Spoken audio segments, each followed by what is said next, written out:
Perfect.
Morning, everyone. It's 10 o'clock and the inquiry's resumed.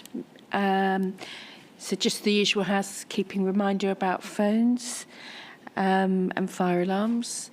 Actually, I've been advised by the programme officer that there's an issue with the document. Mr. Humphreys, can you help me with that?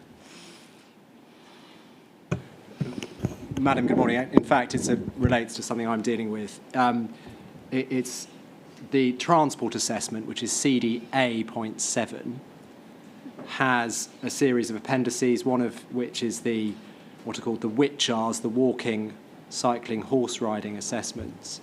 Mm-hmm. One of those is corrupted in the core documents, as in it's just partly illegible.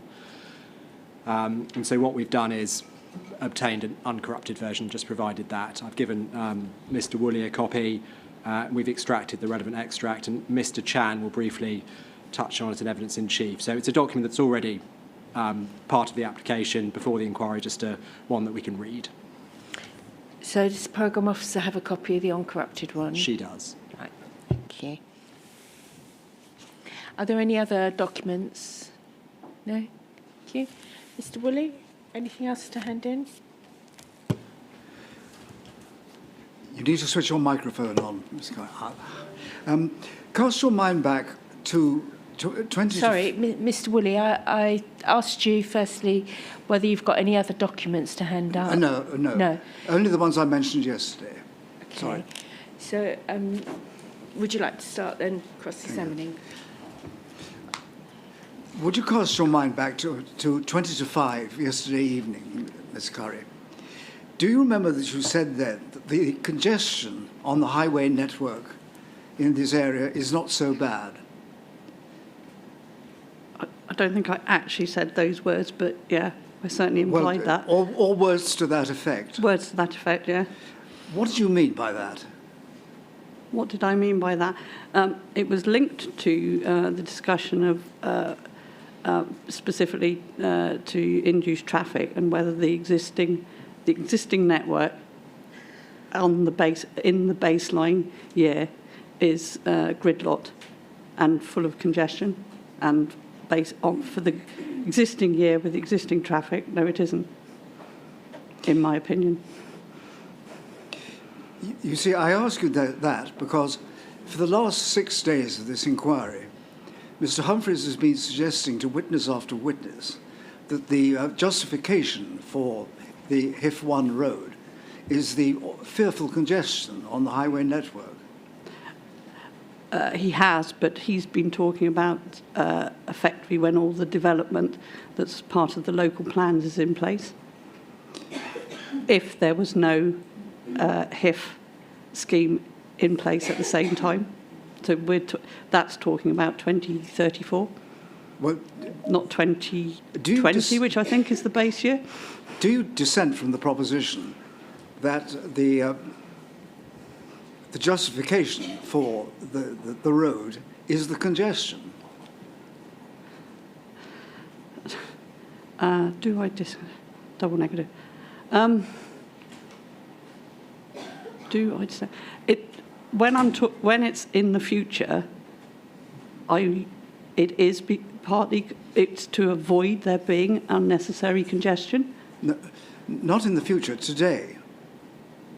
You asked me, is the HIF scheme needed today which happens to be 2024, to alleviate congestion now today? Yes. No. And I don't think that's ever been suggested by anyone.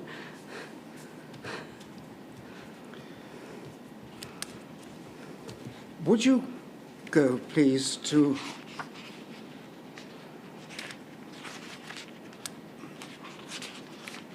page 7 of your proof? Page 7.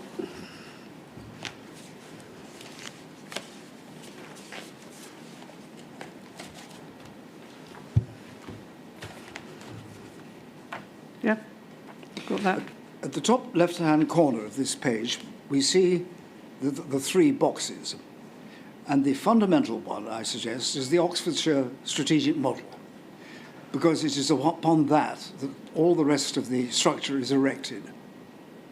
Yes, that's correct. That's right. And One of the inputs into that model was a survey of traffic, was it not? What sort of survey of traffic? Of the movements of traffic on the highway network.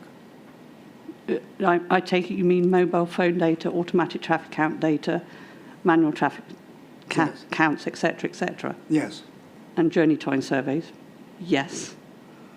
That information would have been used to And create the when was- base year matrix. When was that work carried out? I think that would have been 2015, the initial work. Perhaps I can help you. Give me a moment.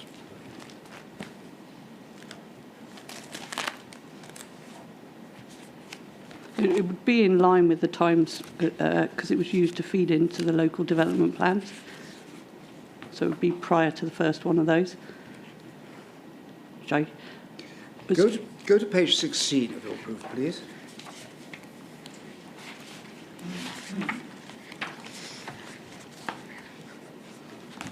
Figure 5. Do you see the right-hand box at the top of this figure? yes, And that's got a number of dates in it, hasn't it? it has. And we see, don't we, that it reads traffic surveys, 2015, is it? That's correct, yeah. And then 16 and 2 in 2017. Yes, that's correct. And those are the surveys that I was asking about a moment ago, aren't they? Well, that's for the Paramix model, Yes. which is not the OSM model. And those were all carried out before the concept of decide and provide came into being, weren't they? Yes, they would have been, yes. But they're an accurate representation of the existing situation. They're not a representation of any sort of forecasting. They're historic and factual. Indeed.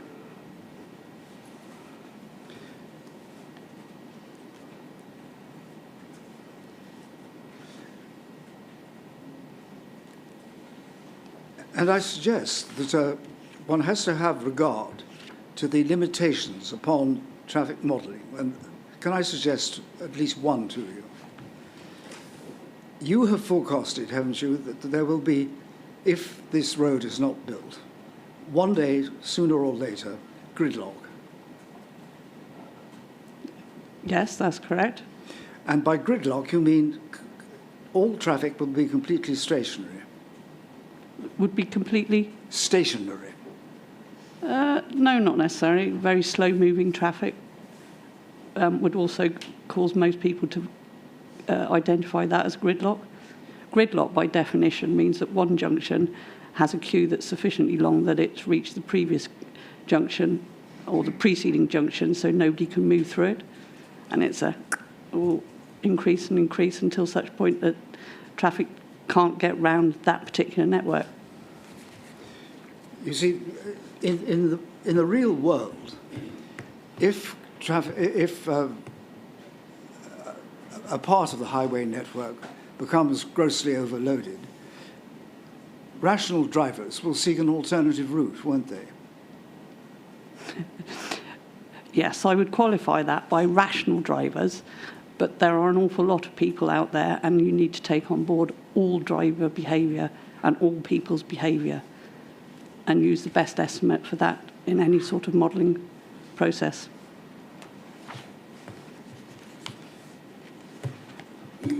Go to page 27 of the proof, please.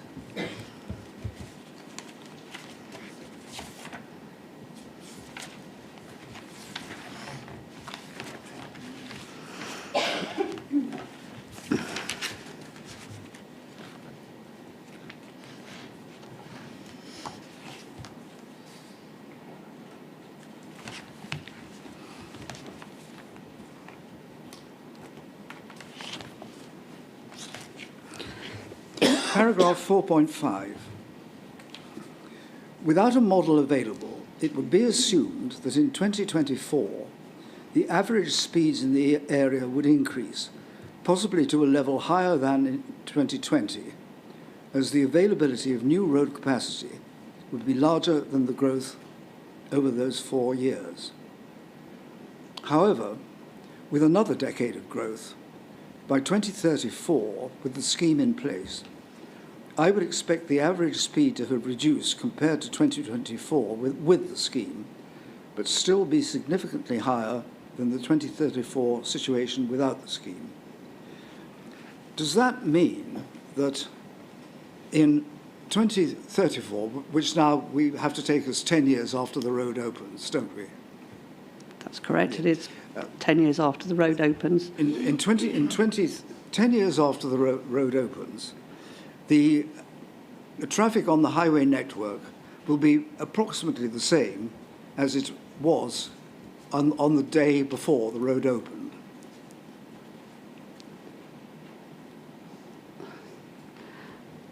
So, Sorry, Mr. Woody. no. Could So I ask you just to repeat the question? Yes, certainly. I didn't quite catch it. The effect of paragraph 4.9 is that 10 years after the road opens, the traffic picture on the highway network will be the same or much the same as it was the day before the road opened. Traffic will be operating in 2034 with all the development in place in a similar manner to its currently operating when there's no development and no road, is what that paragraph says. I think I can paraphrase that answer as yes, can't I? No, Why not? because I don't think that's the question you actually asked me. I'm trying to clarify what paragraph 4.5 actually says.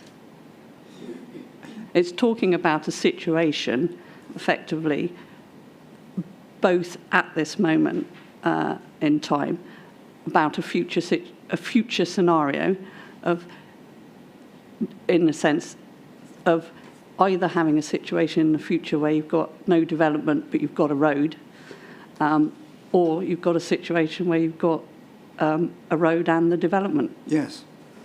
And the picture is the same, isn't it?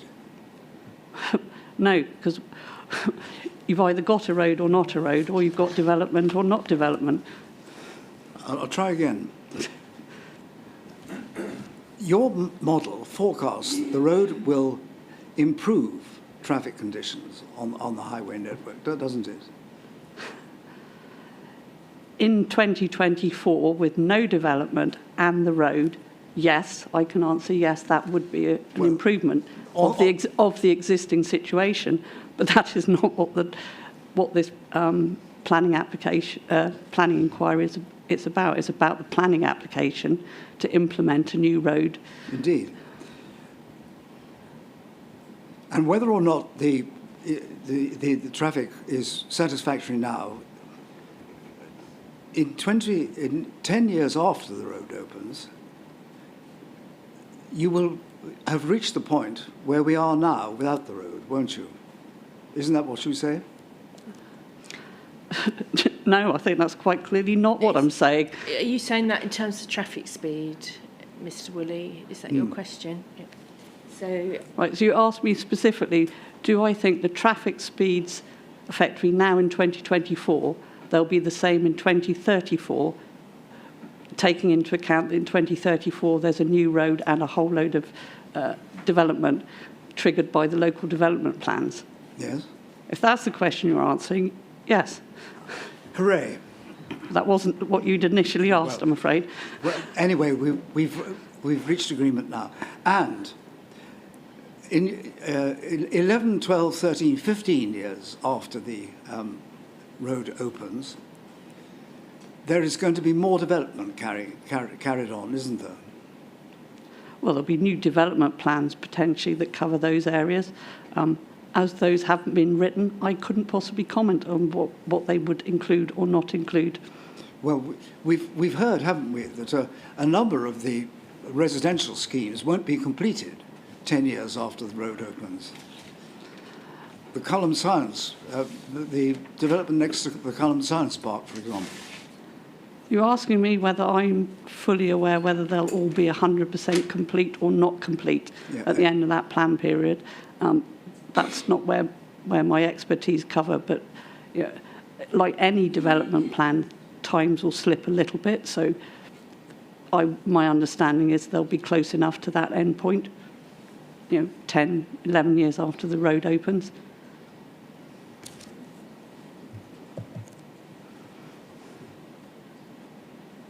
And indeed, you make the same point, don't you, in paragraph 4.7? The transport assessment sets out the modelling, which shows that the scheme enables the network to operate in 2034, similarly to 2024 without the scheme, while experiencing 10 years of housing and employment growth. That is the point we reached a moment or two ago, isn't it? Yeah, that's what I've said all along. I think that's it.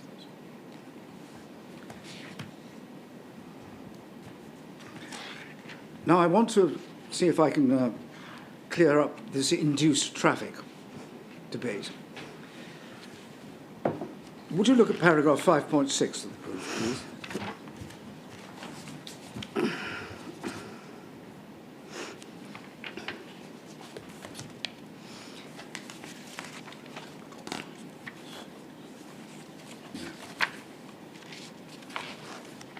Induced traffic can occur in principle if a scheme is developed such that individuals now choose to travel by car instead of public transport and/or decide to travel when they otherwise would not have done. To ensure induced traffic effects are considered for all schemes and not ignored, the Department of Transport has set out the principal concepts and methods for the treatment of induced traffic in traffic models. These concepts are now embodied in transport appraisal methodology as prescribed in TAG.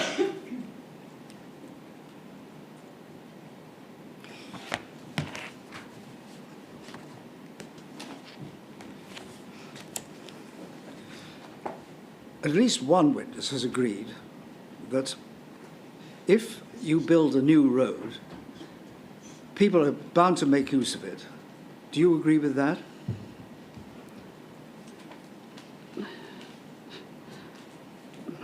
No, not really. Why not? Because could you put me to which witness actually said that? Because I'm aware lots of things have been said, but just because they've been said, that doesn't mean I necessarily will agree with them.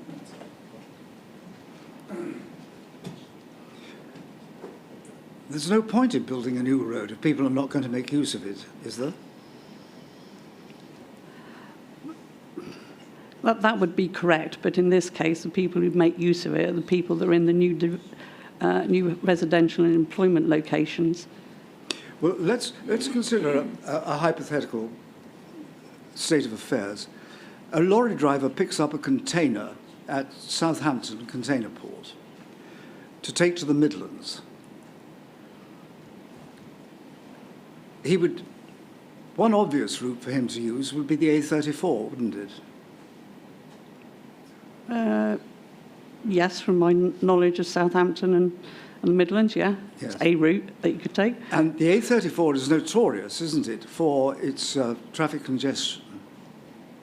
I wouldn't use the word notorious. Congestion is relative to what people are used to in that particular area. Well, it is frequently congested, is it not?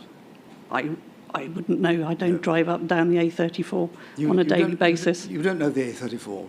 I know the A34 and I've driven on the A34. I don't do it on a daily basis, driving from Southampton to the Midlands. And I'm not an HGV driver who will often have a route that he is dictated that he has to take regardless of any traffic conditions.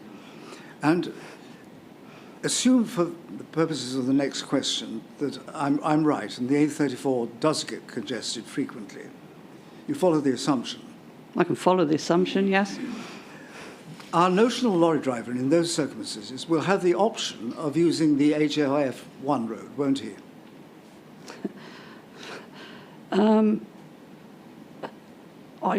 I don't think so, because I would have to look at the restrictions for the HGV routes. As I said, from my knowledge of HGV drivers and logistics companies, they'll often have a specific route they have to take. So It's that I would say more than anything, they're highly unlikely to divert because of congestion. That's not Whether that's not ac- whether it's general congestion for a specific accident or some other instance.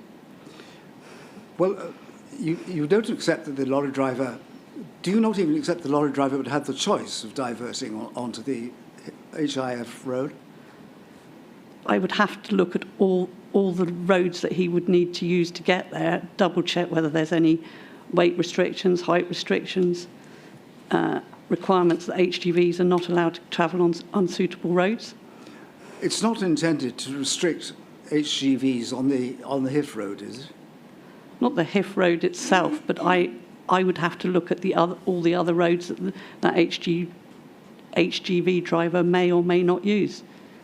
You're asking me a question about some very detailed highway routing of a mythical person doing a mythical route. Quite right. And I can honestly say I do not know the details of where all the height restrictions, width restrictions, weight restrictions are for the entire UK. That's not a reasonable question to ask. Have you heard that there are any height or weight restrictions on the HIF road? On the new built Hif, no. There aren't Not any, that I'm aware of, no. There aren't any, no. So there is at least the possibility that this driver will make use of the HIF road. No, you've asked it as a hypothetical question using all my engineering judgment and transport planning experience. No, I don't think he would divert off the A34. You would think he'd be content to sit in the traffic jam? Yeah, I do. I think I've made that quite clear, I'm afraid. And if he does divert, is that induced traffic? No, that's diverted traffic, as I'm sure whoever the witness was that raised those questions before made it very clear. What about a resident in Didcot who wishes to get to Oxford? And could I ask for what purpose they've decided to make this trip? Well, I ask the questions if you Okay, don't mind. fine. You answer them. Somebody living in Didcot wants to get to Oxford, and at least one choice is the A34, isn't it? There'd be a number of choices, yes.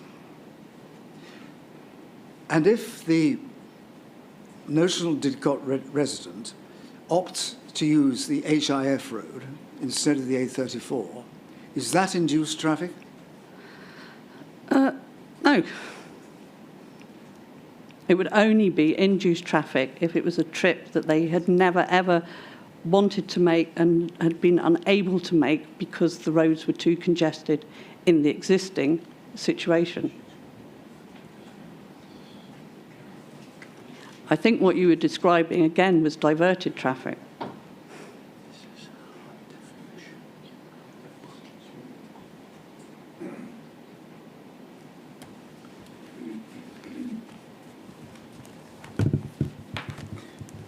Do you have your rebuttal evidence? I do.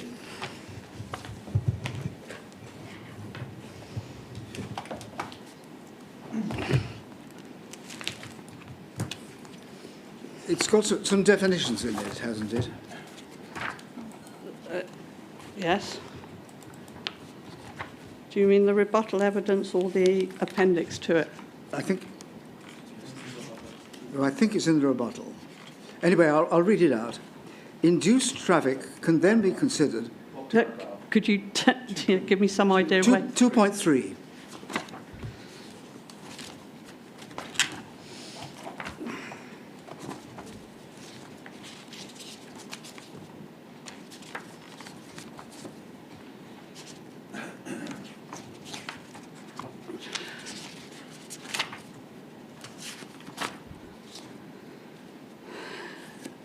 Right, 2.3, yeah, I've got that. Induced traffic can then be considered to consist of the change in traffic,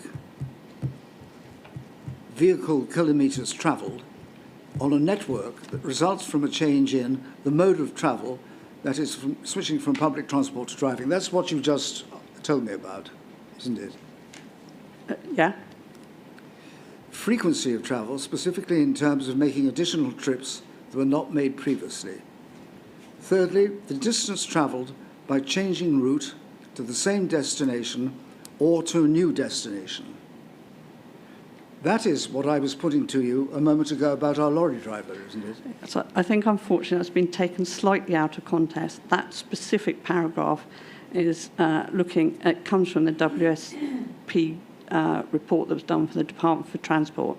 It's identifying what are the things that I should be looking for in a model to demonstrate whether there's either induced traffic or not induced traffic. There's further definitions that clarify in the later paragraphs linked to it of exactly what is diverted traffic, what is rerouted traffic, what is reassigned traffic, and indeed what is induced traffic. And induced traffic specifically is very clear.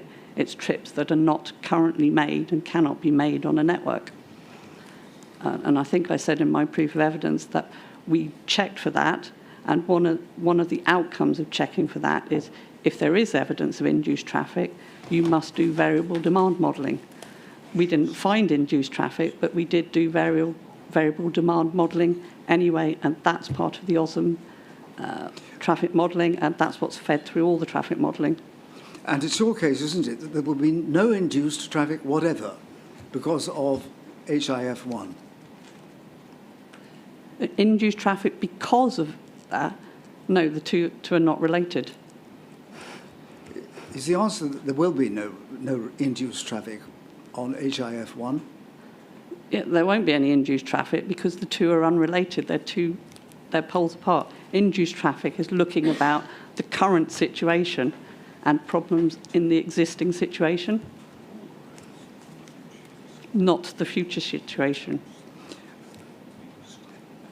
And if I suggest to you that that is contrary to common sense, what's your answer? I would go, no, it isn't. It is common sense, and it's been proven over many, many years since the original SACTRA report came out in the early 90s.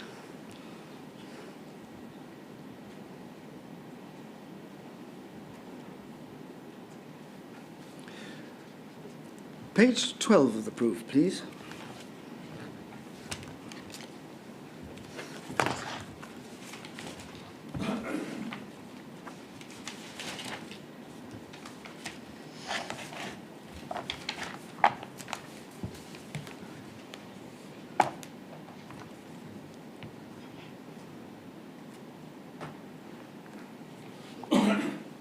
Paragraph 234.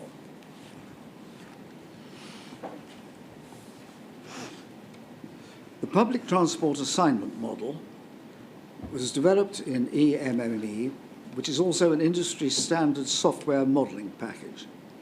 The zone system and network definitions for the highway, public transport, and demand models are consistent. The highway network was converted to an EMME-based public transport model as the skeleton network. Bus services from major operators, such as Stagecoach and Oxford Bus, were then coded as the equivalent bus lines for the public transport network.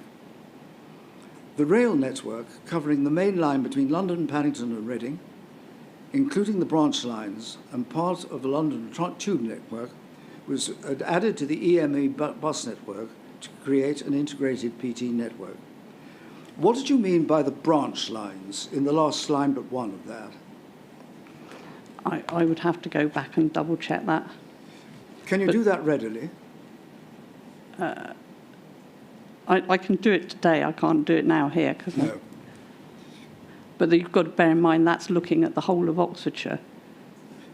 Well, the question I was going to ask, and if you don't know, please tell me, would that have included the Didcot Oxford line? I would have thought so, but I would have to double check. Very well.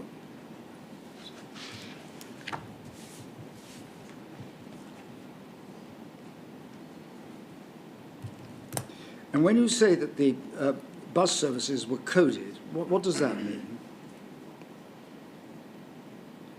Exactly what it says. No, what does coding mean? Well, effectively, that's just computer terminology used to build out your network. You define the routes of where the buses are going, frequencies, etc., etc. Included. Sorry? Would do, wouldn't it? What, to use the word included instead of coded? Instead of coded, yes. Yeah, that would be fine. Is that what we needed?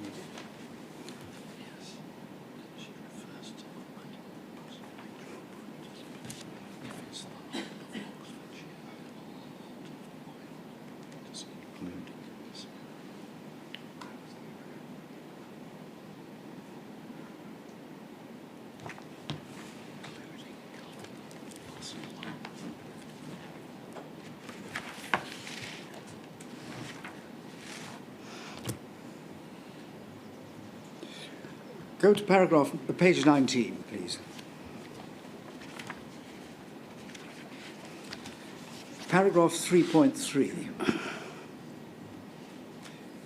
In the inspector's report on the examination into the Vale of the White Horse Local Plan 2031, dated November 2016, it was recognised that the package of mitigation to support the plan, which includes the scheme, as identified in the ETI, would largely mitigate the impacts of the proposed new development in the district, albeit that some congestion issues would remain. That is the case for the County Council today, is it not? Sorry, that's a statement of fact from the inspector's report. Yes, but that is also what Oxfordshire County Council says today, isn't it? Well, no, it's what the inspector says. No, what the county says. Well, no, that's a direct quote from what the inspector said. I'll try again. I think the point Mr. Woolley's making is that's essentially the case that the council's putting forward at the inquiry. What effectively that the Hif scheme is not alleviating effectively existing congestion in the existing year. Yes, it doesn't claim to be a complete cure, does it? That is correct, yes.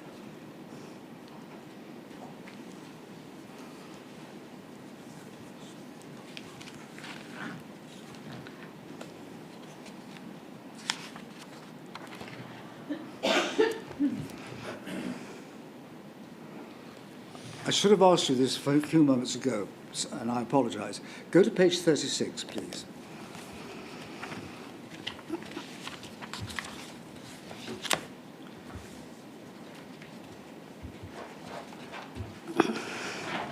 Paragraph 518. The future year modelling for I'm going to say 10 years after opening, utilised the housing and employment trajectories provided by the district councils.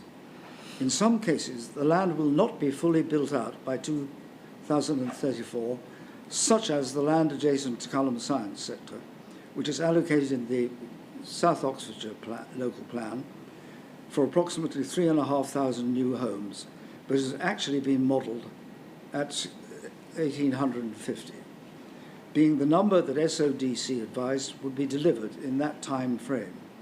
This is another element of the decide and provide methodology, whereby the scheme has been assessed against a lower level of growth and therefore accounting for fewer vehicle trips than might otherwise be expected. That confirms, doesn't it, that traffic will continue to build up in the period from 11 years after opening of the road and beyond. Well, not necessarily, because there's other interventions that have been packaged up with the Hif scheme. So the cycling and walking, additional buses, etc., etc.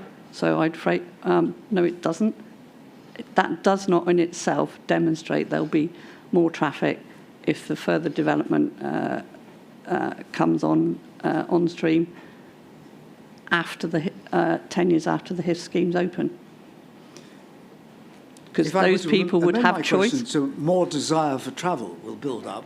Would that meet the case? More desire to travel? Yes. No, because that implies that people that are already there are suddenly wanting to do more trips as well. You misunderstand me. If in years 11 and beyond, houses continue to be built in the area, the desire for travel is going to increase correspondingly, isn't it? There will be some Yes. need and desire to travel, yes. And, But that's and not your- clear where to or where from or why. Indeed. And your answer to that is that you provided facilities for walkers and cyclists and bus passengers. No, I said they would have a lot of choice Yes. 10 years after the scheme opens. And you say that that reduction has been assumed to be, is it 20% or 25%? Do you mean that the modelling assumption Yes. is that was used was based on the decision to only provide highway capacity for 80% of the development traffic? Because you have assumed that 20% will be taken by buses and cyclists and walkers. I would have said that extra 20%, we have given them other choices. Yes. But that's also the 80% have other choices as well. So all 100% of the people from those additional dwellings have choice. And that depends, doesn't it, upon the attraction of the cycle routes and the walking routes and the bus services. It depends on a number of things. I wouldn't use the word attraction. Well, does it depend on those three things, among others? Timings, frequency, type of bus, the cycle facilities, all sorts of things, and where they're going from and to. Many, many factors need to be taken into account to work out why any one individual would make a particular behaviour choice. And they may succeed or they may not. That's right, isn't it? Sorry, whose they may succeed? Could you clarify that? You asking me, is Oxfordshire County Council may or may not succeed? No. Or the people? These facilities may succeed in tempting people out of their cars or they may not. Well, yeah, they give choice. I can't determine what any one individual make of their choice. You've assumed that they will attract 20% of potential drivers away from their cars. That's certainly what's hoped for, yes. Yes. Hoped for. That was what I was going to ask you. And your hopes may or may not be fulfilled. Mayn't they? That's always the case, but you have to make decisions and model for those decisions. Indeed.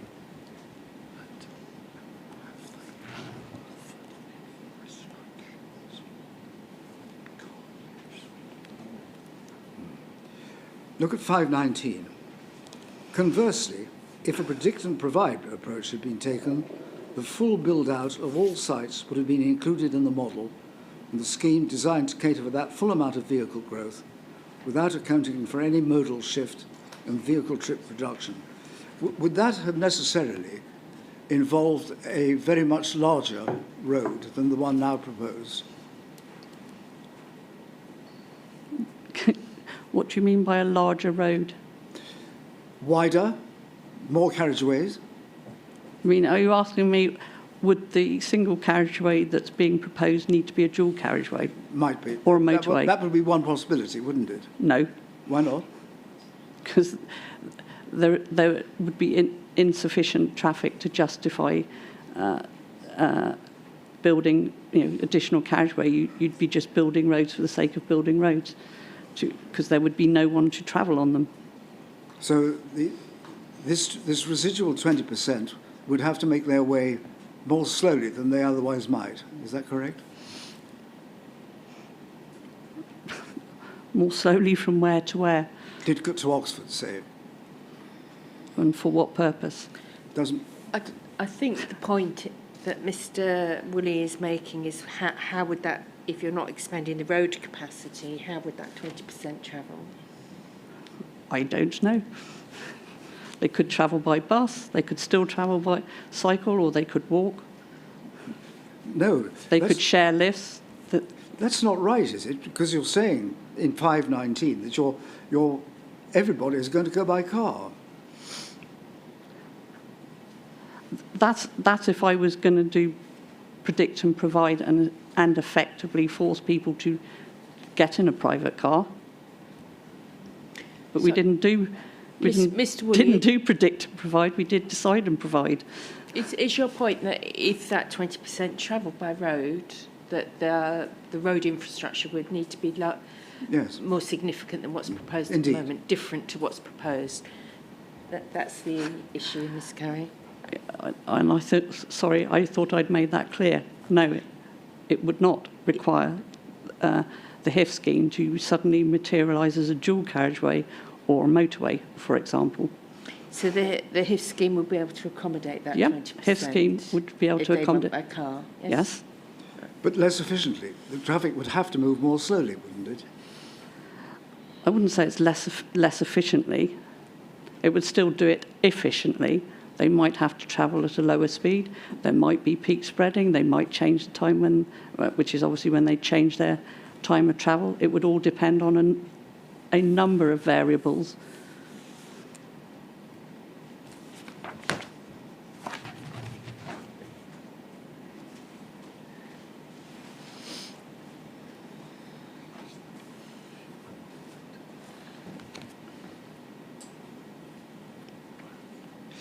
Now would you go to the County Council's technical note?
Paragraph 1.1. This technical note is produced on behalf of Oxfordshire as a response to the inspector's request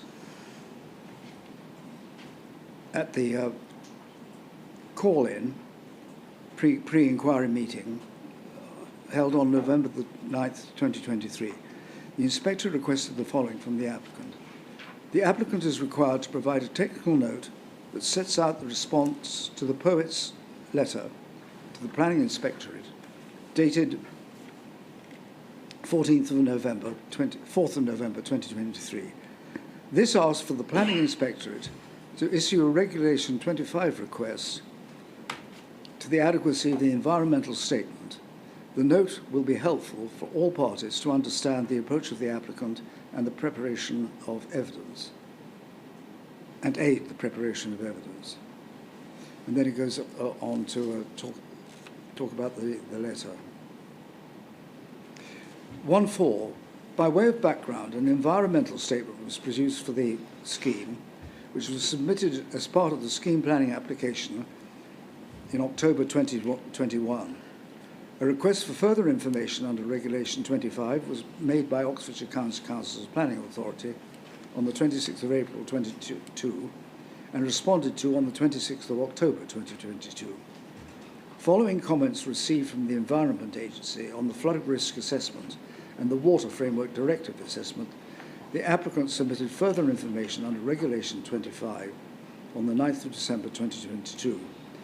The Planning Authority requested further information on 31st of March 2023. The applicant submitted amended plans and an addendum to the Environment Statement in April 2023 and revised clarification plans in June at the request of the Planning Authority to remove any note relating to indicative and or not to scale. And later on, the County Council said in effect, didn't it, that it takes the same view as you, namely that people will not be tempted to drive to Abingdon or through Newnham Courtney as a result of the road? I'm going to say later on where in that technical note. Well, am I right? Is that what they said? I don't know. If you can show don't me know? where it says in that technical note, No. those words, Did you have you heard or seen the evidence of Miss Bailey on behalf of the South Oxford District Council and the Vale of the White Horse Council? I'm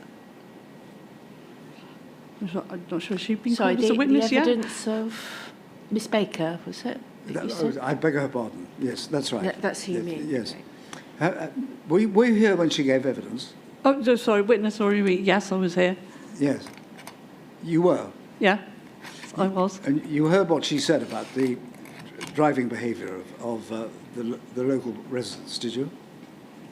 I heard what she said, yes. Right. Anything else?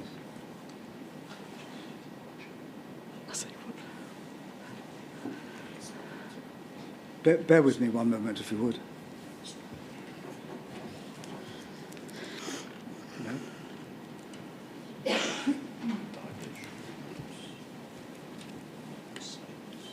What does that tell us? We'll leave it there, shall we? No.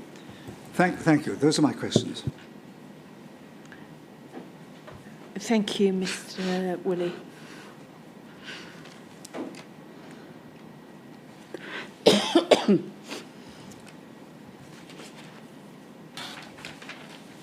Just got a few short points to check with you.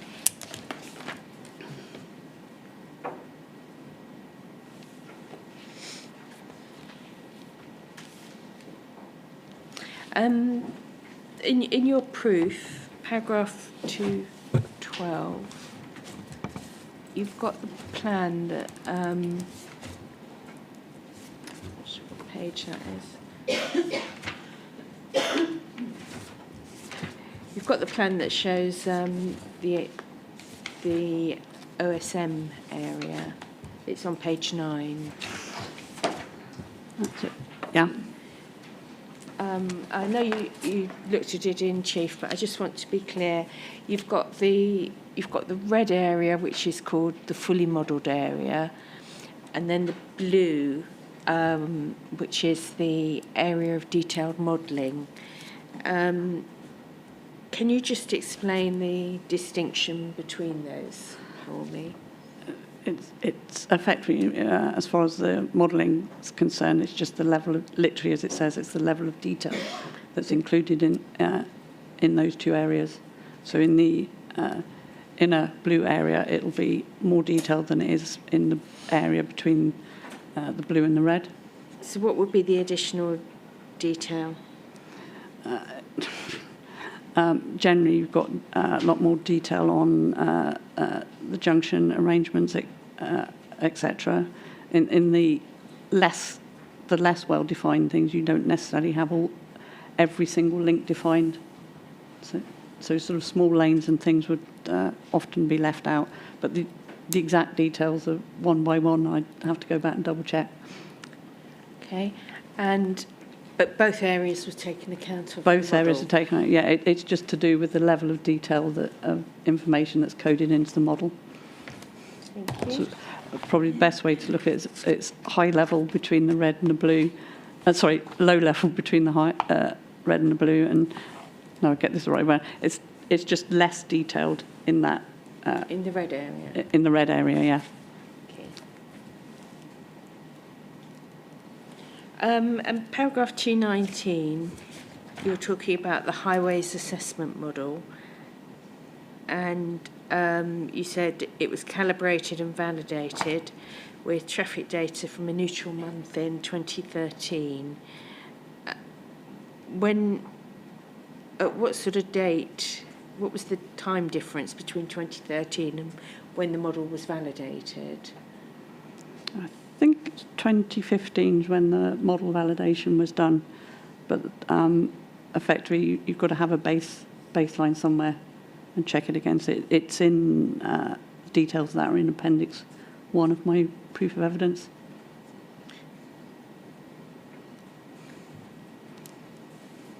I should probably say that was to inform the local development plans. It has been calibrated and revalidated again subsequent to that. Thank you. So it's been validated more recently? It has indeed, yes.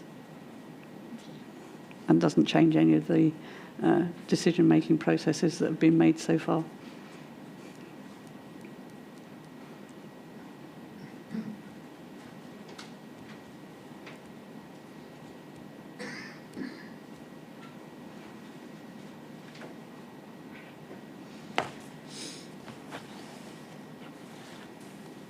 And paragraph 240, it's your table 6.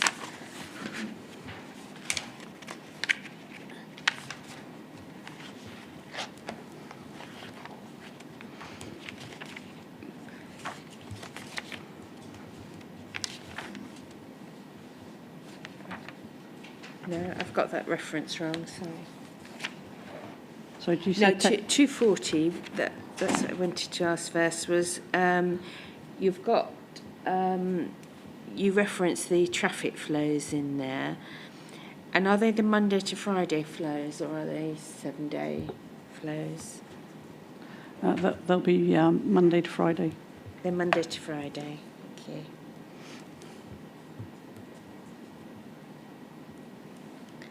And 24 hours, or are they, it doesn't say, it just says traffic flows. So let me just double check what's that she said.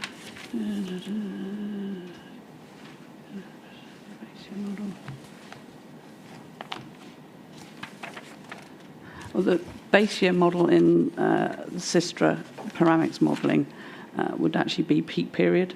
Peak period, thank you. I think paragraph 2.4.3 of my proof of evidence says the model reflects the following time periods. Sorry, what's that reference? 2.43, next page 2.43. over, says the modelling reflects the following time periods for a normal neutral month, AM peak, PM peak, Right, and the so interpeak. 7 to 7. Yeah.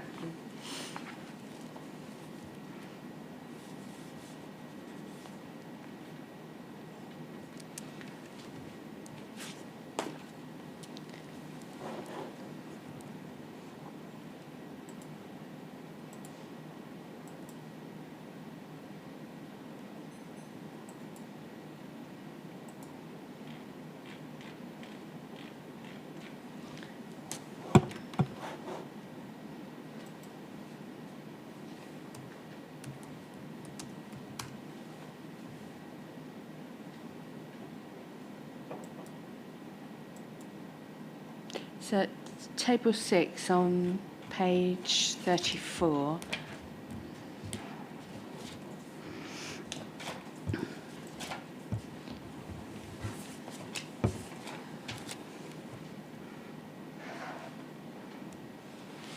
Yes, sorry, yeah, there. Yeah, you went through it yesterday, and I can follow the bulk of it. What I wanted to ask is the top of each small table, you've got the 2021 forecast year, and so the first one is 21 OSM SB, and the second column is OSM PA. What's the difference? Not the difference in figures. What do they both mean? Sorry? Paragraph 510. It's in Yes, paragraph yes, 10, it's in is it? paragraph 510, yeah. Right. So it says table 6 below, yes, because it's been split over the page. Both with the scheme. Yeah, Sorry, made on 2021, 2041. So B is with the scheme. scheme, and A is without the scheme. Thank you.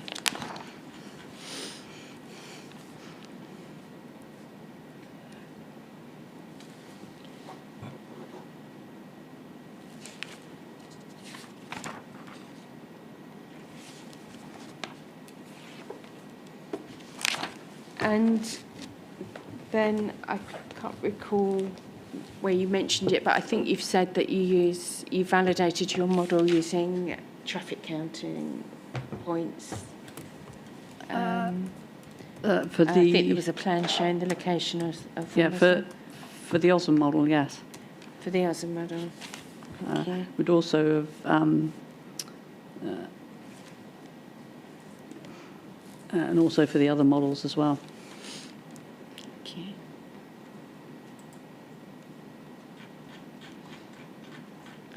I think is there the plan in your appendices or something? I think I've seen a plan with the location of them.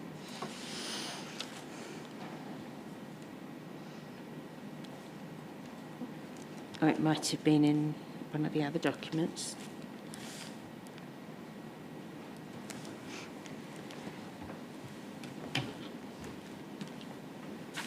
Okay. I think that's my questions for you. Thank you. Okay, thank you. Mr. Humphreys, do you have some questions?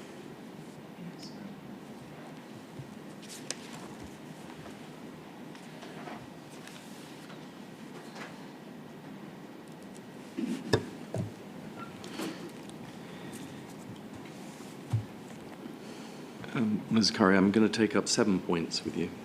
Okay.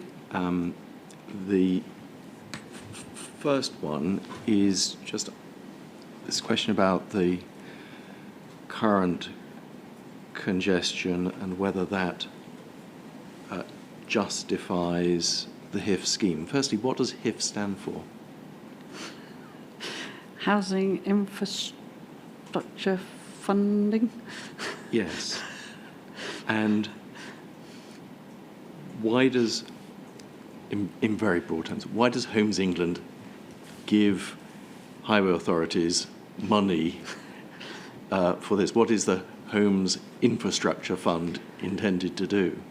It's intended to fund infrastructure developments that are needed to enable housing to be Right. provided. Now, in that context, we know that thousands of homes appear in the 2 local plans. Large numbers have been granted permission and are under construction. Large numbers have been permitted but not yet started. Many thousands more are planned. What flows, if one's asking the question, as you were, about the justification for Hif1, funded by the Homes Infrastructure Fund, what is the underlying justification? The underlying justification is housing is being proposed to be built, and they need some infrastructure to enable those people to travel. So the two are linked. And what does all your modelling tell you if the currently under construction, well, some finished and occupied, but some under construction, some permitted, some allocated housing, if that comes on stream, much of it is on stream, and Hif1 is not in place, what are the consequences for real people in the local area on the transport network? That's the gridlock situation. And is that acceptable? No.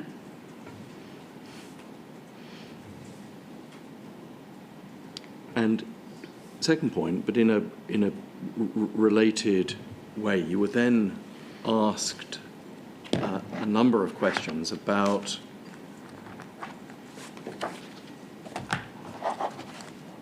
the travel speeds into the future, and I don't know whether you have Mr. Wisdom's evidence, but he reproduced these tables on his pages 87 to 89, and it was put to you that the travel speeds, average travel speeds in 2034 with Hif were higher than the travel speeds in 2020, the base year, and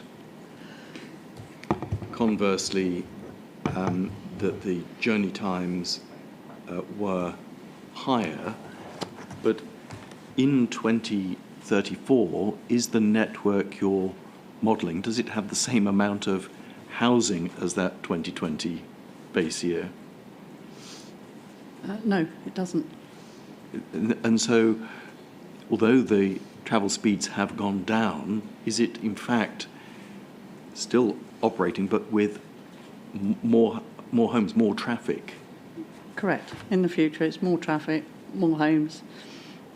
And is that what the Homes Infrastructure Fund is intended to facilitate? It is indeed.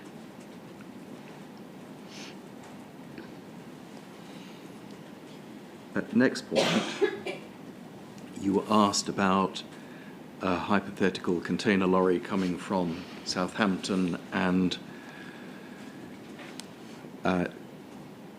deciding to travel to Oxford along the A34 and whether or not it would instead opt to use Hif1, and you answered on whether or not you would thought it was likely to. But if it did go along Hif1, is that induced traffic? No, definitely not. It's diverted traffic. It's diverted traffic because is the container going to Oxford a trip that would not otherwise have happened if Hif1 wasn't there? No, it wouldn't. Let's look at your table 6, which we've just been looking at, and we can see from paragraph 5.10 on the previous page, so the table is on your page 34, we can see on the previous page that this is output from the OSM model, the Oxfordshire Strategic Model. That's correct. Is that a model that allows modal switch between modes? It does indeed. When we look at table 6 and we have the B series with the scheme and the A series without the scheme, for those various periods, peak period, interpeak period, PM peak period, and the 12-hour period, in a model that allows modal switch, in other words, people can decide to not use public transport in the OSM, they can decide to travel by car, does it show material numbers of people switching from non-car modes to car modes? No, it does not. What does that tell you then? Why is that relevant to induced traffic? What does that tell you? Effectively, if we were finding huge changes, it would indicate that potentially there was scope for induced traffic to be Right. in the system. And we know that that's taken account of, as you tell us, at the OSM level. That data is the data that is then input to the Paramics model. Yes, output from OSM goes into Paramics. And therefore, to what extent are those conclusions drawn at the strategic level also relevant at the more detailed Paramics level?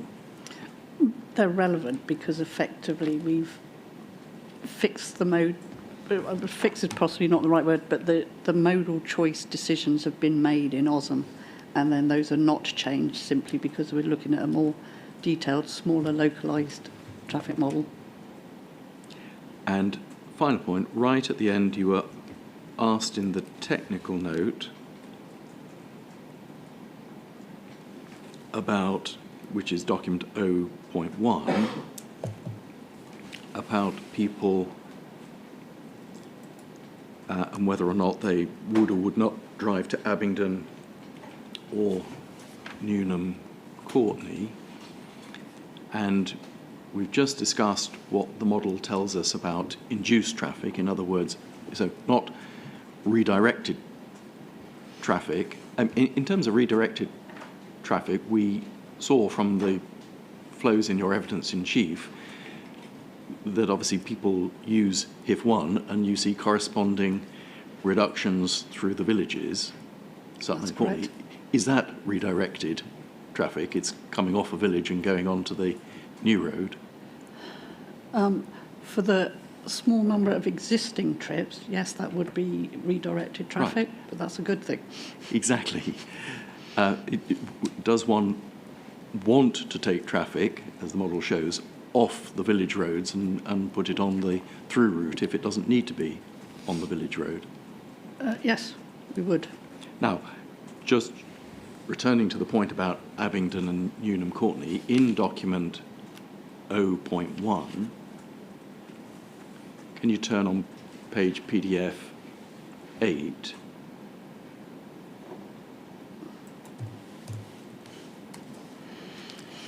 And we can Yes. see there figure 6. Sorry. Yep. In the context of the discussion about induced traffic and indeed the different concept of redirected traffic, what does the model tell you about the flows towards Abingdon? Is there any reason that people with Hif1 who want to go to Abingdon would now use the that route into the town when they would not otherwise have done? No, they wouldn't do that because effectively they'd be taking a longer route, and in simplistic terms, people will always generally pick the quickest, shortest route. And bearing in mind what is generally acknowledged as the constraint at the Culham bridges, does Hif1 provide a better route? It does. Does that give relief to the village of Culham and those listed bridges? It does, yes. And turning on a couple of pages to figure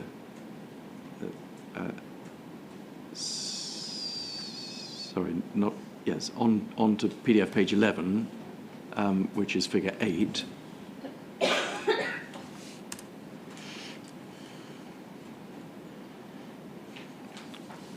We can see that currently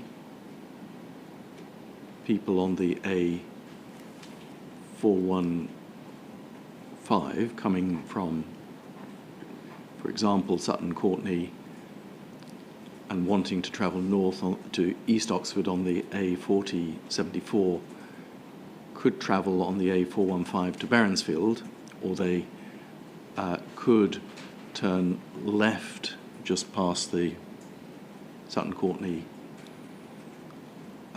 Village Hall on that little cut through, and then out to the Golden Balls roundabout.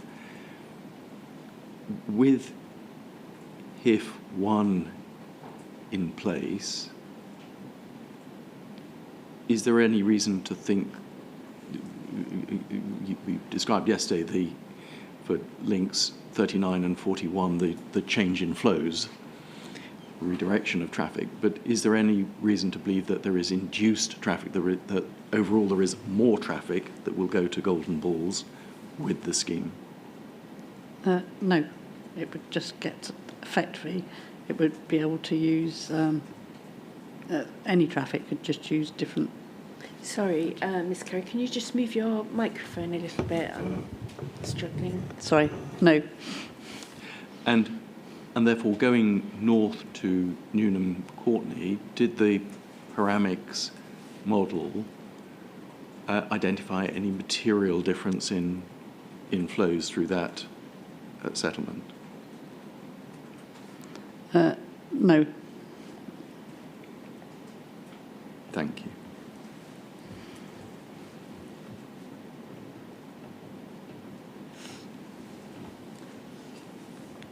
Thank you, Ms. Curry. So, Mr. Humphries, you are finished, are you? I have. Yeah. Thank you.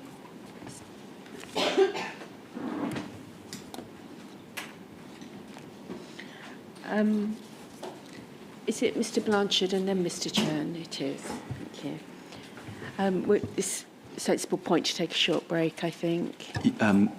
Yes, Madam, and Mr. Flanagan's going to deal with the next two witnesses. You'll be relieved of my voice for a bit, or I won't have to speak. So Mr. Flanagan will deal with these things. Thank you. Should we come back at 20 past? and May I try- say before you go, Madam, I'd be grateful if Miss Curry could let us have the information about the consideration of the Didcot Oxford Railway that she says she has, but will be able to give us later. Didcot Oxford Railway line. And what you're seeking about that is whether it's considered as a branch Whether line? whether it was put into the model. Whether it was put into the model. Thank you.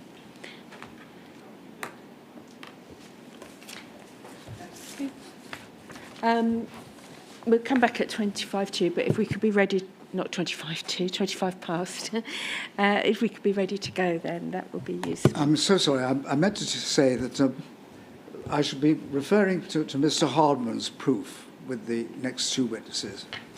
Hardman, thank you. Harman. Yeah, thank you.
Mr Flanagan.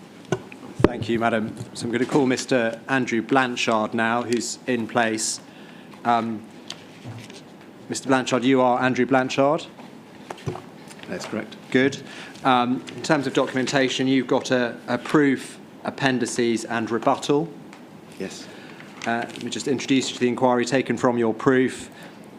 You are Andrew Blanchard, Associate Director at ACOM, worked for the company for the last 8.5 years, bachelor's degree in civil engineering, master's in transport planning and engineering, chartered member of the Chartered Institution of Highways and Transportation, 26 years experience in traffic and highway engineering, and you manage the delivery of traffic, transportation, highway schemes in UK and overseas, coordinate multidisciplinary teams and in the completion of feasibility designs, preliminary designs and detailed designs. That's all correct, I take it?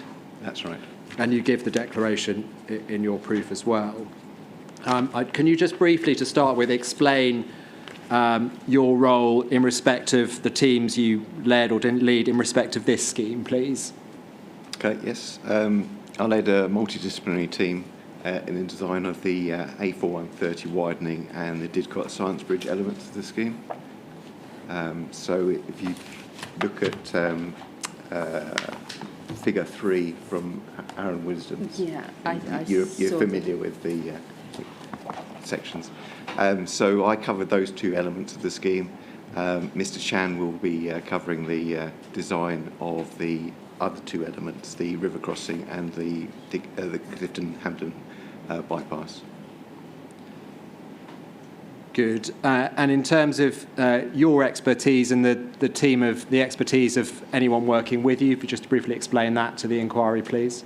Okay, so I led a team of specialists, including highways specialists, highway engineers, drainage engineers, environmental specialists, landscaping, flood risk, geotech, and structural engineers. Good. And just to make clear, in respect to my questions, your proof of evidence deals with evidence both for the call-in planning application and the orders inquiry, in the sense you respond to some specific landowner objections in relation to the orders. Today I'm only going to be asking you about the call-in planning application sections of your evidence, and obviously we'll come to the orders inquiry and the extent to which those objections are still outstanding, your evidence in relation to that in due course. So focusing on that today, please. So first matter I'm going to ask you about is the design process generally, the stages of design and the elements of design. So perhaps you could just explain that to the inquiry, please. Okay.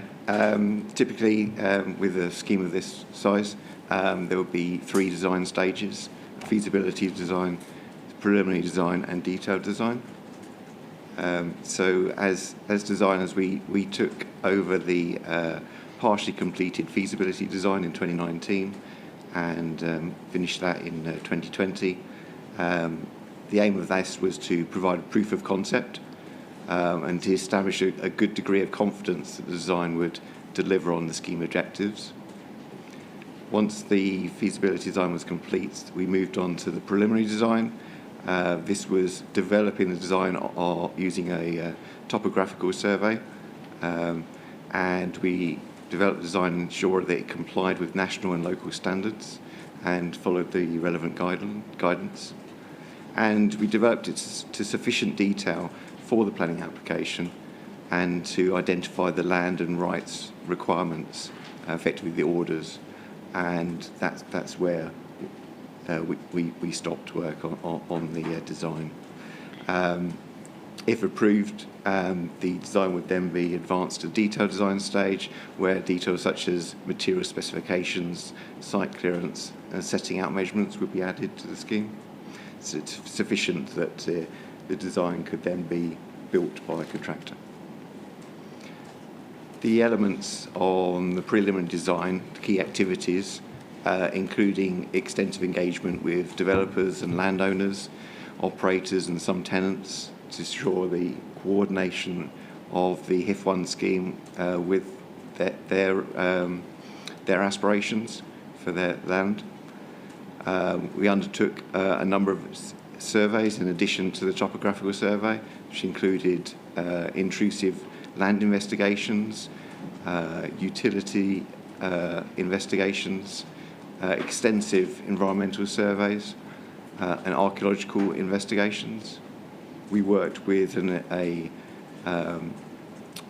experienced contractor through a process known as early contractor involvement, which looks to see whether the scheme as designed was buildable. So this acts as sort of a way to sort of de-risk some of the elements of the design.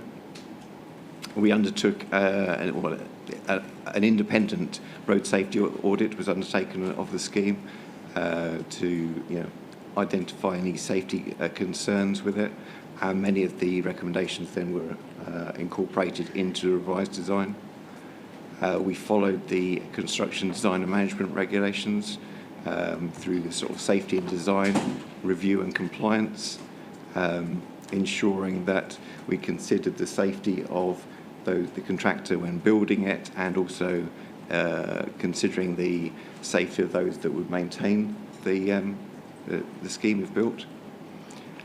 Through the New Roads and Street Works Act, we engaged with utility companies to identify where they conflicted with the proposed road, and we obtained estimates for any diversions that would be required. We designed street lighting. The idea is that the pedestrian and cycle facilities would be lit throughout, and the road would be lit through the 30-mile-an-hour sections. But outside of that, the roads would only be lit at conflict points such as junctions. And Sorry, we also I didn't quite catch the first bit. The road would be lit throughout for the walking and cycling. throughout for walking and cycling, and then Then for the 30-mile-an-hour sections, but then outside of that, only at junctions, only at the conflict points, where considered necessary from a safety point of view. thank you. And we also undertook sort of landscape design, extensive landscape design.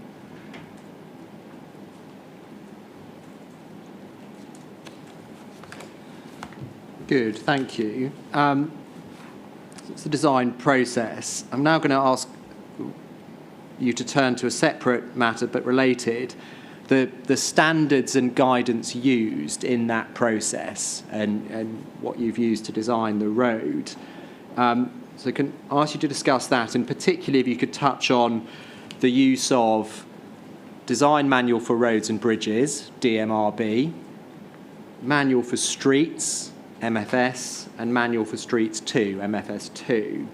And in doing so, if you could respond to certain objectors, Mr. Graham Smith's one of them, who've queried the appropriateness of the design and the form of the road produced. So if you include responses to that, please.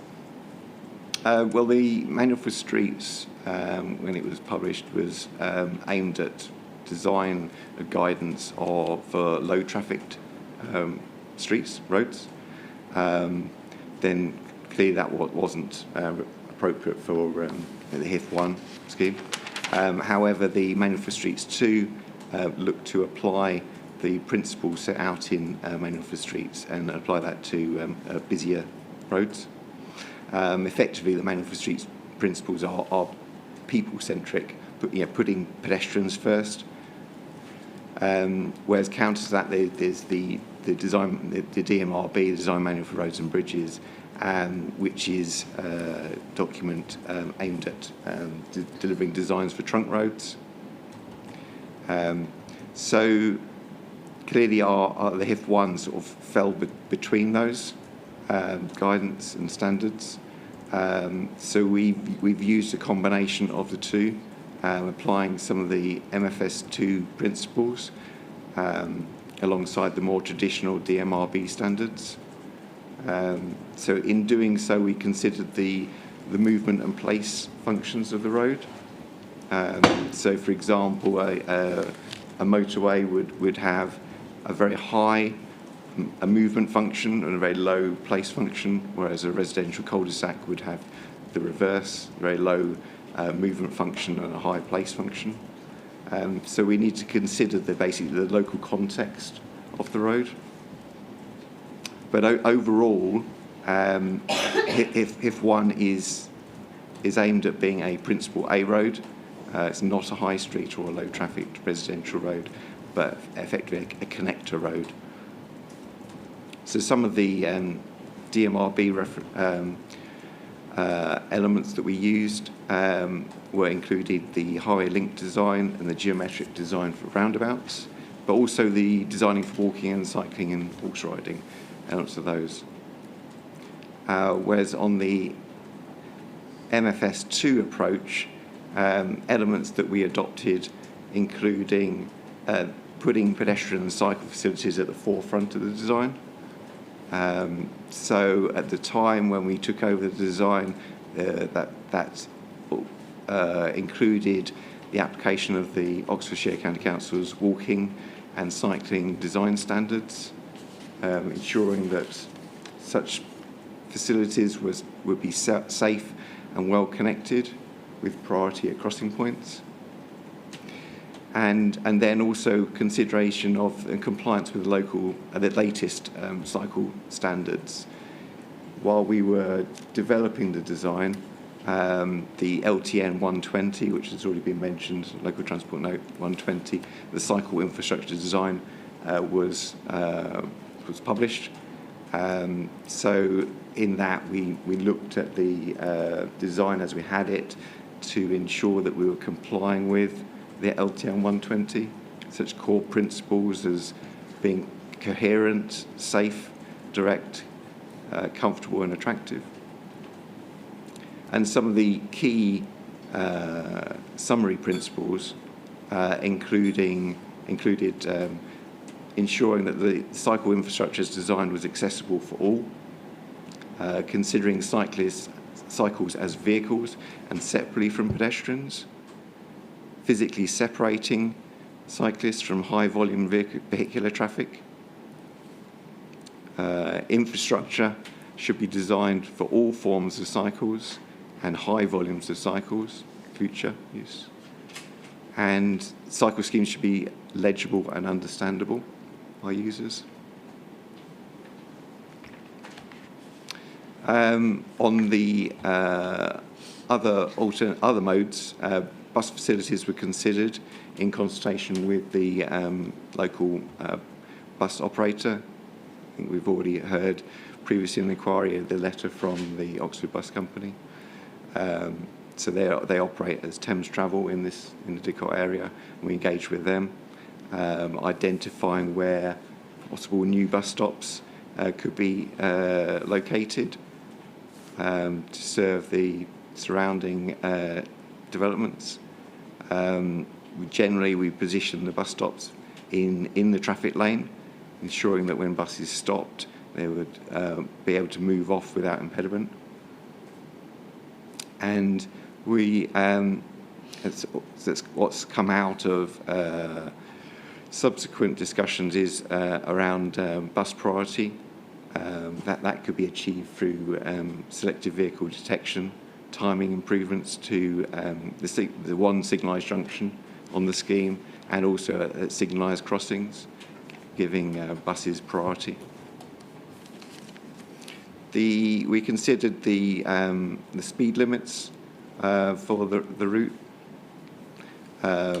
Lower speed limits were proposed than typically with following DMRB, such as we have 40 miles an hour for the dual carriageway section, and generally 30 miles an hour for the single carriageway in the areas where there's intensive development, and suggested that the side roads would have a 20 mile an hour speed limit, but these fell within the adjacent developments.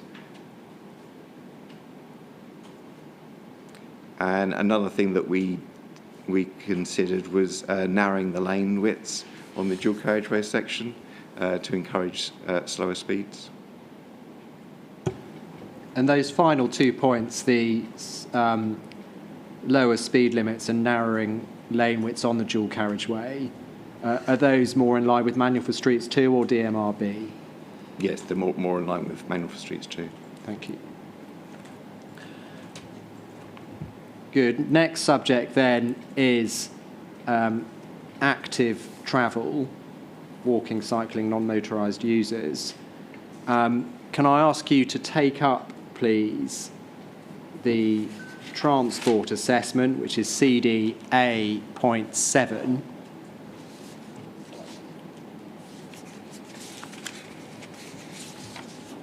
And within CD A.7, the transport assessment, could you go to Appendix A, which starts at page 129 of the PDF?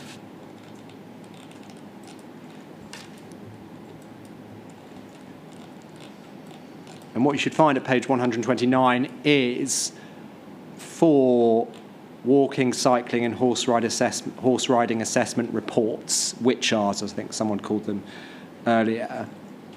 And there's one for each component of the scheme, A413A widening and the other 3. Now you're dealing with the first 2 components, and I'm going to ask you just to briefly, so we can read these documents ourselves, just briefly explain what they are, purposes, and if you could draw out from the 2 that you're concerned with, perhaps just a few key illustrative points, please. Okay. So I could just point out that this is a DMRB document. So yeah, it's for trunk road schemes. However, it's been applied by many councils across the country as good practice in assessing walking and cycling and horse riding elements of the of schemes. So effectively, it follows a 2-step process. An assessment report, which establishes the baseline conditions and identifies some opportunities for improvements to walking, cycling, horse riding. And then there's the review stage, which is done at each of the design stages, reviewing or reassessing the opportunities that have been raised in the assessment and considering whether they've been incorporated into the design, whether any new opportunities have arisen since then. So in preparing the assessment report, that included such things as collision data, the public transport, so the opportunities for multimodal elements, and a review of the existing walking, cycling and equestrian network. So some of the observations that we made was overall, I think it's been established that it's fairly low quality facilities with poor connectivity at the moment, an incomplete network. I believe one of the witnesses has mentioned about the use of the shared footway alongside the A4130, which is relatively narrow, with no significant segregation between users of the path and large HGVs going along using the road. At the time of when we did the site visit, the observations, that road was had a national speed limit, so it had 60 mile an hour traffic on it. Currently, it has 30 mile an hour, but you still have the large HGVs going along within a metre of users of that path. We didn't observe any use of the pedestrian use of the public rights of way during the site visit. In fact, 2 of the footpaths could not be used. So there was a lock gate and overgrown vegetation, making them inaccessible. And there was no evidence of any equestrian use found in the widening and Science Bridge sections.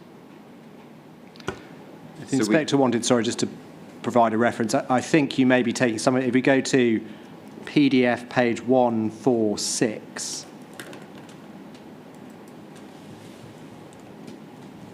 And so we're here within the report for A4130 widening. There's a halfway down the page heading site visit, and primary findings of the site visit were, I think, quite a few things you've just told us, yeah? Yeah, that's right. Perhaps amplified a bit. Just sort of, So how long was your site visit? I think we probably spent about half a day. Half a day? Yeah. Okay. Good. Sorry, Mr. Blanche, I interrupted. Continue. That's fine.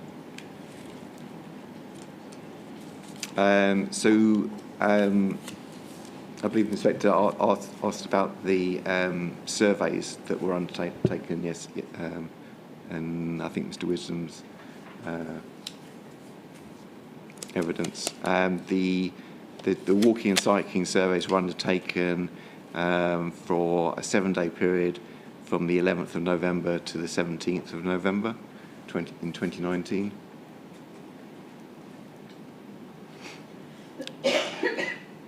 Sorry, the 11th until 17th. So it's the Monday thank to you. the Sunday, so full 7 days. So, and over that period, there was approximately 600 cyclists in that total 7-day period. So that clearly varied between sort of the working week and the weekend, with the working week being higher than the weekend. And what sort of length are we looking at for this? You mentioned the site visit. Is the area covered, set out on a So plan? it's the two reports covered the widening section and the Didcot Science Bridge. So up as far as the Colette roundabout, effectively. Thank you. And do you know what the weather was like over that period, 11th to 17th of November? I think it was pretty typical November weather, so it was probably quite cold and dark. Thank you. I can't remember. Oh, is it? I have actually recorded it, have I? It's recorded, is it? No. Oh, windy and sunny. Windy and sunny. Oh, there we go. Thank you. 7 degrees. 7 degrees. And then I was also just going to perhaps provide a reference, Mr. Blanchard, if you go still in that report on a few pages to perhaps help answer the inspector's questions, page 151 of the PDF, 151, you get section 2.7, walking, cycling, horse riding survey data. So on the surveys, I think it there tells us about, as you said, 7-day, 24-hour survey conducted November 19, and then some further detail. That's what you were referring to, I think, is it? That's correct, yeah. Right. And then it continues for... Yeah, so for the widening scheme, we undertook walking and cycling counts at 3 locations, and then there was a speed count as well. So that effectively, yeah, if you go on a few pages, you can see the recorded movements of pedestrians and cyclists. And to be clear, save us going through all these reports, the other one you're concerned with, Didcot Science Bridge, we see a similar type of process undertaken and recorded in that report as well, do we? Yeah, that's correct. Yeah, I mean, we did the site visit on the same day, and the counts were done in the same week as well. Right. Good. Then the other point I was going to ask you about from these reports is the identification of opportunities. Goes hand in hand, I think, perhaps with the constraints you were just talking about and the limitations, but you just want to touch on those? Yes, so we identified a number of opportunities that included the provision of segregated bi-directional cycle tracks and footways, directly linking into future developments areas. The provision of convenient crossing facilities, that's obviously in line with the LTM 120, over the main road and also on all key desire lines, and providing priority for cyclists at crossings of access roads, and then ensuring that there were connections between anything that was proposed along Hif1 with the existing public rights-of-way network, the footpaths and bridleways and byways.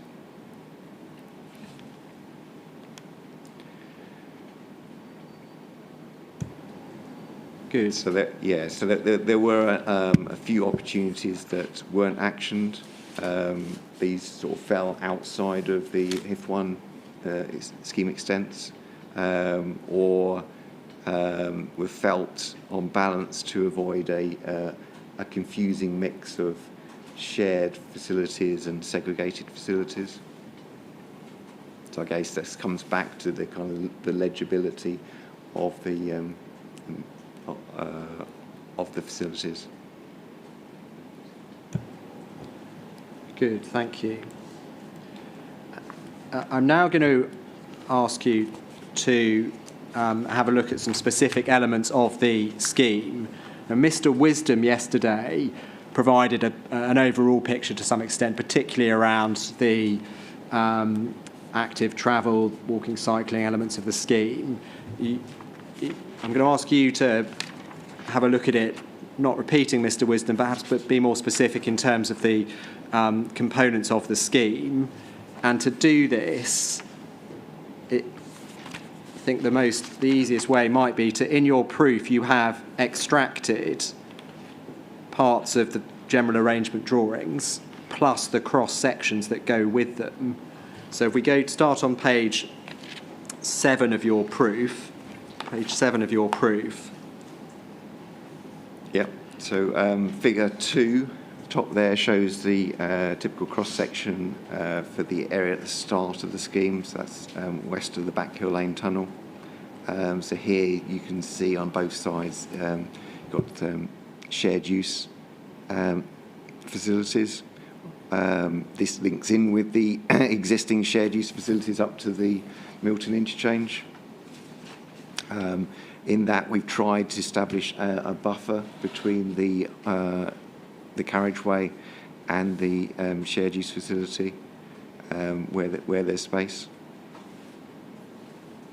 Moving on to figure 3, I just need to point out that the orange colour indicates the shared use, so where pedestrians and cyclists are sharing the facility, and the darker grey and kind of pinky lilac colour indicates the segregated facilities, so a segregated footway alongside a cycleway.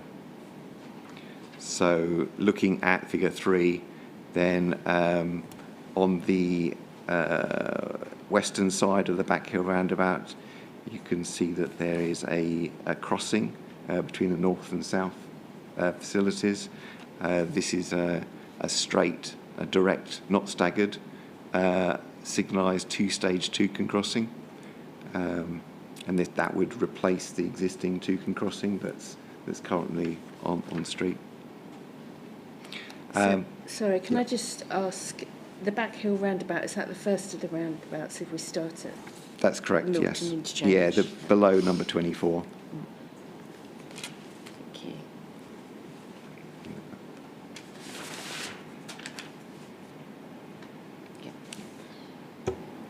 And if we continue east, then along So around the southern side of the Backhill roundabout, there's 2 arms, that roundabout, leading to developments. On both of those arms is proposed a raised parallel crossing. So I think, as discussed yesterday, zebra crossing that can be used by cyclists effectively. And would that be reviewed when those developments come forward, or it's taken account of the traffic from those developments? Yes, I mean it's within the the Hif1 scheme. So it wouldn't be reviewed again unless there was an issue arose. Yes, exactly. Thank you. They're around the northern side of the Bacco roundabout, proposing a 4 metre wide shared use connection sorry, ignore that. Sorry, I've got those mixed up. 4 metre wide to the south, on the southwestern arm of the roundabout. We're proposing a 4 metre wide shared use connection down to the proposed Milton Heights active travel bridge over the A34. So that is also on the Science Vale cycle network route number 4. And just to, I think Mr. Wisdom might have mentioned that yesterday, to locate that, if we go back a page to figure 1, which is on page 6 of your proof, it's got an aerial shot with the red line of the scheme. And we can see the Backhill roundabout is the westerly one with the red line. We can see the arms coming off it, and the one going south, broadly south. That further potential, not part of this scheme bridge, is to the south of that, is that right? That's correct, yes. The intention is that ultimately, as part of other developments, that will continue down to the A34 where that Milton Heights bridge will be proposed.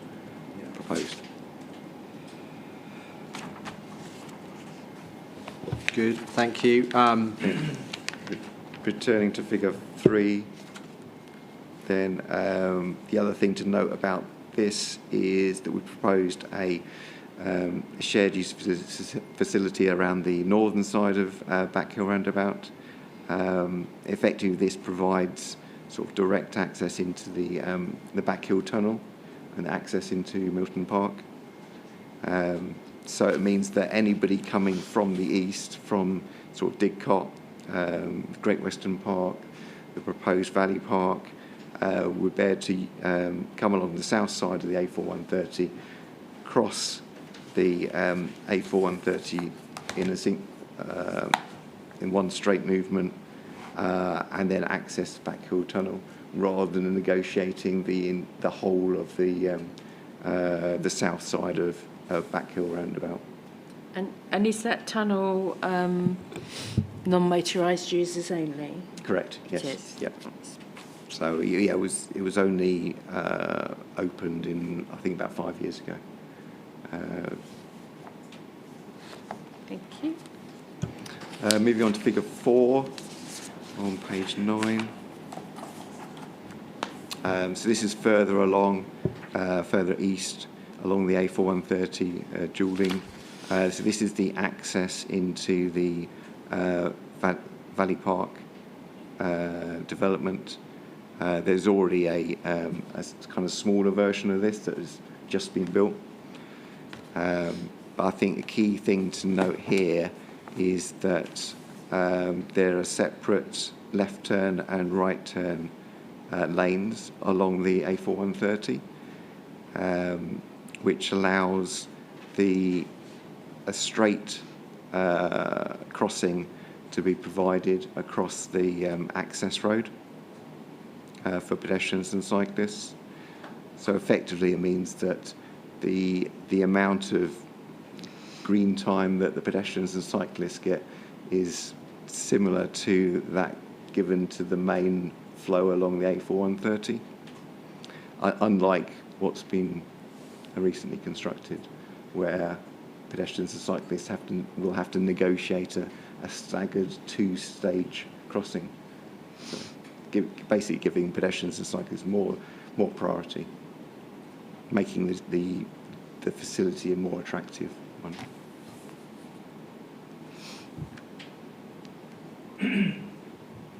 And figure 5, the cross section there, that shows on the left-hand side, effectively the existing A4130 carriageway converted to the eastbound carriageway of the dualling. The grey area in the middle is the existing ditch, which has got a number of sort of trees and bushes and stuff and that would be retained where possible. And then to the south of that is the new westbound carriageway. But what was mentioned yesterday in Mr. Wisdom's evidence was that unlike the existing facility, which has little to no separation between traffic, between trucks and pedestrians and cyclists, this would provide more than 4.5 metre separation that would be sort of landscaped as well. And critically also you're providing the separate facilities, so 3 metre wide cycleway and then a 2 metre wide footway. There is no provision for walking and cycling on the north side of the road, and that's simply because there is no need for it. It's literally this sort of dead frontage because runs alongside the Great Western Main Line railway.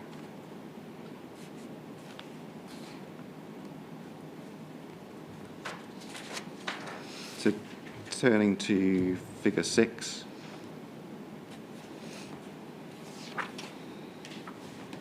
Here we're proposing a toucan crossing, the western arm, the eastern arm, sorry, and this will provide direct connection between the walking and cycling facilities along the dualling section, connecting that to the existing the shared facilities alongside the existing A4130 in towards Didcot.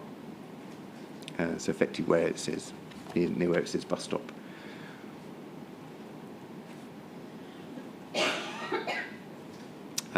Here you can also see that there's an orange connection into the Valley Park development. So this is typical all the way along to try and promote connections between the facility alongside the Hif1 with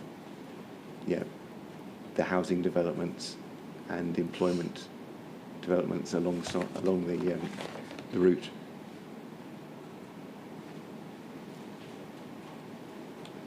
And figure 7 is the typical cross-section of the new alignment for the A4130. So this is between the old A4130 roundabout and the Science Bridge roundabout. So again, here you can see that although it's a single carriageway, it's got separation between the carriageway and the cycleway. So yeah, at 3 metres, maybe slightly less than the dual carriageway section, but still significantly more than the minimum desirable separation from LTM 120.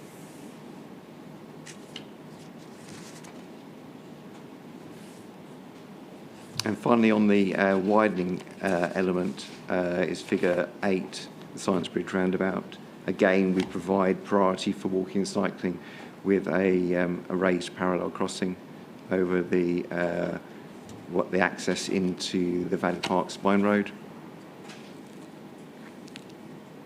And then on the northern side of the figure, there's also a direct connection there through the development between the Hif1 scheme and the existing A4130. Again, sort of establishing the sort of the network for walking and cycling to sort of promote its use.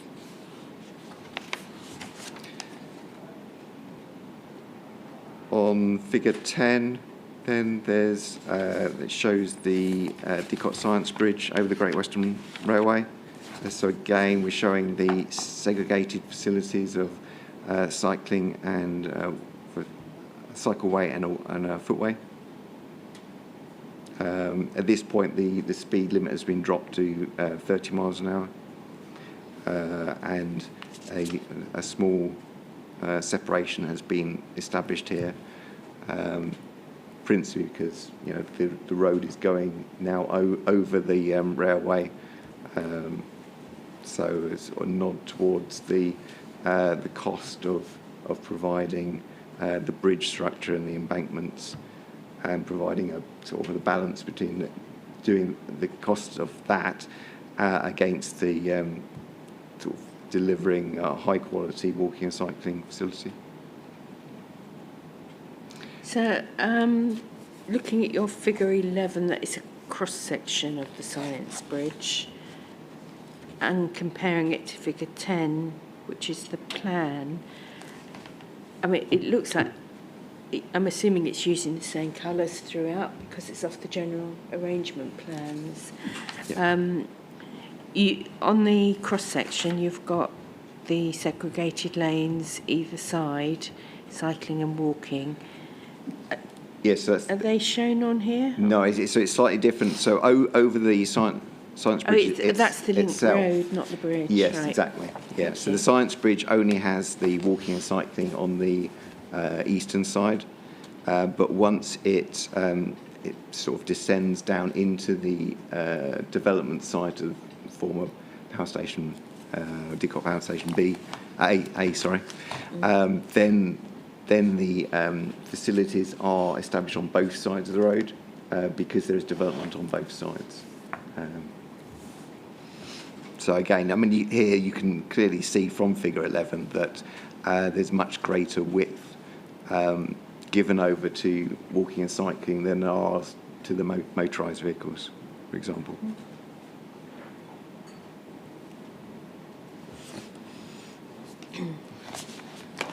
And then finally on page 14, so figure 13, again we're providing a raised parallel crossing, so priority for walking and cycling over the southern arm, which is the old A4130 alignment. And through here is the important National Cycle Network Route 5. So that passes sort of north-south, so sort of bottom left to top right. So that would be realigned to the new road, following the orange alignment, providing a toucan crossing over the Hif1 scheme. So at the moment, for example, the users of the NCN 5, which is also a bridleway, have to cross the A4130 at a roundabout with poor visibility and no control facilities. So this is a significant improvement over the existing.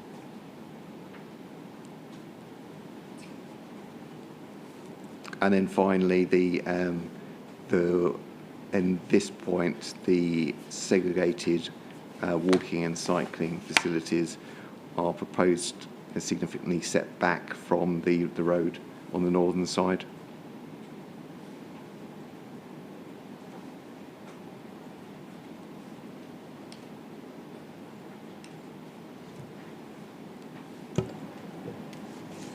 And then, Mr. Blanchard, I was going to, I think you've been through those figures then for the two bits of the scheme you're concerned with.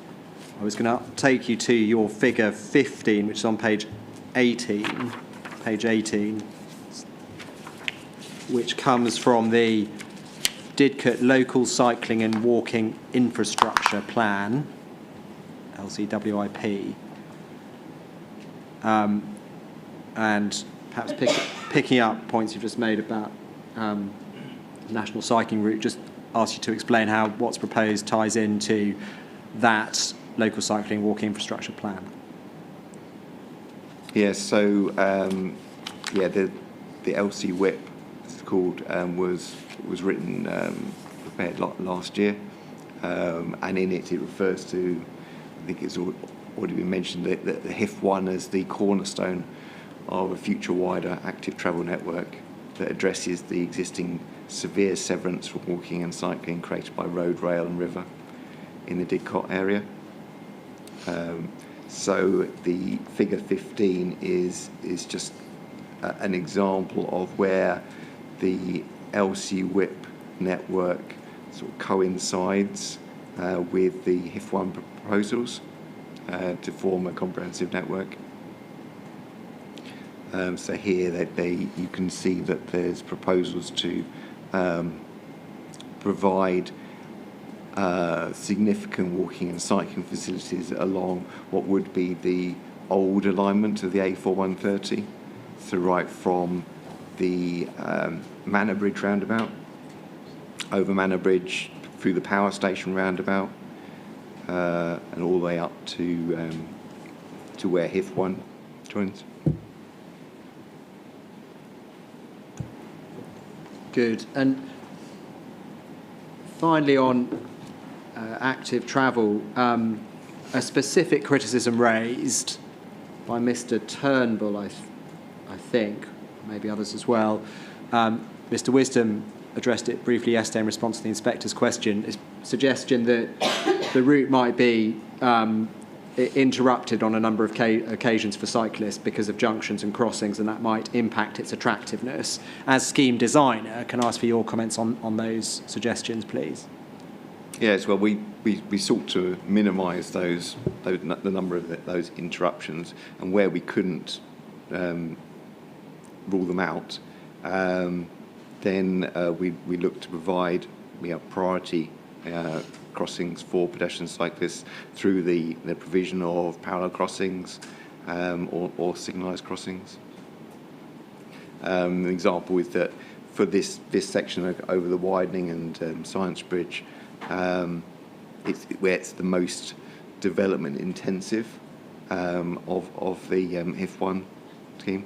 That users would have to cross junctions 6 times over a distance of 4.5 kilometres. But obviously, in other areas of the scheme, there's much less number of crossings. And it's important to note that we've designed the walking and cycling for to be as comfortable as possible, providing that separation between walking and cycling facilities, so that the pedestrians don't feel too intimidated by cyclists, and the cyclists are not impeded by pedestrians. So more comfortable facilities that would hope to increase mode share, make both modes more attractive. And I believe, our design does deliver that. And one other thing is that there has been some mention of multimodal approach, and we are proposing cycle parking at bus stops to encourage that. Good, thank you. Next topic is design of the Science Bridge. And can I ask you to take up a couple of documents. The first one you've got already, your proof. On page 15, you've got figure 14, proposed Science Bridge elevation. And that, I think, is taken from one of the drawings at CD A.20, if anyone wants the reference, but I think we can just look at the one on page 15. So that's the elevation. I'll ask you a question in a minute, just to get you to take up one other document before you do. Could you take up Ms. Jane Ash's appendices? So that's appendices to approve produced by the County Council. Jane Ash's appendices, which are 13 pages long or so. And that contains, it's called JA2, if that helps. And that contains a number of photo montages. And simply because we haven't looked at any of these yet, it might be useful to do so. The final one I'm going to suggest we look at is the page 13 of Miss Ash's appendices. It should hopefully be a landscape photo montage of the Didcot Science Bridge. with some planting having matured. And I make it clear I'm not going to ask you about landscape and visual impacts. Obviously, Miss Ash in due course can give evidence about that, but I'm going to ask you about design, so we know what we're looking at. We can see it there. So, Mr. Blanchard, in terms of design, see, it's an issue raised in this inquiry.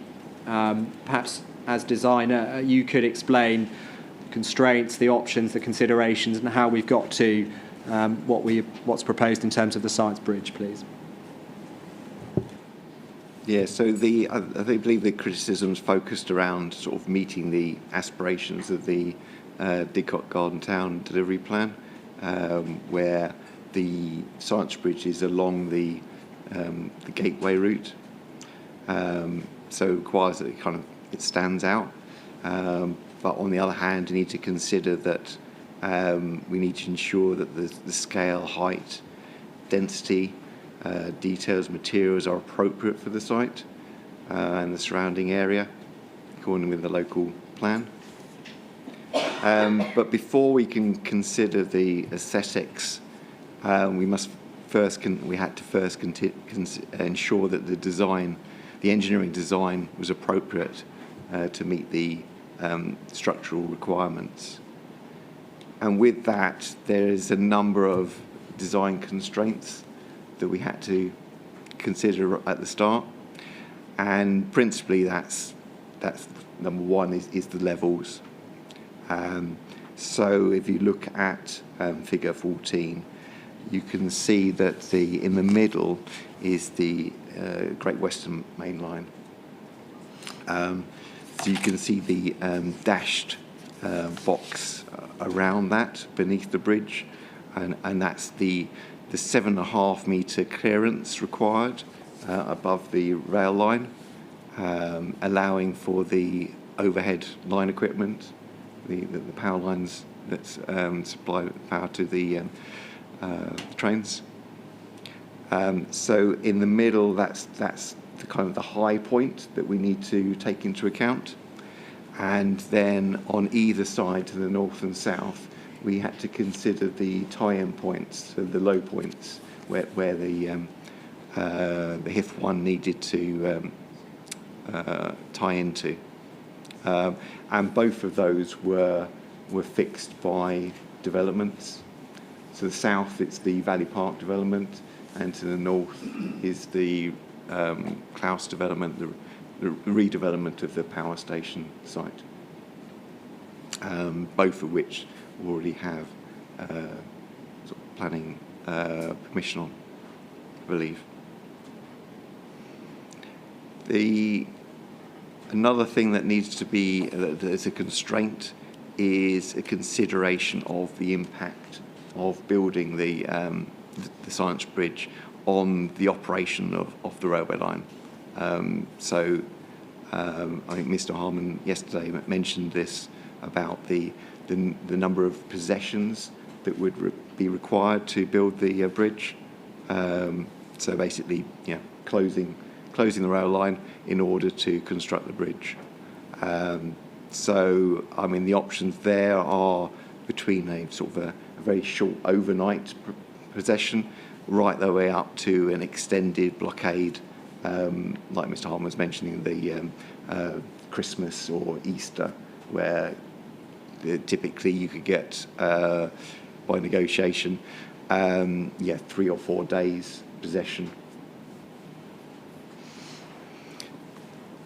Presumably you need possession for the, I don't know if it's piling that's proposed on the two central ones. They seem quite close to the embankments as well as the bridge structure. Yes, yeah.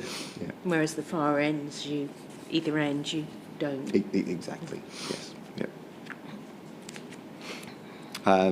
The location of the bridge took into account the overhead line equipment, the OLE.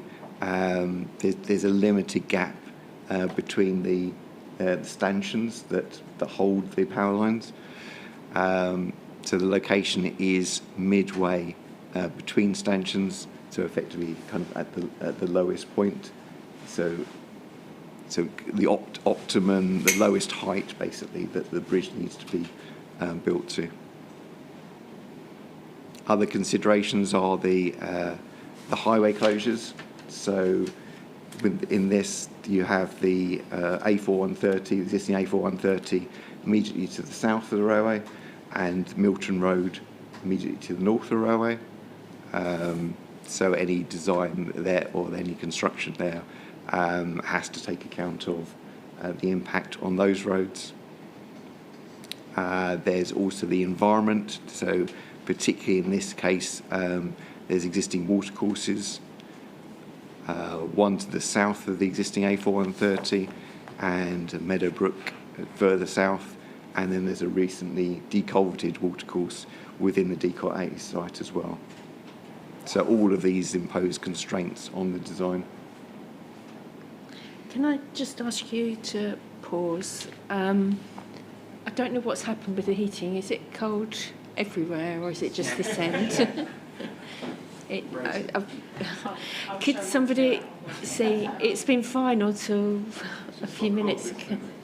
It could be climate change. Sorry? It could be climate change. It could be. I think we can continue while Sharon sorts Okay, that out. great, thanks. Yeah, and then finally, the obviously there's the cost constraints as well. So how much which the constraint? cost? So Cost. you know how much the bridge would cost to build it, and then how much to maintain it. So which is quite a significant consideration, as you know, typically bridges have a lifespan of 100, 120 years. So does that mean that the maintenance is more of a consideration than the construction? I wouldn't say more of a consideration, but it needs to be taken in the round. So in terms of the design options, then we have selected a functional standard beam bridge. This would be alternatives such as cable stayed, suspension, tied arch, truss, cantilever. They would all be significantly more expensive and more challenging to construct. We did look at options of not having piers in the Network Rail land. You've already picked up on that, but that would create challenges due to the long span lengths for the beam bridge. So effectively, we looked at a 3-span bridge spanning from the south, the A4130, then the Great Western Main Line, then Milton Road, and looking at a steel concrete composite bridge.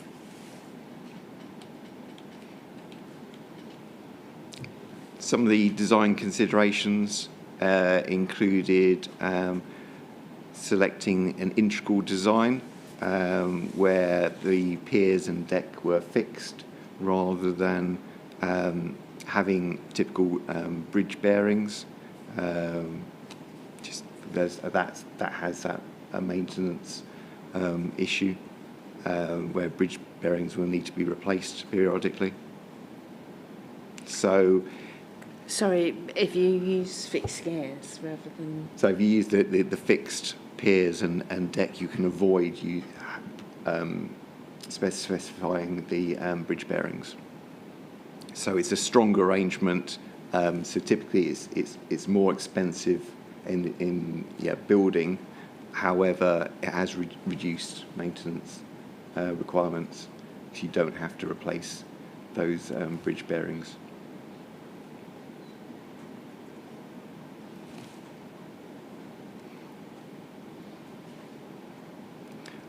Another thing was regarding the piers in the Network Rail land. So if they're more than 4.5 metres away from the rails, they can avoid design for derailment loading. So that kind of dictates, where those piers were positioned, proposed to be positioned. There's also the requirement for very high containment parapets, so 1.8 metre high, because it's a road bridge over a rail line. So Network Rail requires this. And as I've already said, it's considering the maintenance requirements, the inspections and replacements for the bridge parts over the life of the bridge.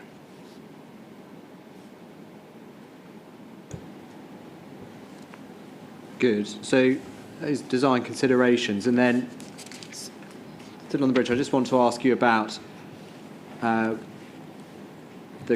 a proposed planning condition put forward by the district councils, I think, in terms of external appearance,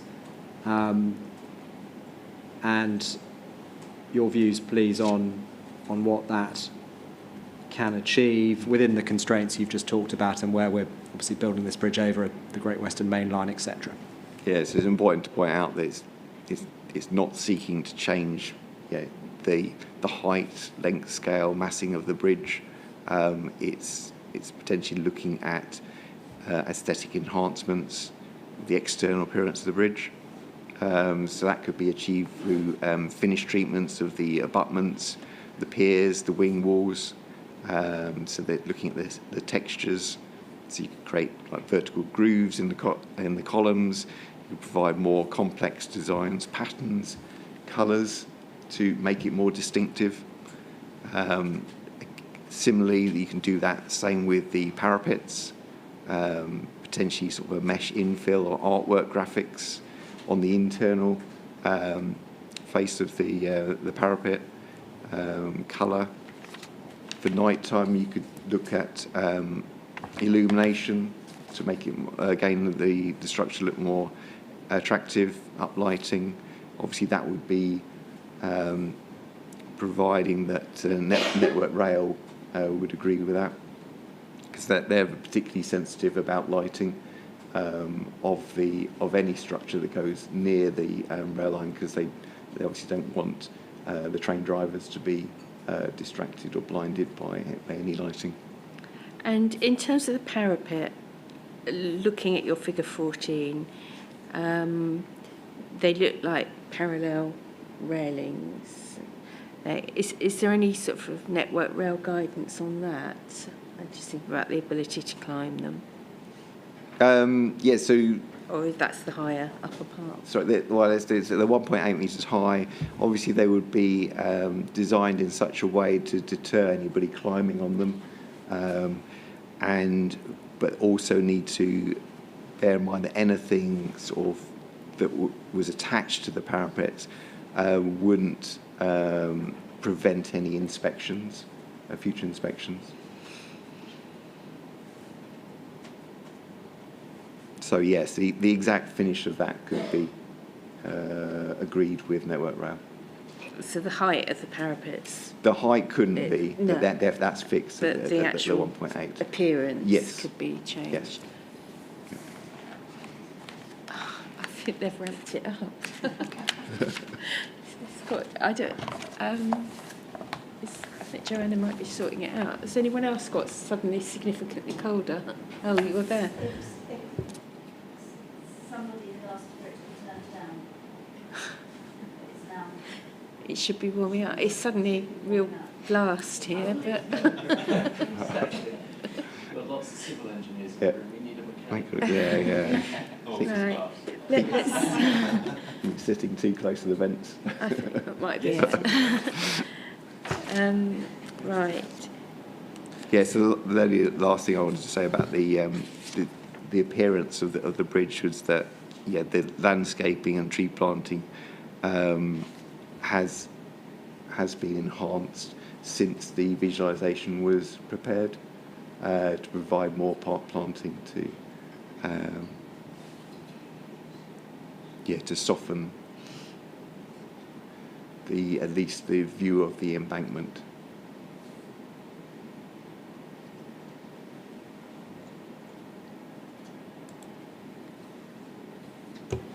Thank you. And then, in respect of the Science Bridge, I'm just going to ask you to respond, if you can, to some of the criticisms by Mr. Harman in particular. I think Sutton Courtenay Parish Council may also raise it to some extent, in terms of feasibility, buildability, a requirement to consult and liaise with stakeholders, etc. I mean, we heard Mr. Harman's evidence yesterday, and the extent to which he was saying these were constraints or could be overcome. But just from your point of view, have you taken these things into account?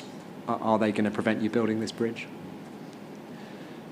Well, the design was prepared by, obviously, as expected, professional bridge engineers through sort of thorough consideration of risks and constraints. And I know one thing that was mentioned yesterday by Mr. Harman was the question of the quantifying the risks, and that has been prepared. A quantified risk register has been prepared for this. There were a number of buildability workshops with an experienced bridge contractor to ensure, as I mentioned previously, to ensure that the design was constructible and also could be built within the proposed Hif1 programme. For example, positioning, installing the cranes required to construct the bridge. But critically, we worked incredibly closely with Network Rail to ensure that the design would be acceptable to them. We had over 8 workshops, I believe, and by the end of it, we had obtained an approval in principle and a letter of no objection from Network Rail. And so, typically that's what's the level you would expect at this stage of the design. Obviously, there will need to be further approvals, but at the stage that we got to, that's typical. And perhaps more critical is their agreement that the bridge could be constructed entirely within a rules of the route, which is a weekend only possessions. So this means that it would not require extensive periods of possession, for example, the Christmas and Easter holidays. So this is a sort of significant mitigation of the risk to the programme. That if the construction was limited to the Christmas or Easter holidays, that would entail. So that's not a constraint. Good, thank you. Then one final matter, Mr. Blanchard. If you go to page 18 of your proof,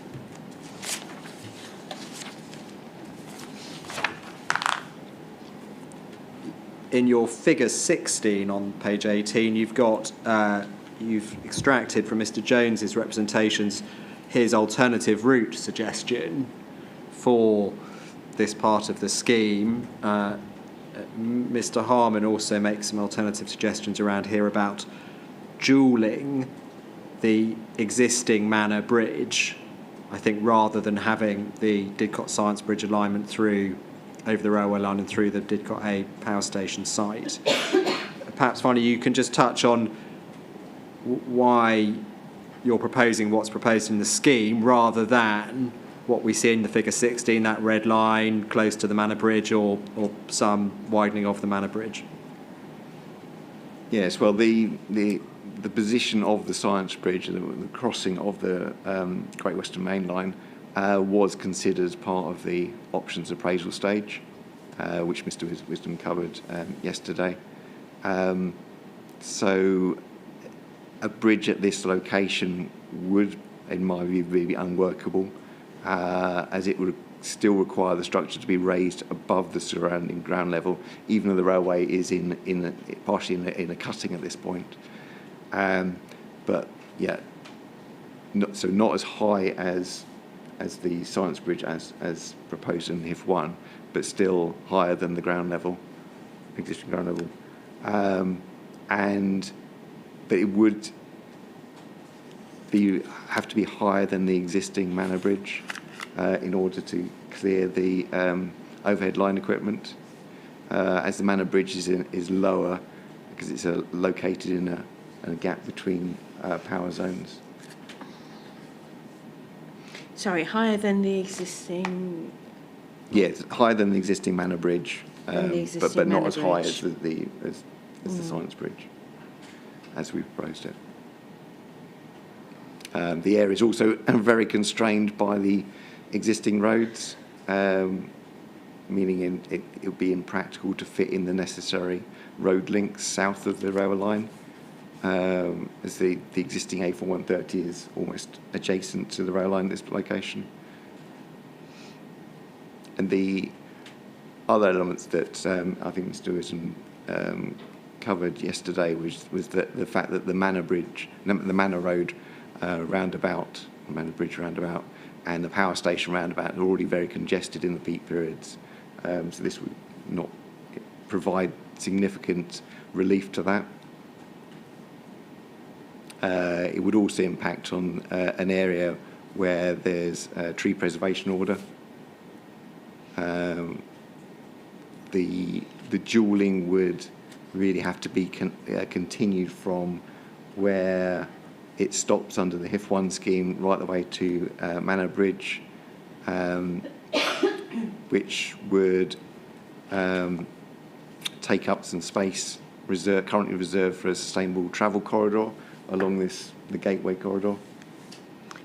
Sorry, required for a sustainable travel route.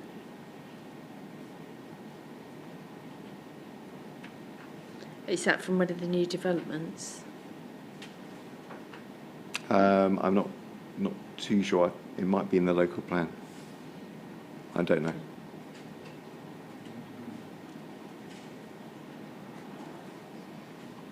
And significantly, the proposals wouldn't separate the Hif1 traffic from the established important east-west bus route between Milton Park and Didcot Parkway Station that travels through the power station roundabout. Because the Hif1 as proposed separates those two movements.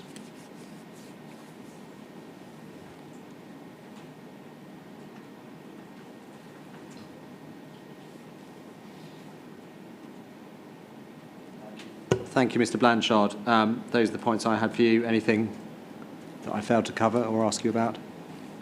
No, I don't. No? Good. Thank you, Madam. That's the evidence in chief. Thank you.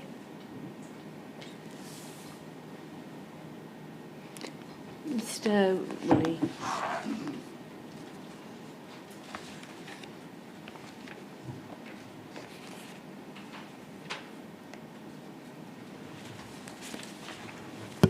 Mr. Blanchard, your evidence has been largely inaudible because you're sitting too far from the microphone. My apologies. Would you mind coming a little closer? Yep. Thank you. Paragraph 1.4 of the proof, please. I want to understand how the figures work out.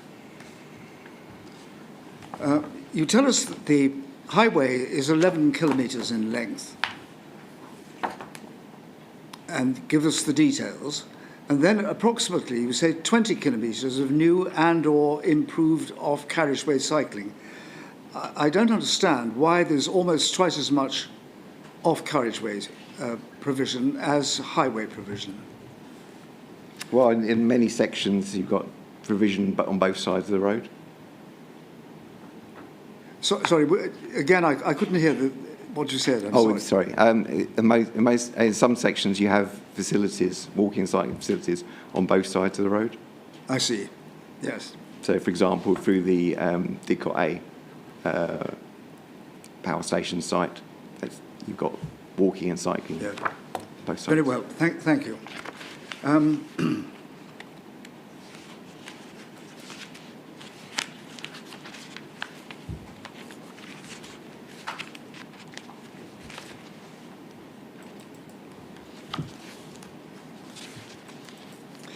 And now turn to page 15, please.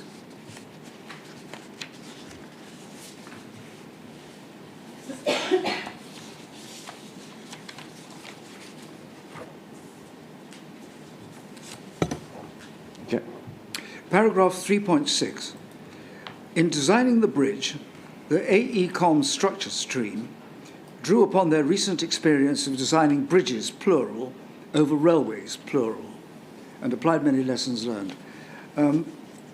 What bridges and what railways are you referring to there? I'm afraid I don't know the details. You of don't that. know? No, sorry. I can find out for you if you want. Have you personally ever designed a bridge over a four-lane railway, four-track railway? No, I haven't. And I didn't in this case. The team was made up of structural engineers who've done the design.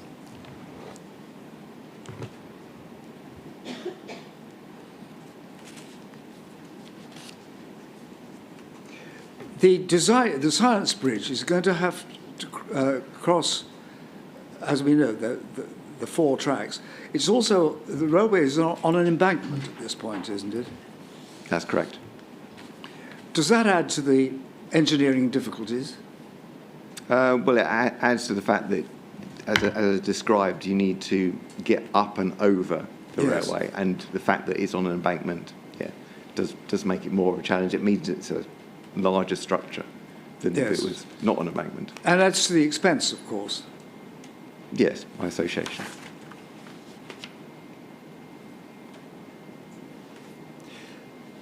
What about the fact that the railway is electrified? Does that add to the complexity of the exercise? It requires that, again, you need to have the clearance Yes. above the power lines.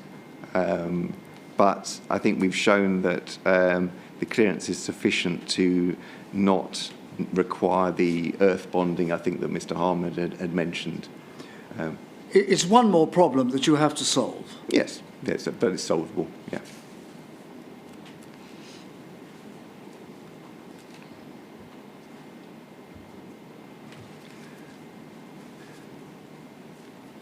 You told us that Network Rail will give you the necessary possession to carry out all these works. And you say it's not going to be confined to weekends and holiday periods. No, what I said was that it was considered that it didn't require the longer possessions, the blockades of Easter and Christmas, that it could be delivered in a number of weekend possessions, overnight possessions. A number of weekend possessions. Yeah. Yes. Overnight possessions, yes. So Yes. these rules of the route are typically a Saturday night. Plainly, you are going to be restricted, aren't you? Yeah. Because of the requirements of the railway. Yeah, absolutely. Yes, well, that's very fair. Yes. I think the point we were trying to make is that we weren't now going to be restricted to, obviously, Easter and Christmas only happen once a year. So if you kind of miss one because of so bad weather or something like that, unforeseen events, then that would put you back a whole year. Whereas as we've identified, is you could build it over weekends. So if you miss one weekend, it wouldn't have such a big impact on the program. And have you made provision for unexpected troubles, contingencies? Yes. Yeah. For example, if you happen to come across a disused burial ground under the working area, that is catered for, is it? I'm not sure whether that particularly would be catered for, but yeah, I mean... I choose that because they're very dramatic, aren't they? They Yeah. can have a drastic effect on building works. Yes, yeah.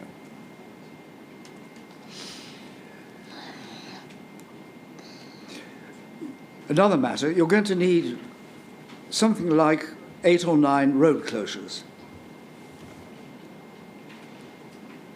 Well, I mean, we've not sort of calculated how many, but yeah, there'll need to be a road closure for the installation of the crane that would lift the bridge into place, and obviously there will need to be a closure when that lifting operation happens. Yes. So whether that would be, 1849, but... And of course, these closures do cause a considerable amount of inconvenience to the public, don't they? Inevitably. Yeah, I mean, so they would be timed to minimise that inconvenience. Yeah, Of course. I entirely accept that. Yeah. But you can't avoid it, can you? No.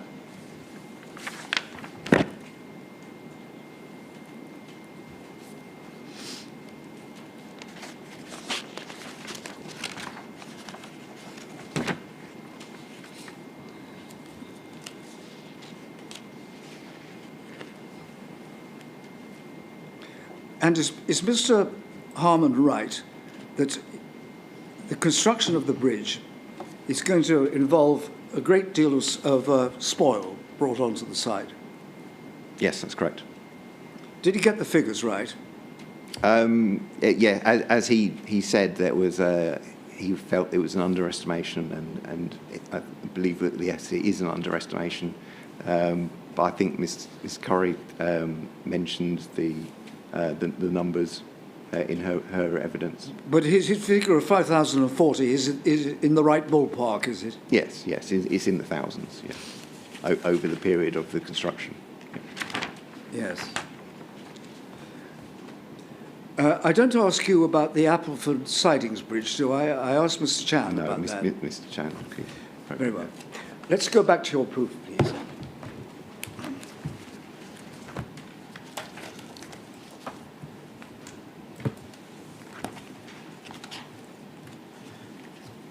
I just want to understand the way that the drawings work. I take figure 4 at random because I imagine that your answers are going to apply to all the others. The green colouring indicates what? Did you mean the light green or the dark green? Let's start with the light. Landscaping, vegetation. That's what? Vegetation. Yes. And the dark green? Yes, so more intense vegetation, so larger planting and stuff like that. Yeah. Although the exact details of that would be visible more clearly in the landscaping master plan. What is the buff colouring? Buff. The brown colour.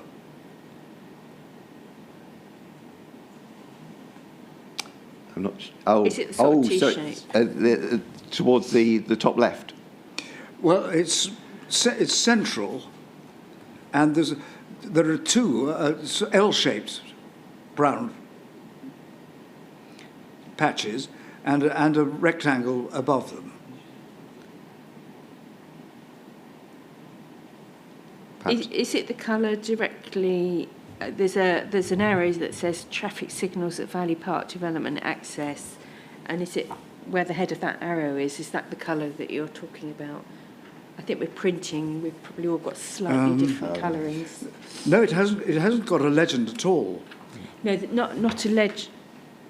Figure 4's got. It says traffic signals at Valley Park Development Access. Can you see that? Yes. And then from there's a line that comes down with an arrowhead. And is it the area? Well, it's not. It's obviously not the access as such, but is that the colour that you're talking about? Now, do you see the words scheme extents upside down? Mm-hmm. Yes. Mr. Blanchard. Yep. Above the T and E in the middle of extents, there is this L-shaped brown patch. And above the HE of scheme, another one. Yes, that's tactile paving. That's? Tactile paving, the blister little bumps for the visually impaired. Yep. Which is the cycleway and the walkway? So at that point, it's shared. So there is no segregation between walking and cycling at that point. No segregation. No. Is that why, when we look across, we see that in paragraph 221 there's an inline toucan crossing?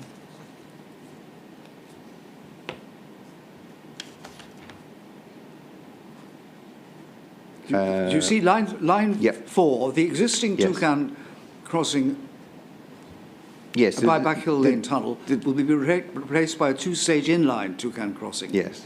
Now, that means that the cyclist is going to have to stop and either get off his bike or lean off it and press a button to work the Toucan crossing. Yeah, I mean... That's the reality, isn't it? Yeah, typically at a Toucan crossing, that's what you would do, yes. You wouldn't have to get off your bike, but you'd press a button. Turn on one page, please. 228. This is another place where the cyclists will have to stop and negotiate the carriageway. That's correct, yeah. Likewise, 230 on page 11. Priority will be given to those walking and cycling through a new parallel crossing on the Valley Park arm of the roundabout. Well, Does that mean a crossing? It's a crossing, but in that instance, the vehicles would have to yield to the crossing pedestrians and cyclists. Just like it's a zebra crossing, but for pedestrians and cyclists. Yes. So effectively, the parallel crossings give more priority to pedestrians and cyclists. Yes. But you've got to balance that against the safety of that, which is why with the higher flows, we're looking to provide that Toucan crossing. And of course, throughout the length of the road that you're concerned with, the cyclist or walker will be meters away from the traffic on the carriageway, won't he or she? Well, it varies along the alignment, Yes. so it's at the best points it's more than 4-5 meters. Yes, away. but they're never going to escape the noise and the disturbance of the traffic, are they? The facility is part of the corridor, so yes, I mean we're not proposing stuff that's street away. I mean that will be delivered through the developments. Thank you, Mr. Blanchard. Those are my questions, Madam. Thank you.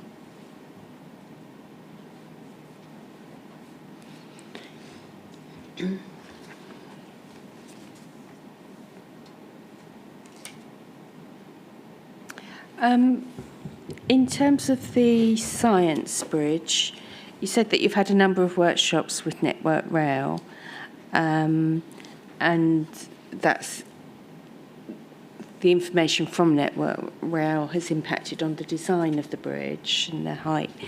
Has it taken account of any future? We've also heard at the inquiry discussion about maybe upgrades to Culham Station and I can't remember Grove Station, which obviously that won't be in this vicinity.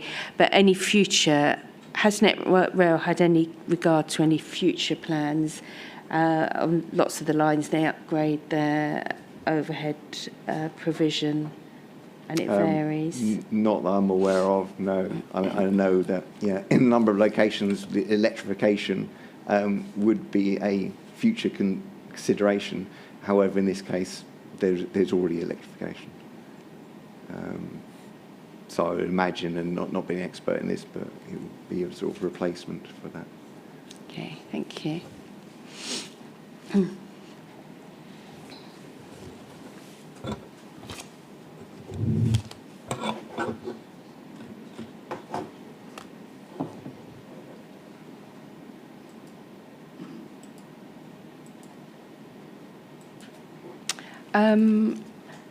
Paragraph 2.8, you're talking about the walking and cycling and horse riding assessment. Yes. And you say it was completed for both elements. Are both elements the walking and the cycling? I think you said earlier there was no horse riding.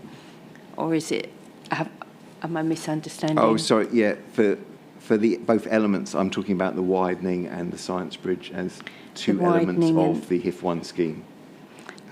We did consider walking, cycling and horse riding. We engaged with the British Horse Society.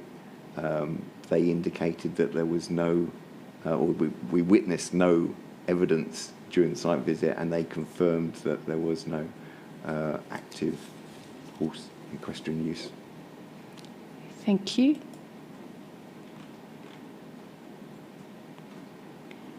Um, 224.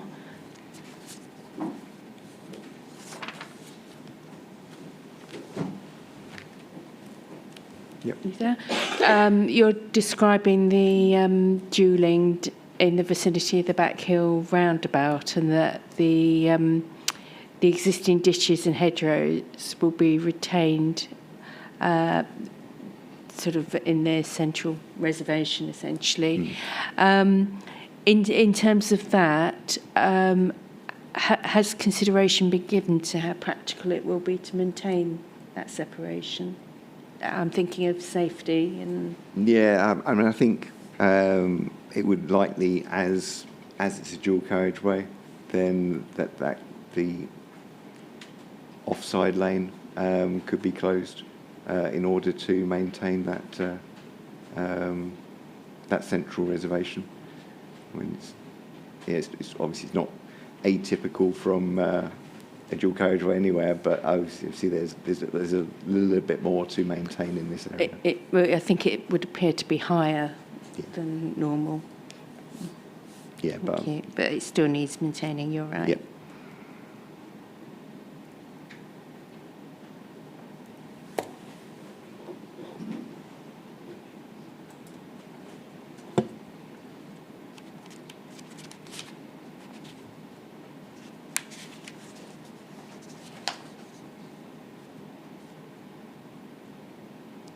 And 2.30, it's the Science Bridge roundabout.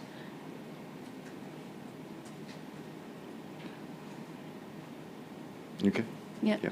You talk about the fact that on the approach to the roundabout, single carriageways will be provided into 2 lanes. And I follow that. But that leaving the roundabout, 2 lanes will be reduced to 1 lane. Is that not likely to give rise to sort of stacking on the roundabout and congestion on the roundabout itself?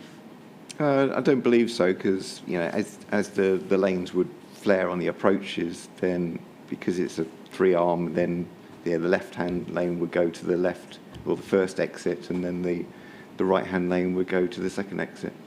So I'm talking about where they come off the roundabout as 2 lanes and then reduced to 1 lane.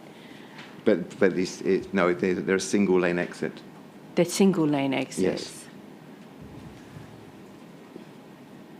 Yes. Right, sorry, I've misread that.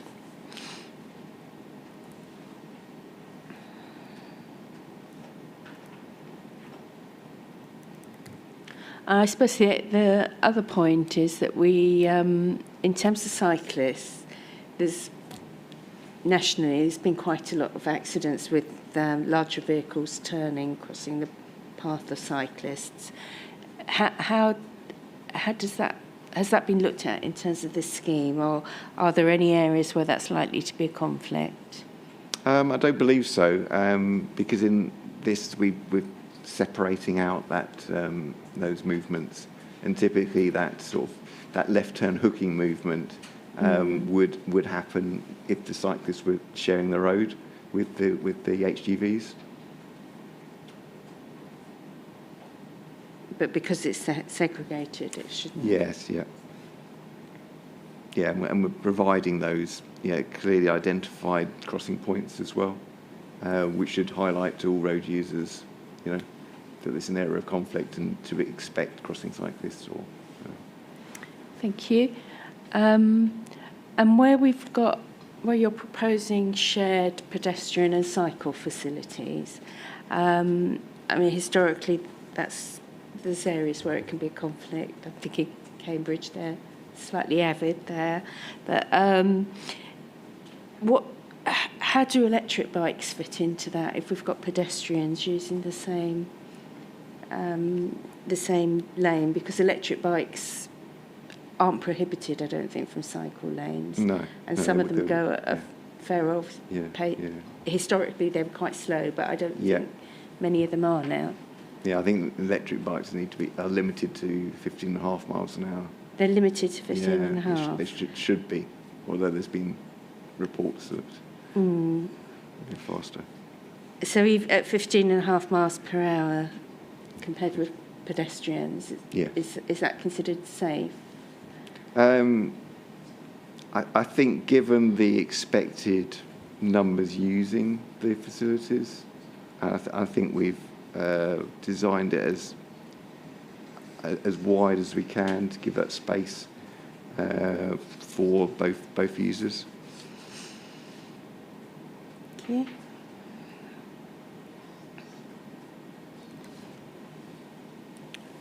If you can just bear with me.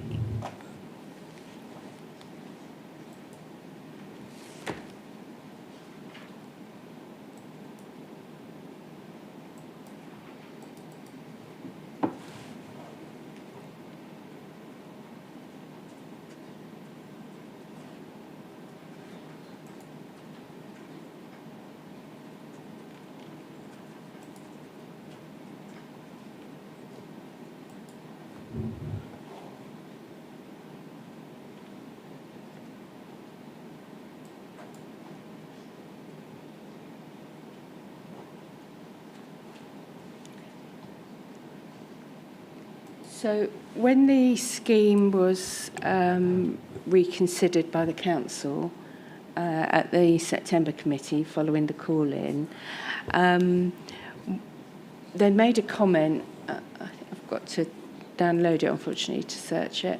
But they made a comment regarding bus priority. And as I understand it, the bus priority is limited to signals rather than... sorry, I can't see where I've downloaded that to. Signals rather than bus lanes, is that correct? That is correct, yes. And does that pick up on what they said at the council committee in terms of that? I think there might have been a slight misunderstanding, which is why I covered it in my rebuttal. That when it was mentioned about bus priority, it wasn't specifically talking about bus lanes. So that, I think you mentioned it in your rebuttal Yes, to that's right, in section 4. council, the district councils, haven't Yes. you? I suppose the point I wanted to understand was the what's called Planning and Regulation Committee aware of that, or do you think they misunderstood as well? I'm not sure, I'm afraid. You're not sure. Thank you.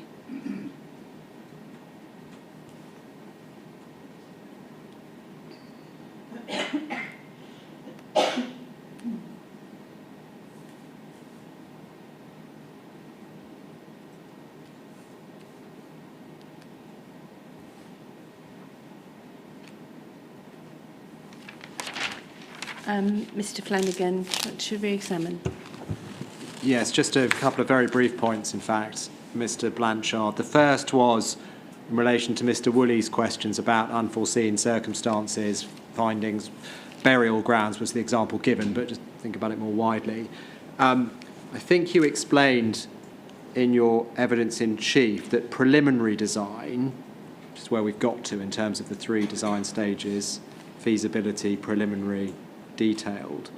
Preliminary design activities, I think you said, includes surveys, topographical being one, any others, and to the extent there were others, how do they serve or not to mitigate the risk of unforeseen findings, such as burial grounds or whatever it might be? Yes, well, I mean, the surveys, would go to reducing that risk, but obviously they couldn't eliminate the risk completely. And what, if any, surveys in addition to topographical have we got to at this preliminary design stage? I think I listed them out.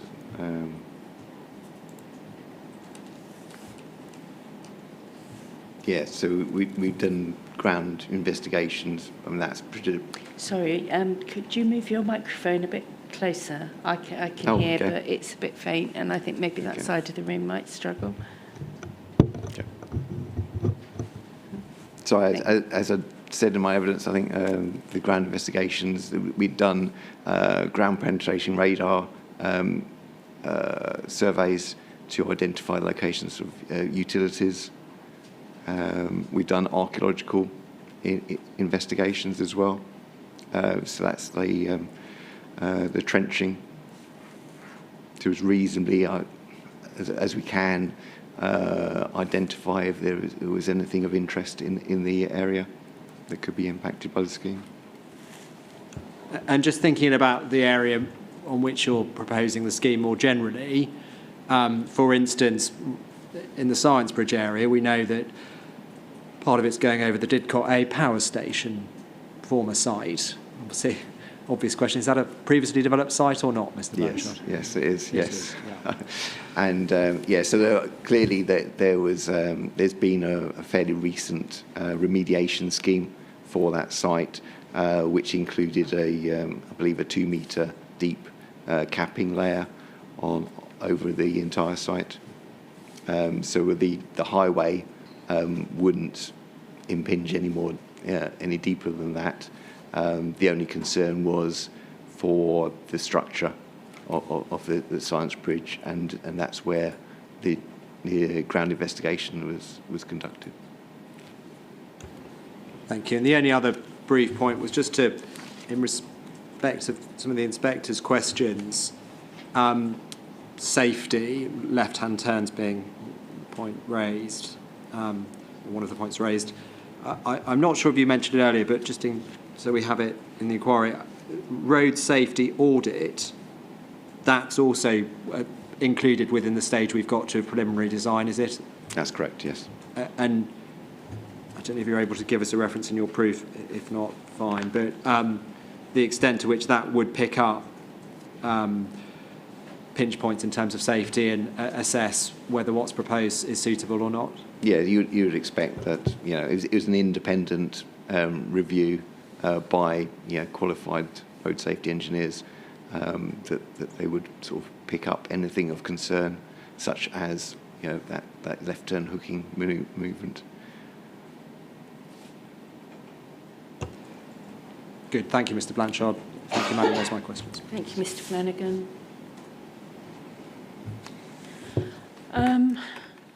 It's 1:10, so I suggest we adjourn till 2 o'clock and then hear from Mr. Chan. Thank you.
No, we can carry on, madam. Thank you. Sorry, it's 2 o'clock and the inquiry's resumed. Mr. Flanagan, is it yourself again? Yes, it is. Thank you. Mr. Chan, you are Carl Chan, is that correct? Yep, that's correct. Good. Just before I introduce you to the inquiry, in terms of documentation, you've got a proof which has an appendix and a rebuttal proof of evidence. Yep, Yeah, correct. Just to introduce you, taken from section 1 of your proof, you are Carl Chan, Associate Director at AECOM, working at AECOM since April 2014, hold a Master of Engineering and Civil Engineering from Imperial College London, 21 years experience in traffic and highways engineering, current role mainly on managing delivery and technical design of multidisciplinary traffic and highways projects, including active travel, junction improvements and traffic management schemes. Your evidence relates to the Didcot to Culham Link Road element of the scheme, including the bridge across the Thames. And you tell us that you were responsible for managing the delivery of the feasibility design and preliminary design and technical input into the planning application. That's element 1. And you say 1.4, you will also be giving evidence for A415 Clifton Hampton bypass. You were not involved in that element of the scheme on a day-to-day basis during design development. However, the scheme was developed and delivered in a coordinated manner, allowing you to have sufficient knowledge to provide evidence on that element of the scheme. That's all correct, is it? Yep, that's correct. Good. Just a couple of preliminary points then. Madam, as with Mr. Blanchard, you'll have seen that Mr. Chan's proof includes within section 3 some responses to landowner CPO objections, and again I'm going to park those until the CPO section of the inquiries. And secondly, Mr. Chan, you were here for Mr. Blanchard's evidence, I take it? Yeah, I was, yeah. And therefore you heard him speak about 2 overall matters relating to design. The first one I asked him about was the stage of design we're at, the 3 stages being feasibility, preliminary, and then detailed. And he explained that we completed stage 2 but not got to detailed yet. And I also asked him about the philosophy of the design, I suppose, in terms of use of Design Manual for Roads and Bridges, DMRB, and Manual for Streets 2. And he explained more fully that the approach was a mix of those 2 documents, DMRB and MFS2. Mr. Chan, for your elements of the scheme, do those points apply similarly or not? And if anything you need to add on those or not? No, it applies to the elements that I'm talking about today as well. Yeah. Thank you. If you could just keep your voice up, and if you can bring it close, that would be helpful. It's better. Thank you. Okay, so I'm not going to ask you to go over those matters again. I'm going to ask you to go to, firstly, dealing with the active travel approach. I asked Mr. Blanchard to talk about the walking, cycling, horse riding assessment reports for his elements of the scheme. I'm going to ask you if you can do so for your elements of the scheme. So again, we find those at CD A.7, and if we go within the PDF of A.7, which is the transport assessment, you go to page 199, you will find the Didcot to Culham River crossing walking, cycling, horse riding assessment report. Yep. And just to introduce it, if you then go to page 243, you will find the front page, at least, of the report for Clifton Hampton bypass. If you go on, you'll find it's all corrupted, and that's the replacement document I provided this morning. Got hard copies available, but it should go on the inquiry website. So, Mr. Chan, perhaps using the Culham River crossing one, the first of those that starts at page 199, perhaps can you just explain what was done in terms of those assessments for your parts of the scheme, please? Yep, that's fine. In terms of assessment, it's pretty much similar to what Mr. Blanchard said a bit earlier today. So it's gone through, both in terms of the review and assessment. And then in terms of survey and data that's collected is at the similar timescale. So a week worth of survey data was collected at the same time. So do you want me to go on to in terms of what's been kind of identified as the issues and opportunities? Yes, if you're able to give us an overview of issues and opportunities. Okay, yeah. So I guess for the main overarching opportunities that are identified in those two woodchart is the provision of dedicated, safe and direct cycle pedestrian facilities along the proposed new route.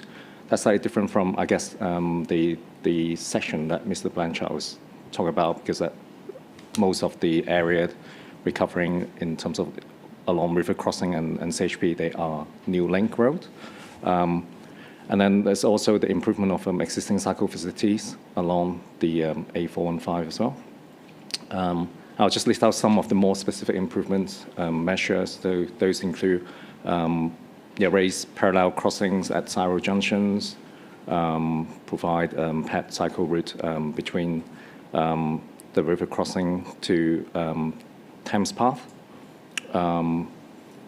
providing bus infrastructure such as bus stops, the non-motorized user facilities to the west of Applefoot Station. The specific mention about collect roundabout in terms of introducing or introduction of pedestrian facilities and cycle facilities across all arms. And then there's an inclusion of dedicated pedestrian and cycle facilities between Culham Railway Station, Culham Science Centre, and to the northeast of Clifton Hampden. Lastly, the improvement of access to the existing shared footways on Abingdon Road from Culham Science Centre by providing a crossing facility.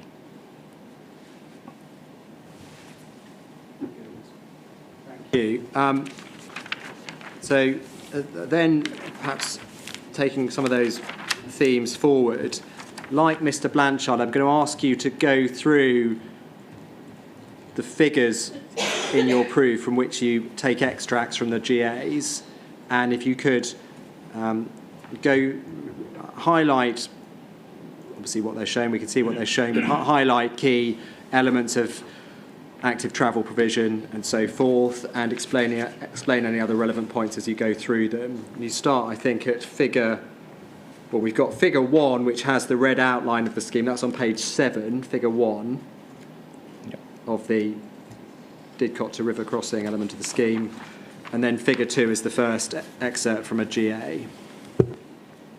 Yeah, okay. So we look at figure 2. That's the Colette roundabout location, which is at the southern end of the river crossing scheme.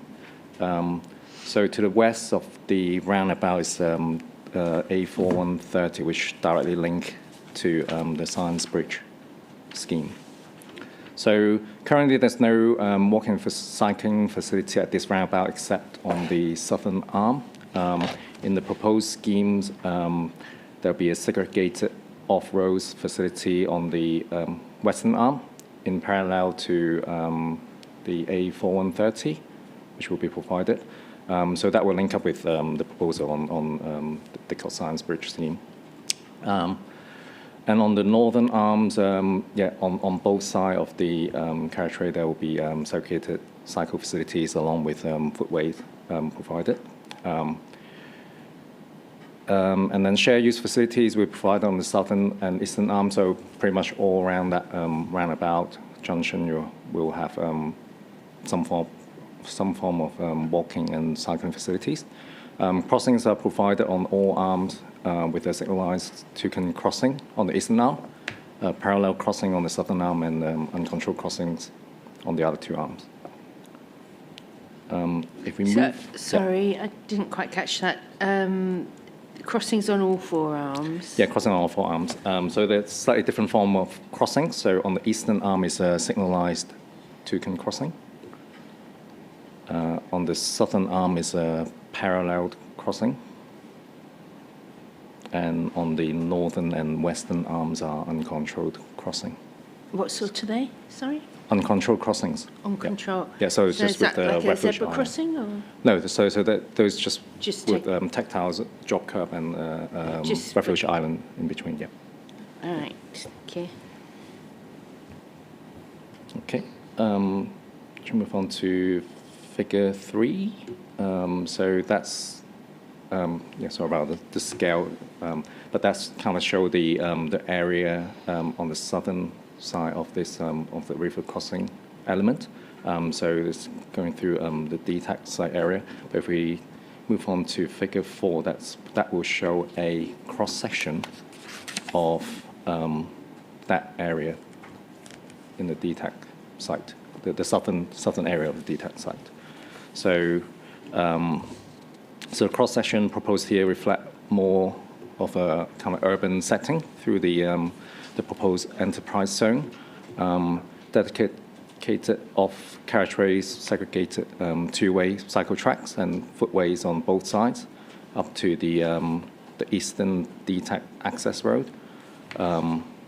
So if you scroll back onto figure 3, that's where pretty much the length of the pink area on the left. So that section there will have two-way facilities on both sides of the carriageway. Yeah, and then within that, there's 2 parallel crossings within that area to facilitate proposed enterprise zone and also bus stops provided within that area. Can you just help me? Yeah. You've got the 2 cross sections on page 10, Yes. and one is KK and the other one's OO. Yeah. And one is through the DTEC area and the other one's north of it. But Yeah. the DTEC area on the plan I've got extends, certainly on the eastern side, it extends all the way to the north of this extract. So where's OO? So where's KK and then where's OO? So KK is, I don't know whether you can see it, it's under the pink area. There's 2 proposed side road access. Sorry, KK's where?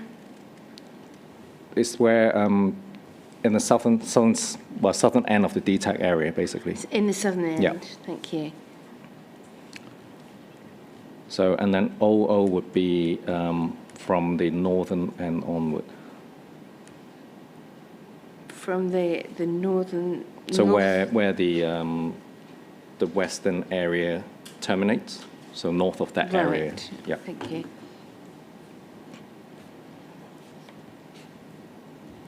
Thank you.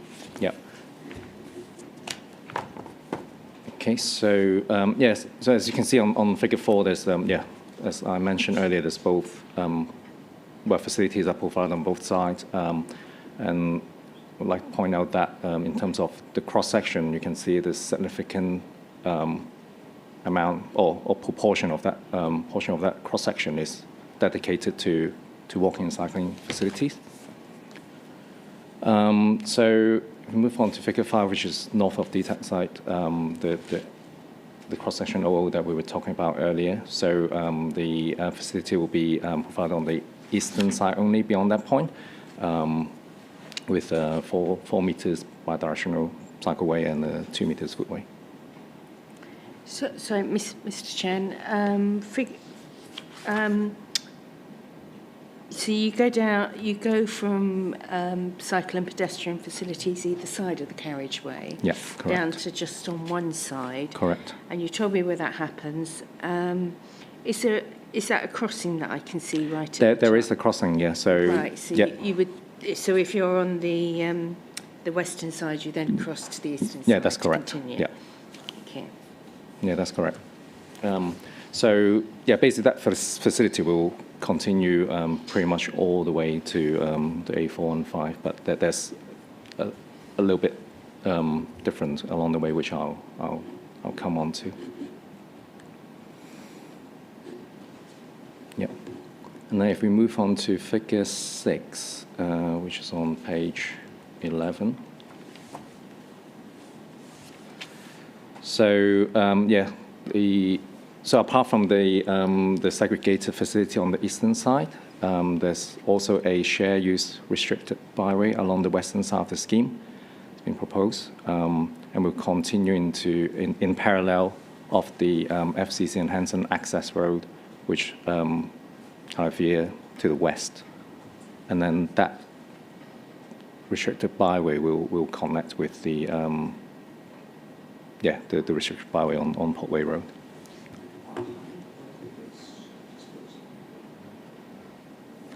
Yep.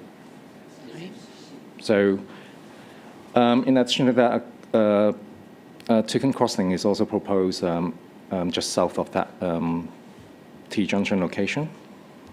I can say that. Yeah, okay. And if we move on to figure 7, which is on the next page. Sorry, I think if you could just hold on a moment. Yeah.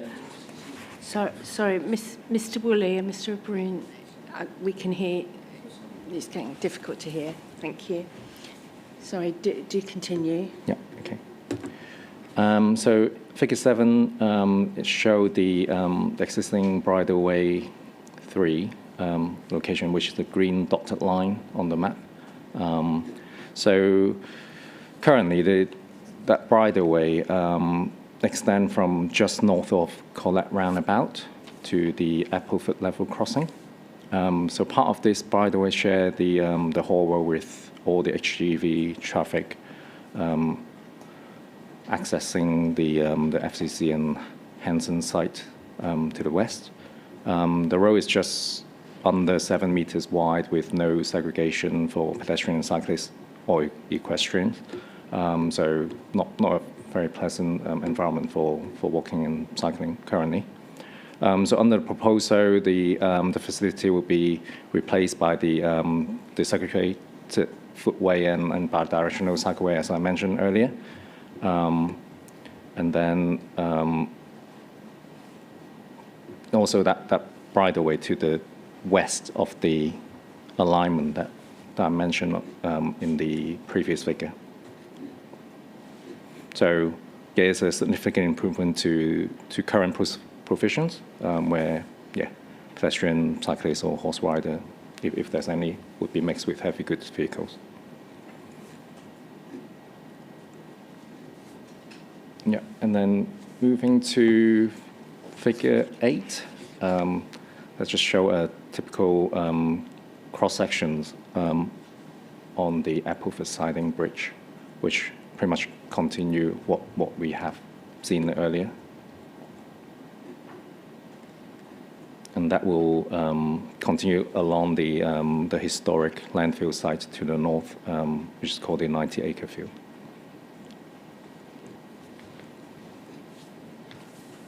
Okay. If we move. Sorry, yeah. on that figure 8. Yeah. You've got a 1.8 metre high parapet, and then on top of that, there's a 1.2 metre high noise barrier proposed. Is that right? Yeah, that's correct.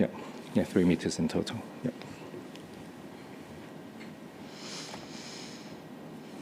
And just Mr. Chan, just pausing there, because obviously it's an issue raised by some objectors. The rationale for having a noise barrier on that side of the sidings bridge, but not the other one, may be obvious.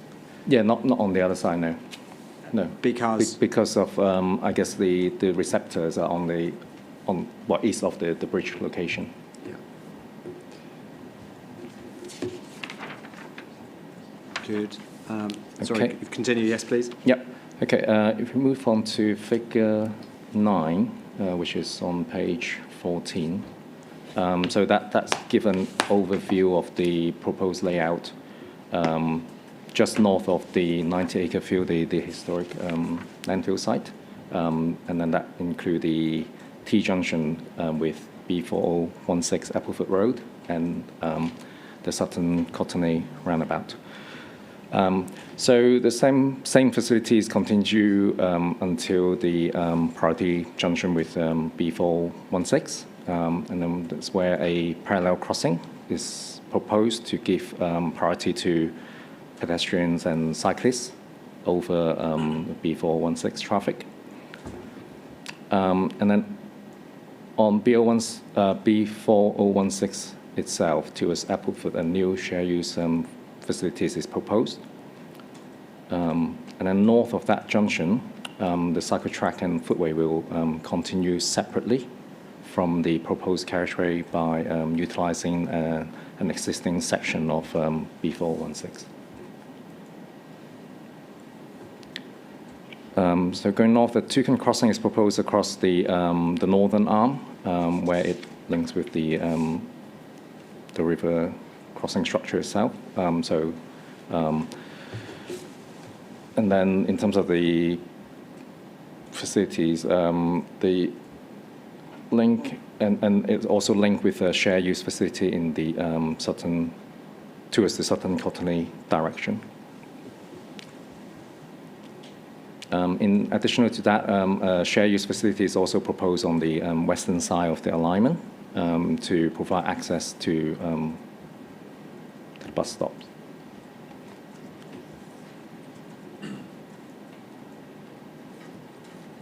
Okay. And then moving to figure 10, which again show a typical cross-section over the River Thames Bridge. So that's fairly similar to what we had on the rail siding bridge.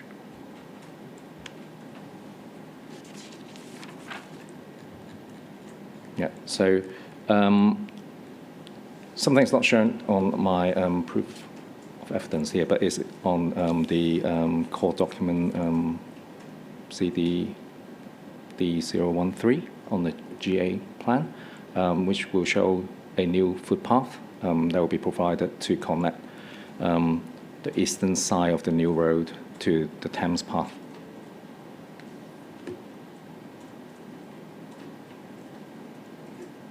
Okay, continue on my proof. Figure 11 on page 16. That's the proposed Abingdon roundabout.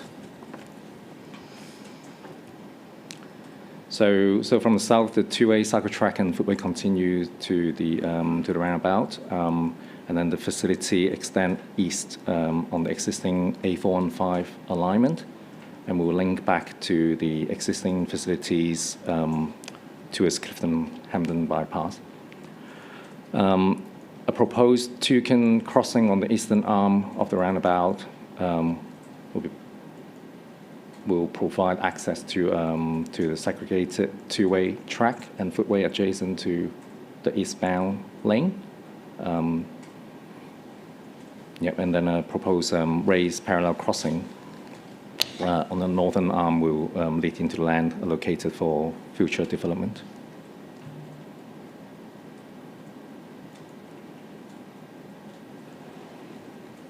So that future development, that's the housing site next to Cullum's. It's Strat. I can't remember the number. 10.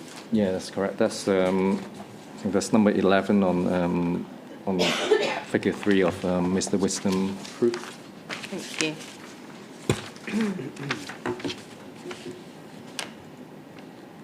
Okay. Carry on. My proof, figure 12 just show a location plan of Clifton-Hampden bypass. And then on figure 13, it has an extract of the layout of the Cullum Science Centre roundabout.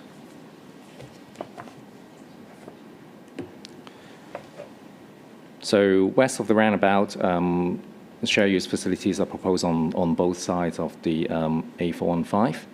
And there are several shared and segregated facilities with crossings.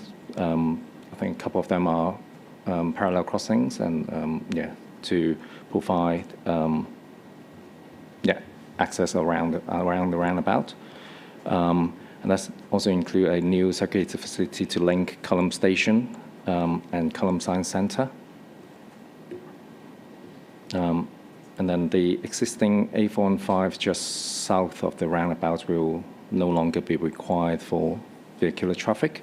This will be stopped up and become a new shared use facility that will link directly to the west of the roundabout.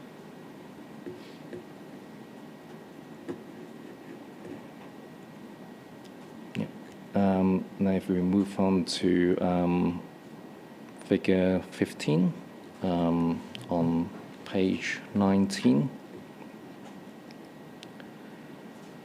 That show the existing entrance to Column Science Centre will be repurposed as a shared use facility to connect the existing A415 and the new bypass. And the proposed toucan crossing will be provided for user to cross the bypass itself.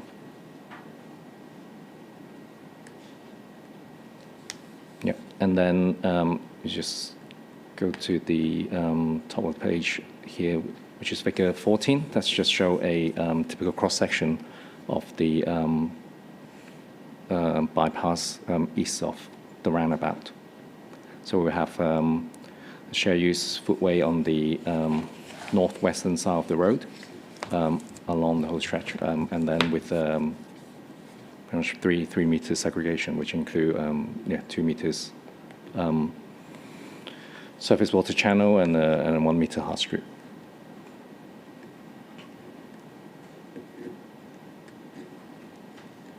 Okay, and then figure 16 on the next page. Let's just show the shared use facilities continue along the northwestern side of the bypass.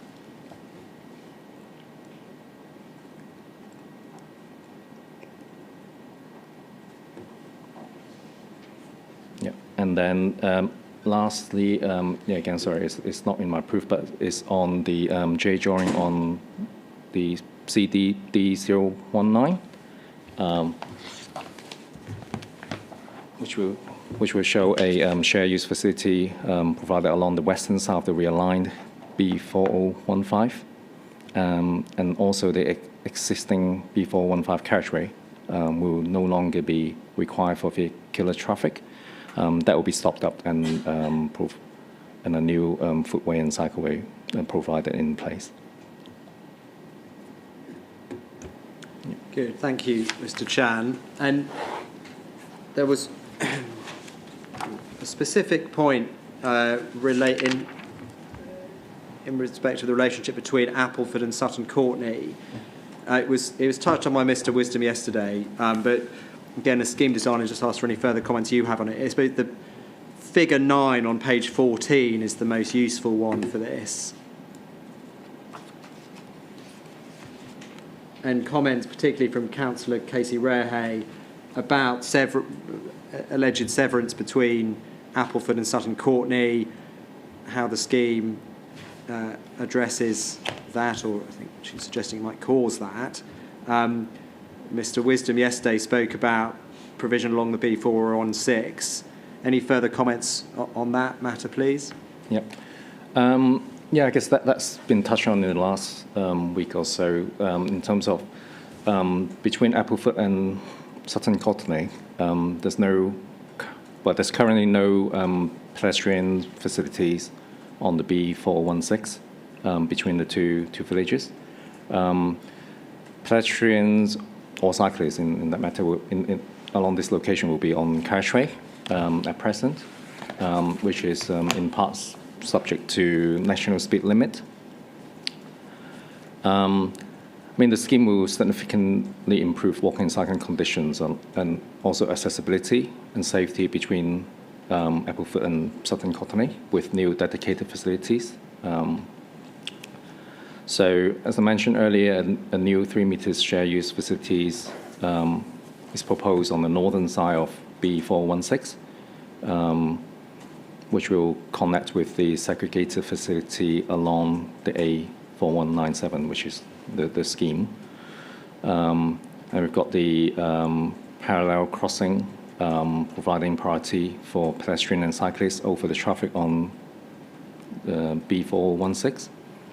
And then north of Applefoot Road, as mentioned earlier, there'll be an integrated cycle track and footway continue separately from the carriageway, proposed carriageway, by utilising the existing B416 alignment. And then at the Sutton Cottonley roundabout itself, a signalised two-lane crossing will be provided on the northern arm to provide a safe crossing point for anyone who wish to continue westward, or vice versa in the other direction. And then there's also shared use facilities proposed on both sides of the B416 towards Sutton Cottonley, west of the scheme. So those are the kind of improvement within the scheme extent. Sorry, Mr. Chan, Yeah. the B4016 in Sutton Courtenay, Sutton Courtenay going to Appleford, you said it's currently subject to was subject to the national speed limit. It's been dropped to 30 now, has it? Or is it still in the national speed limit? So under the proposal, the B4016 east of the scheme will be subject to 30 miles per hour speed limit. So it will be covered. It will be, yeah. Will, but Yeah. it's still. It's still Still 16 miles, 60. yeah, national speed limit, yeah. Thank you.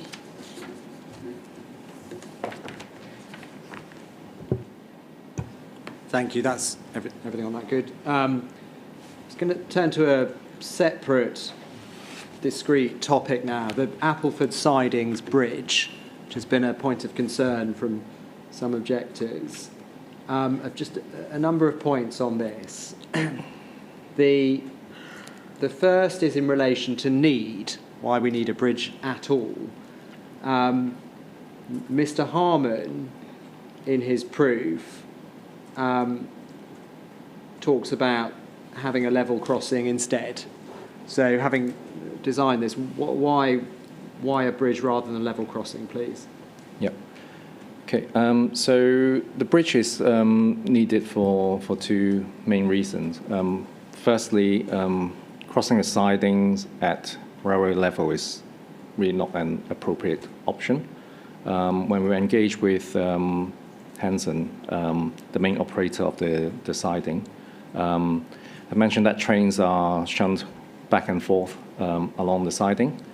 So hence any level crossing would affect the operation of the siding and create considerable safety risk to road user and also the operator.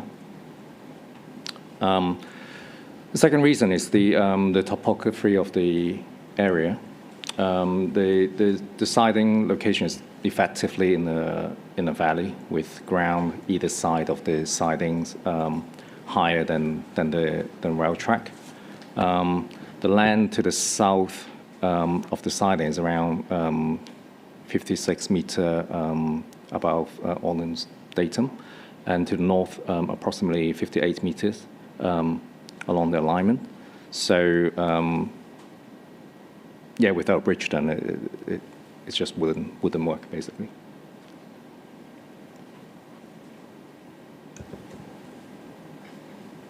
Okay, so that's need for the bridge. Next, height of the bridge, please. Can you explain why the bridge is the height it is, and the design approach in that respect, please? Yep, certainly. So the general principle we had was, to keep the height of the bridge as low as possible. But at this location, the height of the bridge is governed by the vertical clearance required between the rail track and the underside of the bridge structure. So a minimum of 4.8 meters is needed for any future electrification of the sidings. Second point is, again, is the topography of the area, as mentioned previously. The ground level, especially on the historic landfill site north of the siding, is considerably higher. bearing in mind that that area is an historic landfill, it's not an area that we would like to kind of like cut into for a considerable amount to, prevent like affecting the landfill. Thank you. It's height. Next is alignment. So route alignment, thirdly. And if we just look at some figures firstly, I think on page, to orientate ourselves, on page 11 of your proof, you've got figure 6, location plan around Appleford Level Crossing, and towards the north of that plan we can see the Hif1 road curving northwest, and we can see the location in black, the outline of the Appleford Siding Bridge. That's right, is it? Yeah, that's correct. Good. And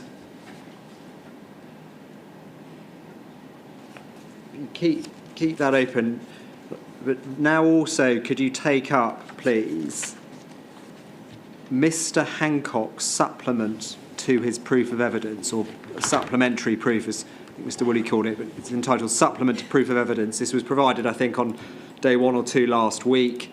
It's been added on the inquiry website in the proofs of evidence section. So not an inquiry document, proofs of evidence section.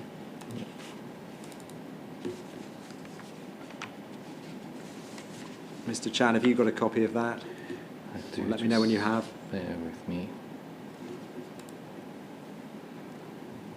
Madam, can I ask if you've got a copy? Thank you.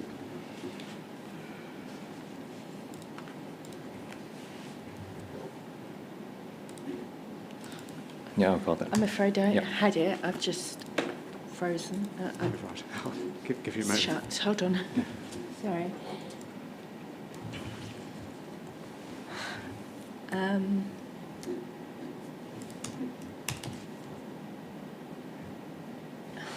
Keeps opening and closing. Close that.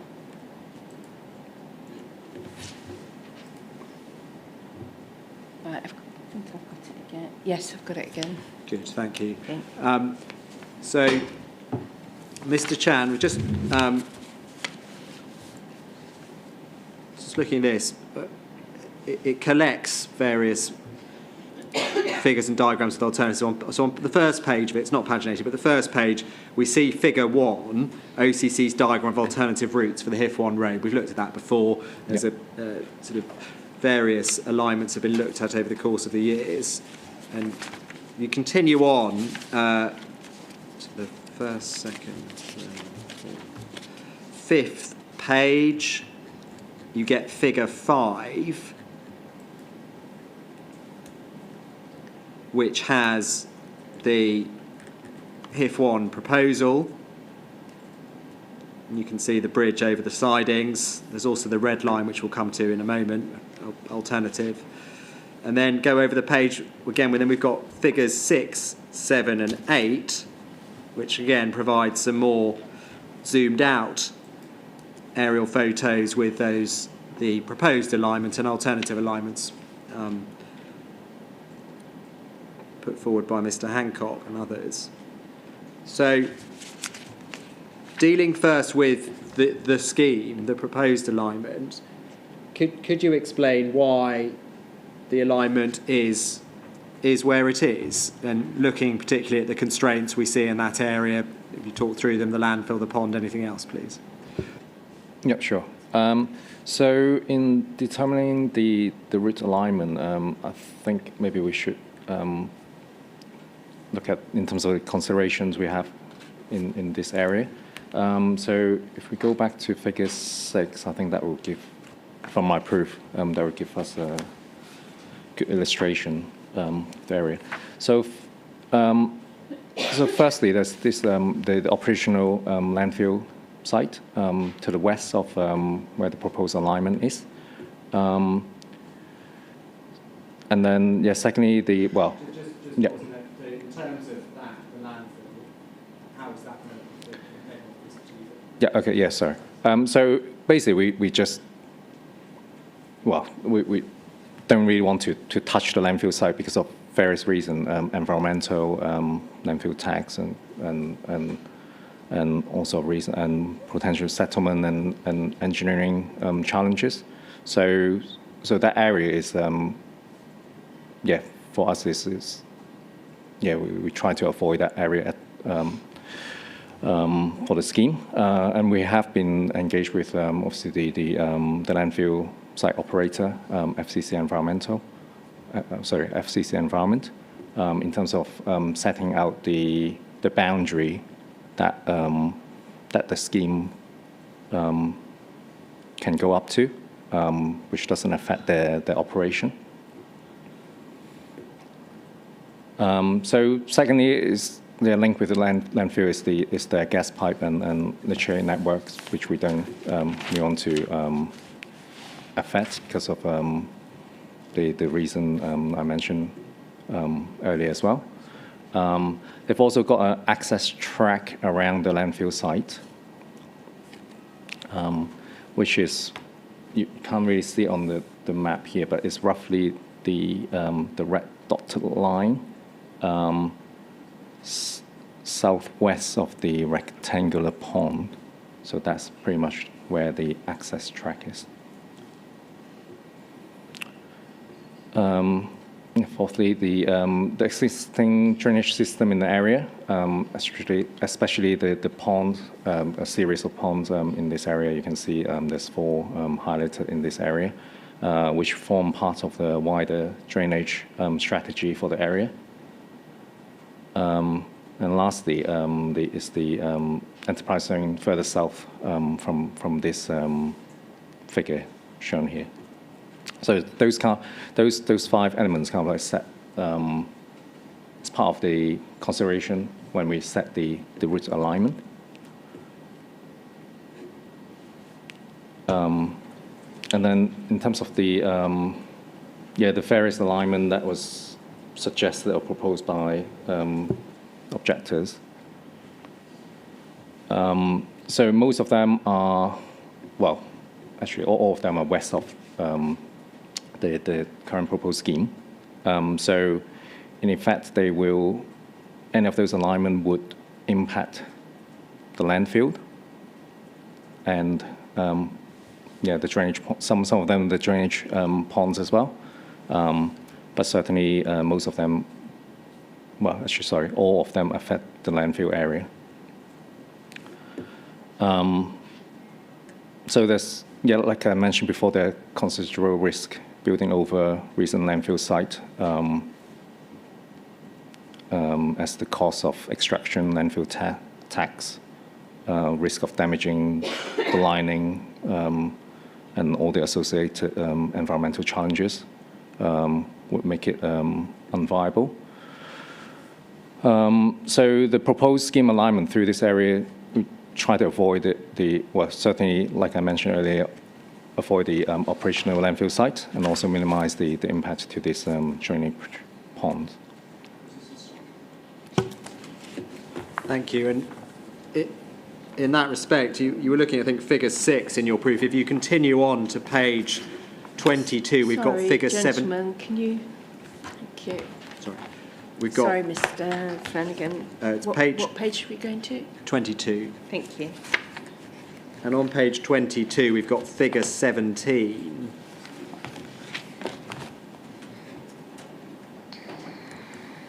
And on figure 17, it's called Alternative Alignment suggested by Mr. Jones with indicative area for Didcot Technology Park LDO, Local Development Order. And that red line, we can see goes well west. It kind of goes further west still of around the landfill. So in terms of that very west option, any further comments on that? Yeah. Regarding to this alternative route, the section around Applewood would extend north of Colette Roundabout, and then steer west towards the southern edge of the landfill site. So the suggested route, well, as you can see on that figure, it turns north in between the two landfill areas and follow the existing roadway towards River Thames. The suggested route would, sorry, just lost the document for a second. Give me 1 second.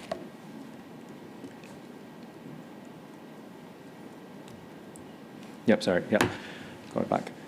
So in terms of the highway alignment, because of the speed of the scheme itself at this location, where if it's away from the kind of built-up area, we're aiming for slightly higher speed at 50 miles per hour. In terms of the horizontal curvature, that will mean the road alignment would cut across the landfill site on the southwestern corner of where that landfill area is. And also in addition, it's the route, as you can see from Colette Roundabout, it kind of like cross diagonally across to the west. That would truncate the proposed DTEC area, which will make the development area sterile, basically. So I think that's the main point. The other point I'll add is there's also a site-wide drainage system around the perimeter of the landfill, the live landfill site, which most likely will be affected by this alignment. Good, thank you. So that was Mr. Jones's alignment right round the perimeter of the landfill. Can we then return to Mr. Hancock's alignments? So that was in his supplement, which we picked up a moment ago.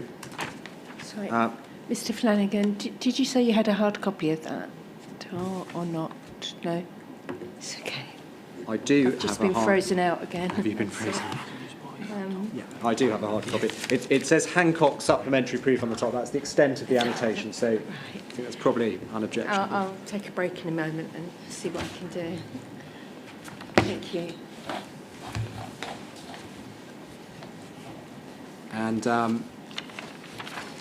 within that, if we try and take it in stages, Mr. Chan, because there's quite a lot of detail. The first stage is to look at, please, the specific alignment of the bridge itself in relation to the tracks underneath it. And if you go, I think, within that document to figure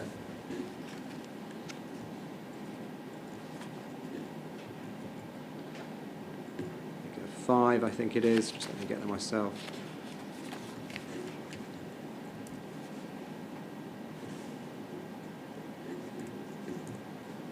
Yes, figure 5. Mr. Hancock's is the red line, which we can see goes over the Appleford sidings tracks where they've just split. Yep. And the actual proposal is to the east of that, obviously, when they haven't split. So we discussed what you say about that alternative alignment, any issues that might cause. Yeah. The red alignment suggested by Mr. Hancock is as you mentioned, it crossed the siding where the tracks start fanning out. So it's a wider area that a proposed bridge will need to cross. So that would need a longer span than currently proposed. Also the existing ground level along the alignment, just south of there actually, is also higher at 58 meters above ordnance datum, as compared to, I think I was mentioning 56 under the scheme. So the bridge will likely to be higher. Also, that alignment will cross the historic landfill site north of the siding at higher ground, which is approximately 2 meters higher than the current alignment. Do we see that on figure 5? No, you don't quite see that on figure 5. So it will be north of that area. North of the site. Yeah, north of the area. I'm just trying to see whether there's another map that can show it a bit better. Well, if you go down to figure 6, it shows Figure a bit 6, more. yeah. So pretty much beyond that tree lines there, that's what the operator call it, the 90-acre field, the historic landfill site. So that area is 2 meters higher than where the current proposed alignment is. And as you can see on figure 6 as well, in terms of tree loss, it will also be greater along this alternative alignment because there's a wider planted area there.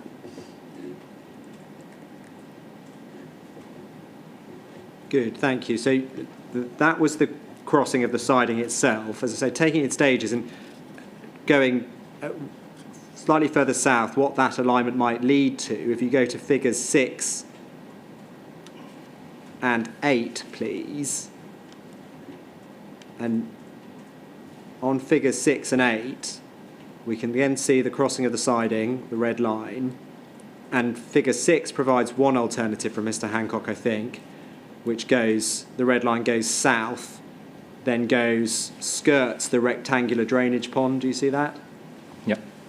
And then the alternative is in figure 8, where again it goes south in a straighter line and cuts the corner of the drainage pond. So he's presented 2 alternatives to go with his location for crossing of the sidings. Comments on feasibility, any issues with the red lines there to the south of the sidings? Yeah, sure. Let's maybe start with figure 8 because that's slightly more straightforward. That alignment cut across the landfill area, as you can see, with the contour. So that's pretty much make that alignment unviable. So which one's that? That's figure 8. Yeah, figure 8. Thank you. Yeah, and then in terms of the alignment on figure 6, so what's shown on figure 6 is quite a sharp S-band from the Hif1 road alignment going around the drainage pond. So that horizontal curvature is not going to work with at 50 miles per hour speed limit as we're proposing at this location, as it is not going to meet the design standard. And even lowering it to 30 miles per hour, it is still unlikely to work. Either way, a considerable amount of the rectangular pond will probably need to be filled in if we are taking that sort of alignment for the main scheme. And then also the HGV access road that Mr. Hancock labeled in his figure, which is the thinner red lines going to the west. So that road would be over some of the restored landfill area. So we don't know what is in that landfill site and how much capping material it has. So there are considerable risk of building a road over that area because of all reasons that I mentioned earlier. Yeah, and then also that ground there, even if we can build over that restored landfill area, that ground is about 4 meters higher than the Portway Road, which is the current access road. So to tie in that sort of vertical difference, it could be a potential issue. One additional point is with that alignment, the distance between the weighbridge, which is not marked on that map, but Madam, if you see that straight road into the landfill site on the diagram, so the weighbridge is just north of there. So, so the distance between the weighbridge and the junction with the alternative scheme alignment would be just over 300 meters. So there are concerns that queuing HGVs from the weighbridge could reach the junction and back onto the scheme itself.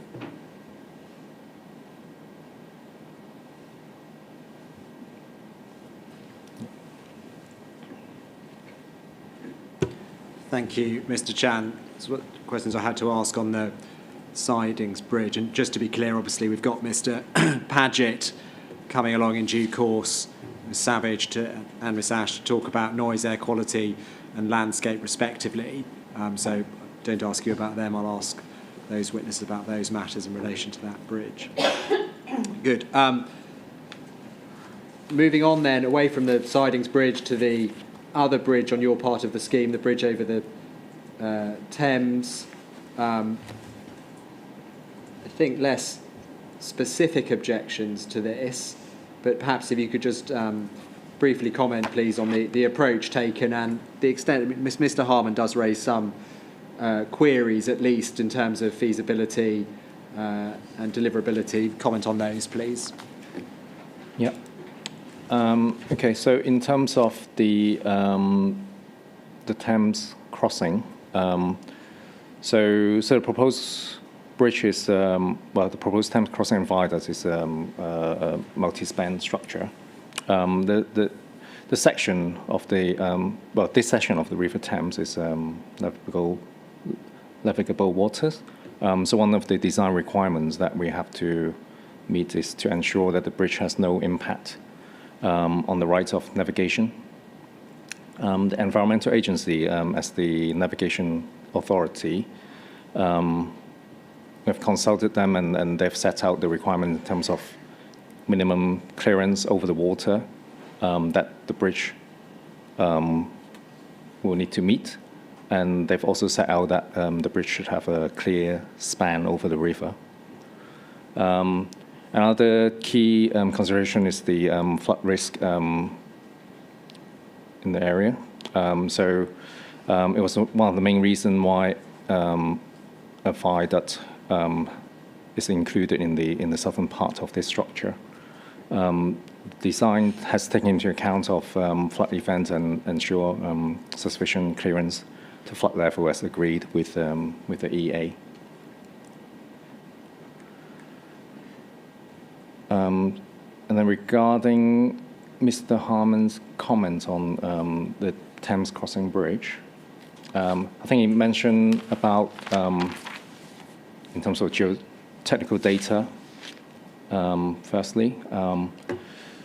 So during the development of the feasibility and prelim design, a desk study information was used for the preliminary geotechnical design, where the bridge foundation was assessed. And since then, ground investigation has been carried out, and a ground investigation report has been prepared in accordance with the standard. So that covering the area of the scheme alignment, obviously including the Thames Bridge and viaduct, and that information will be used in the next stage of the design. The second point he raised was regarding flood risk, which, just mentioned. That's been addressed in terms of the assessment has been done and that's been agreed, or EA has been has approved to those assessment.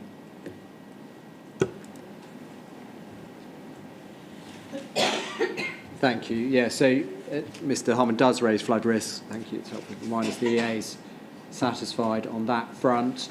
Which is, Mr. Harmon also raised comments about Sutton Courtney roundabout, but I think after yesterday he's accepted your rebuttal information about geotechnical and flood risk matters having been taken into account. So I'm going to skip over that. And the penultimate matter is the Culham Science Centre roundabout and a specific design query raised on this. And perhaps if you could take up your figure 20, which is on page 25 of your proof. Yep.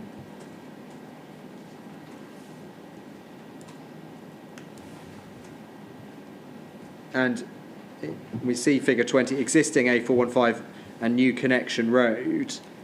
And I think two objectors, both planning application and orders, raise a concern or queries regarding the stopping up of the existing A415. We see that on figure 20 to the south of the new roundabout. And perhaps I could ask you to comment on that, and also I think figure 24, if you could explain that when you're ready as well. Okay.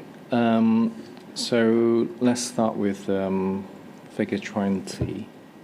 So regarding the downgrading of the existing A415, the existing road will connect with CHB via a new connection road, which you can see on the right-hand side of the figure.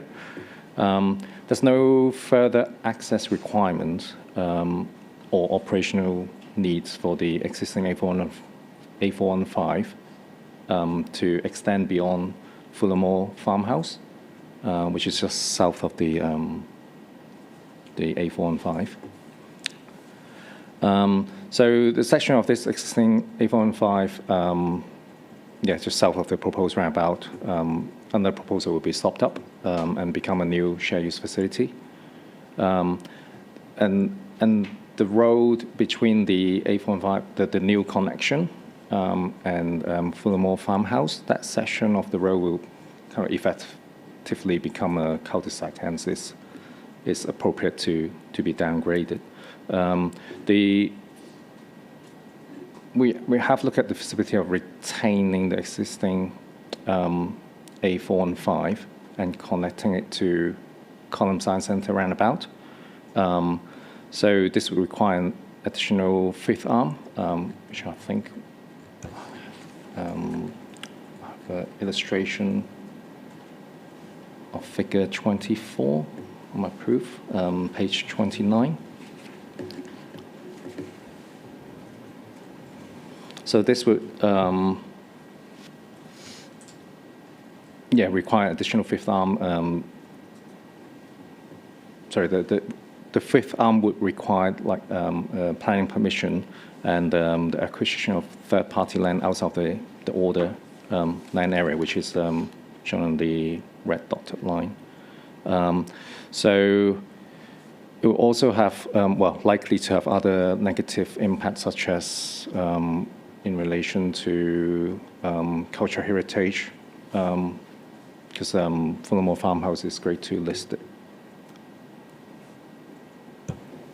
Yeah, so if you're looking at figure 24 on page 29, because you've got an aerial photo, which is what's there at the moment, and then is it the faintish outline, which the fifth arm, the one that swings through the garden, is that a Fullermore Farmhouse? Or would do? Sorry, can you repeat the last bit? The fifth arm that you're talking about, that's the one which would come up south off the roundabout, and I said swing through what would be the garden of... That's correct, yeah. So that's one of the reasons not to do it, is that? Yes, yeah. Okay. There's also other reasons, in terms of traffic modeling. So in the Sistra modeling report, which is included in the Appendix 12 of the core document M10, it specifically consider a fifth arm being included on the on this roundabout. The modern reports conclude that so although the alternative arrangement has little overall impact on traffic condition in the AM peak period, in the PM peak period there are significant increase in queuing at both the Culham Science Centre access roundabout and also Clifton Hampton signalised junction. Yeah, I mean, in addition to all these queuings that would impact journey times, there's also like an impact to noise and air quality in the area caused by this queuing pattern. Yeah.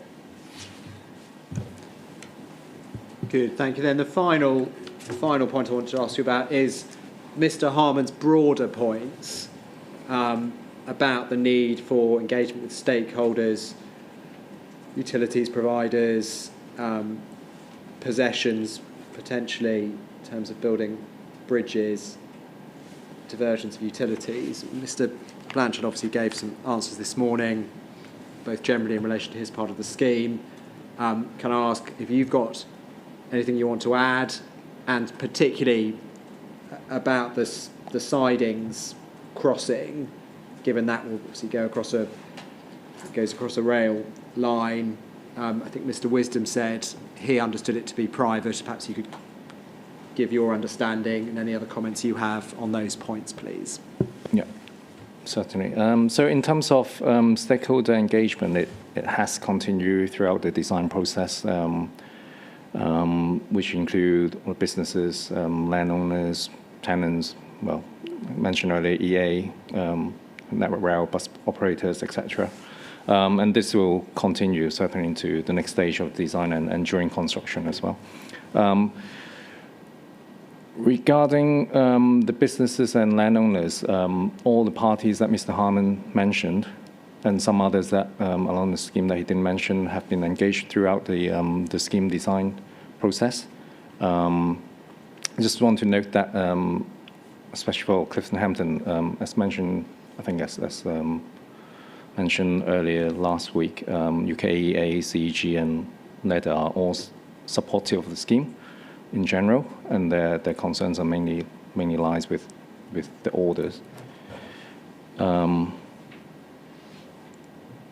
then regarding the Appleford Siding Bridge, so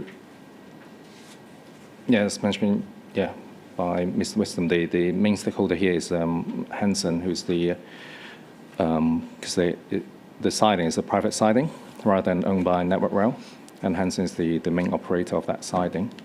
Throughout the design process, the team have engaged with Hanson throughout the stages. Possession and overselling right has been discussed and will be agreed with Hanson and other stakeholders prior to any construction work.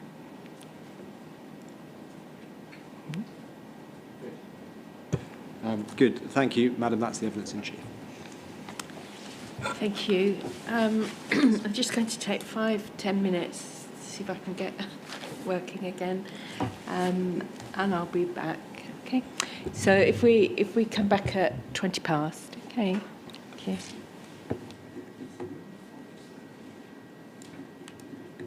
Oh, would you like a bit of coffee or tea?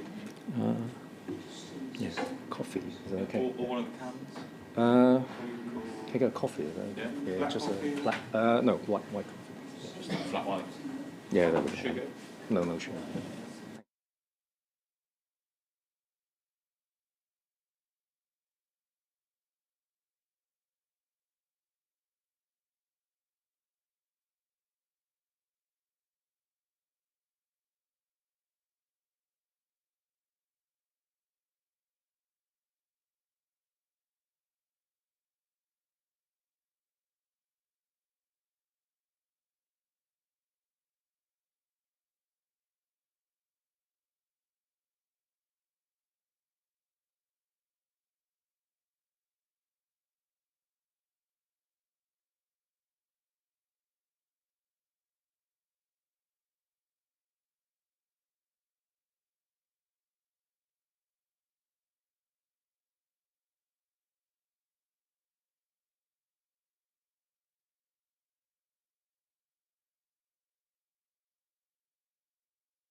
Page 12 of the proof, please, Mr. Chan. Yep.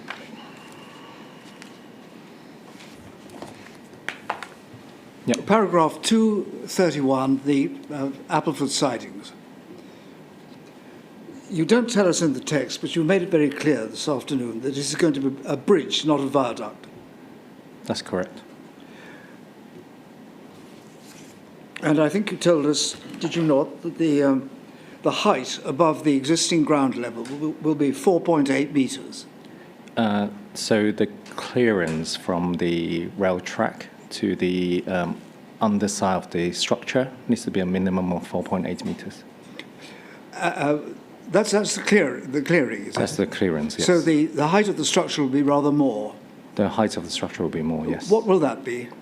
So at the siding, at the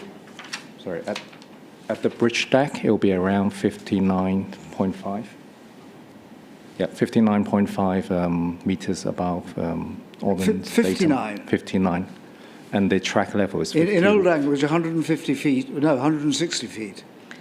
I think you're at cross purposes. I think Mr. Chan is talking about AOD, Yeah. and you're talking about I'm talking about the bridge. height from ground level. Yes. Yes. So if we could just keep to either. Yeah, so the bridge in itself, the bridge deck is roughly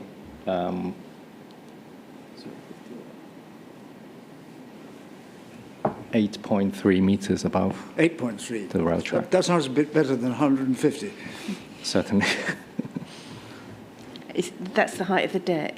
Yeah, the deck is the bridge. That's to the yeah. deck. Yeah, and then And will there be railings or a parapet on top? there will be, as mentioned earlier, on the eastern side of the bridge, there will be a parapet plus noise barrier on top, so that's 3 meters in total. And what will that bring the total height to?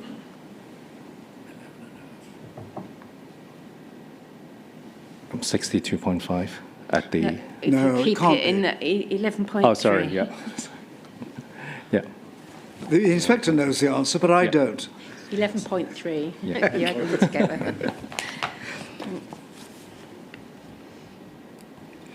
And how long will this bridge be? The bridge Yeah, itself. From where it leaves the current ground level to where it returns to current ground level, how long will it be? So, in terms of where it leaves current ground level and return to current ground level, that's also include a lot of the embankment, etc. So that's not part of the actual bridge structure. So do you want the actual bridge structure? Or? Yes, please. Approximately will do. Yeah. So bridge, in terms of the span length, is 22 meters. So that's pretty much across the railway track.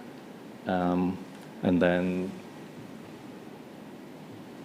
the extent of the deck will be 72 meters. 72. So 72 by 22. So which sheet is it So on, Mr. this Chan? is, It's quite near the back. yeah. So sorry, let me just look up the reference number. I've got it, I think. It's the Appleford siding structures.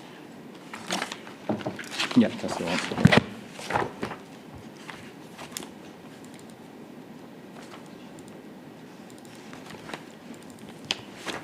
Yeah, so that's D237.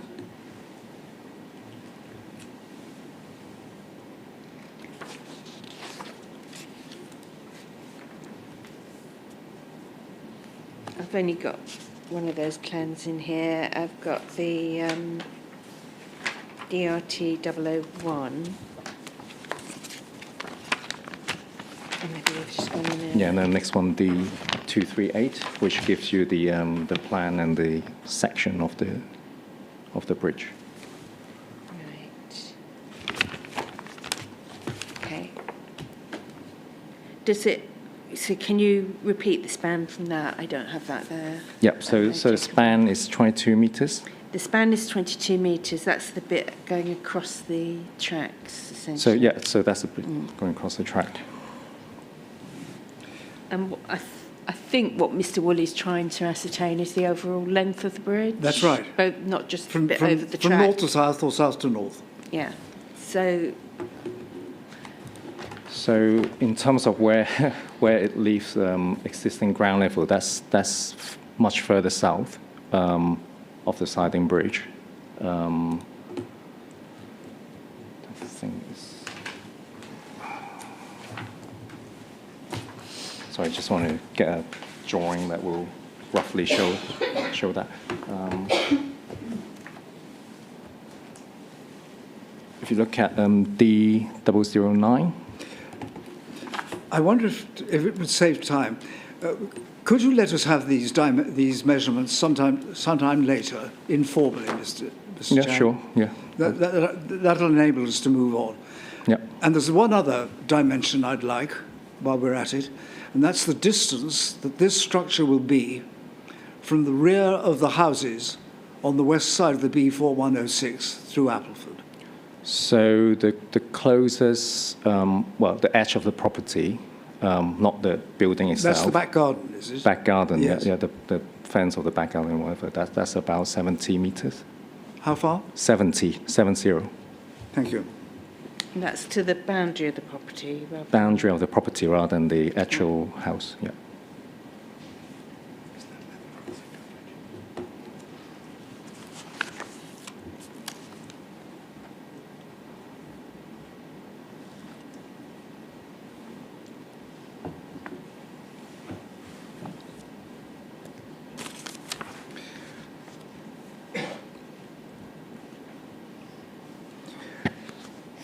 There are, I think, 3 operators, aren't they, who make use of the sidings? Yes. Do you know how many trains they require in the course of a week or a month or a year? Yeah, so we have engaged with the operators. So they are permitted to use the siding or to have train coming into the siding. Whether they use up that allocation or not, that's another matter. So, for example, FCC in Hanson, they allow up to 2 trains per day coming into the siding. And then another operator, which is, another operator which is called Volterra. They have up to 4 trains a week.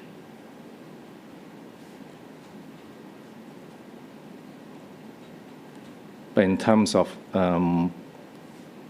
permitted, so FCC themselves can take up to 3 trains a day.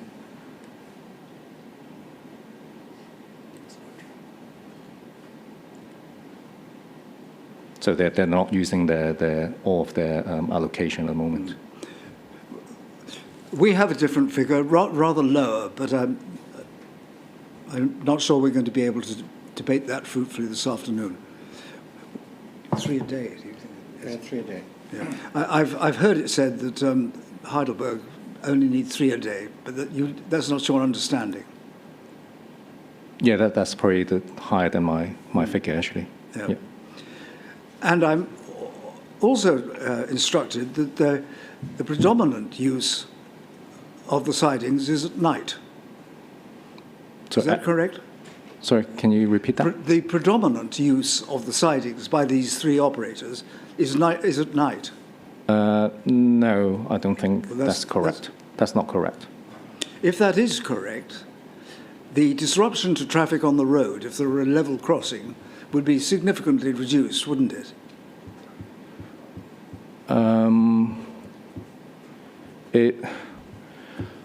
I think in terms of any potential level crossing is mainly the safety implication of that. So whether obviously if there's more vehicles, this can be more risk, but even if there's some vehicles and just one train, you still have that certain amount of risk involved. So whether at night or not, I don't think that matters too much. Could I have an answer to my question now?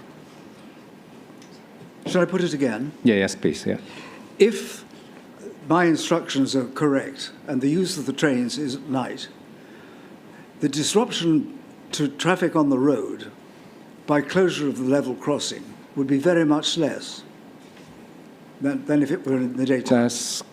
If that assumption is correct, then yes, disruption to the road would be less, yes. But they don't operate at night, though. Well, so you say. Turn back one page, please, to page 11.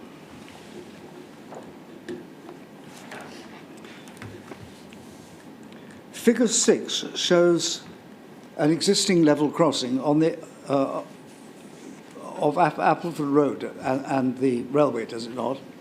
Yes. Has that ever given rise to difficulty that you're aware of? So difficulty Yes. in terms of Traffic congestion? that level crossing? Yeah. No. No. Accidents? Has it had any? Accident, I'm not aware of, no. Sorry, Mr. Woolley, where's this other level crossing?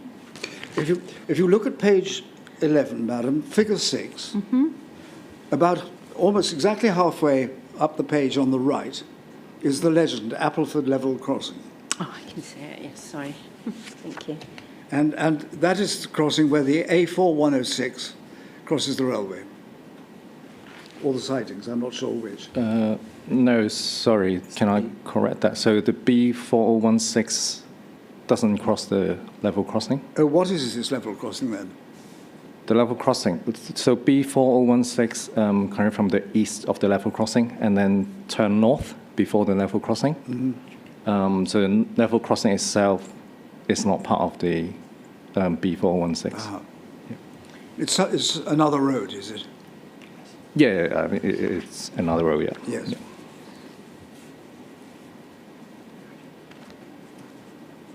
Now go to page 7 of the proof, please. Yep.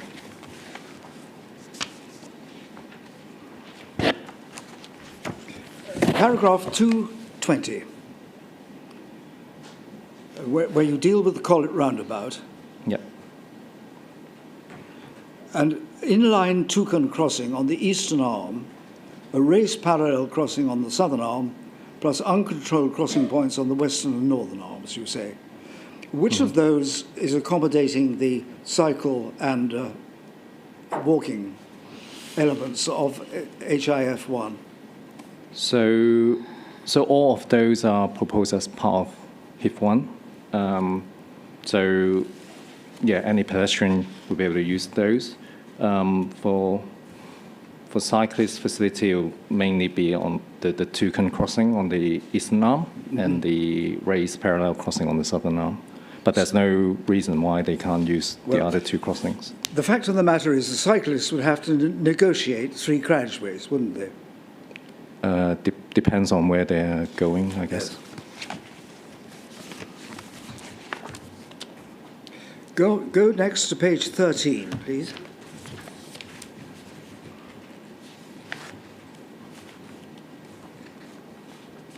Yep. Paragraph 233. About halfway down the paragraph, you then say there will be an uncontrolled crossing of the scheme immediately north of the junction with the B4016. Is that another point where the cyclist will be negotiating the carriageway? Sorry, give me 1 second just to locate this.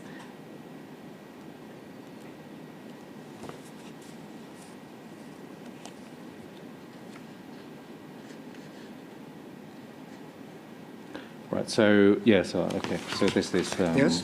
Yeah, I know where it is now. So that crossing is provided mainly for people trying to access the bus stop. Cyclists can continue along the segregated cycle track on the eastern side along the scheme, so they don't necessarily need to use that. Well, they don't need to use that uncontrolled crossing unless they want to head that way. But I think you said, didn't you, that this is where cyclists will negotiate the carriageway? No, not if you're travelling along the Hif1 road between Didcot and Column. So you'll be going north and south, and you won't need to use that. Will, yes. No, you won't.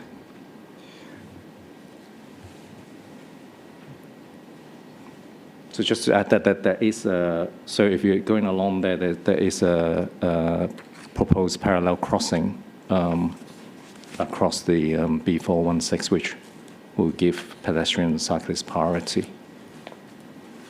Now go on to page 14, please. So is it page 14, is it? Yeah, 1-4. Okay. Yeah.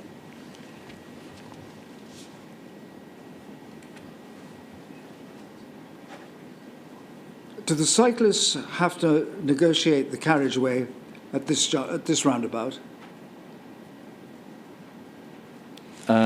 If you're on the eastern side of the scheme and going towards Sutton Cottonley, then yes, you need to cross the Toucan crossing on the northern arm.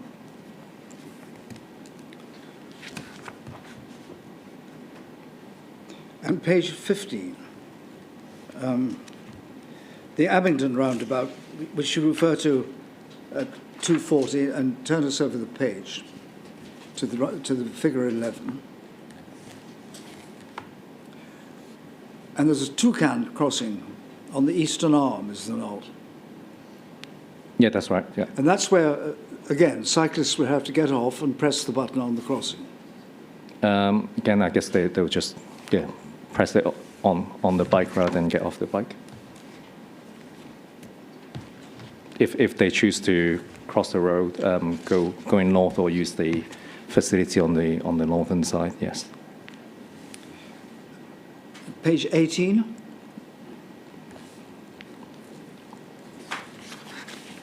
Yep. The Column Science roundabout also would require them to get off, wouldn't it? No, they won't, because there is proposed facilities on the northern side of the roundabout. So there are two proposed parallel crossings, Yes, I see. which pedestrian and cyclists will have Yes. priority. Yep. There's one going north of the pond, and the other one is a little bit remote from the carriageway, isn't it?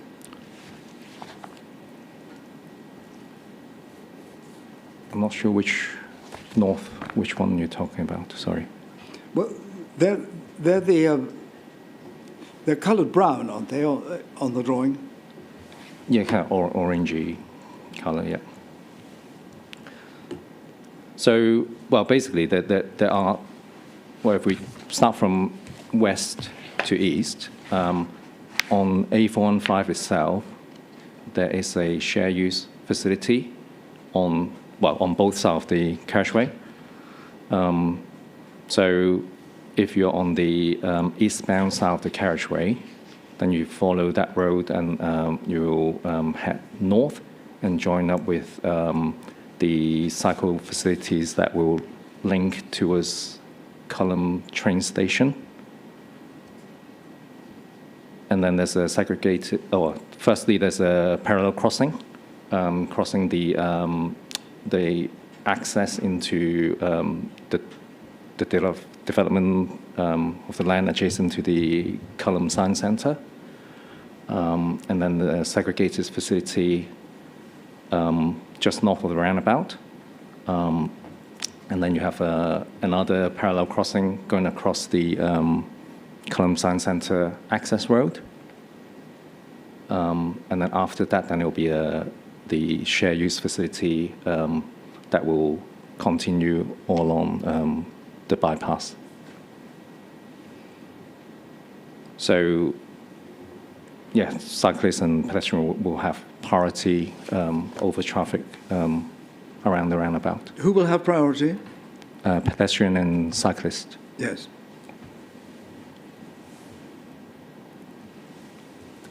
That means their ride or their walk will not be interrupted, does it? Correct, yeah. Then go on to figure 20, please, on page 25.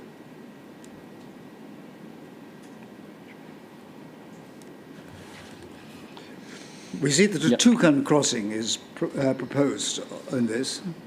Yep. Is that for the operation by cyclists?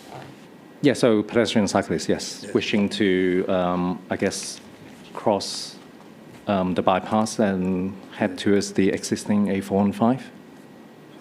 Yep. Thank you.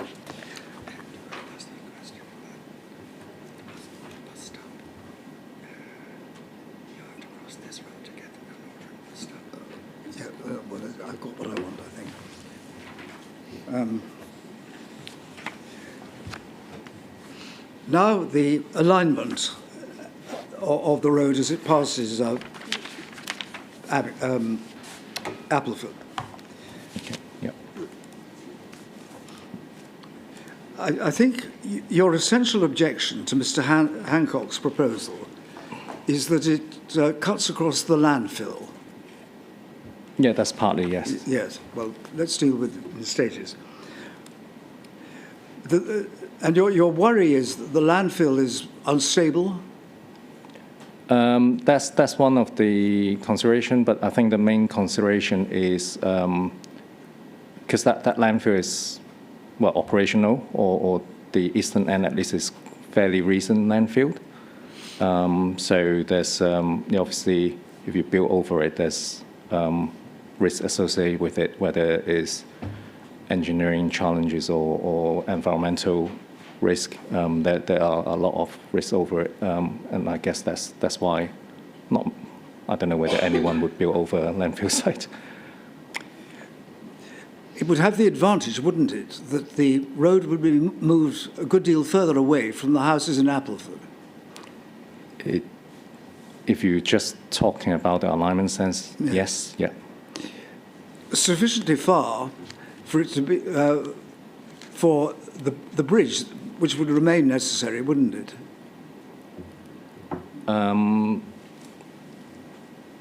I think it depends on where the alignment is. Well, we can see where Miss- the alignment is. Mr. Harmon's suggested alignment will still require a bridge. Yes. And that would be, of course, further away from the houses in Appleford. Yeah, that alignment is further away from the Yes. house. Yeah. And you were going on to a second reason why you criticised Mr. Hancock's choice of line,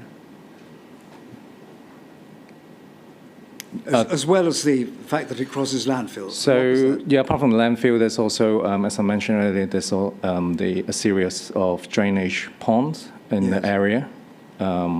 So that's form part of the drainage network for the landfill site, the current one, and also half of the historic landfill site as well. Some of, the alignment suggested would certainly impact the rectangular pond, which is the biggest one, the biggest pond in that area. Do you suggest that this objection is insuperable? Sorry, Insuperable. can you use another word? I don't understand. You can't cure it. No, I think that's one of the reasons why we have reviewed those alignment and doesn't feel it's suitable. Yeah, I mean, if it was suitable, then No, I think Mr. Woolley's saying is it's a problem that you can't overcome. yeah, the landfill and the drainage pond. No, Yeah. you can't overcome it with those proposed alignment. No. Just to make sure, you're not saying it would be impossible to follow Mr. Hancock's line, are you? Well, I guess nothing is impossible. You can always build a bridge over everything. Indeed. But Because, then of obviously course- there's cost implication and I know it's not your responsibility, Yeah. but we've heard that you're not going to balk at crossing a four-track railway with electric lines, are you? no, that's different situation, isn't it? Indeed.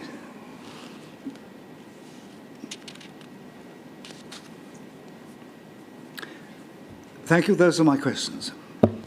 Thank you, Mr. Woolley.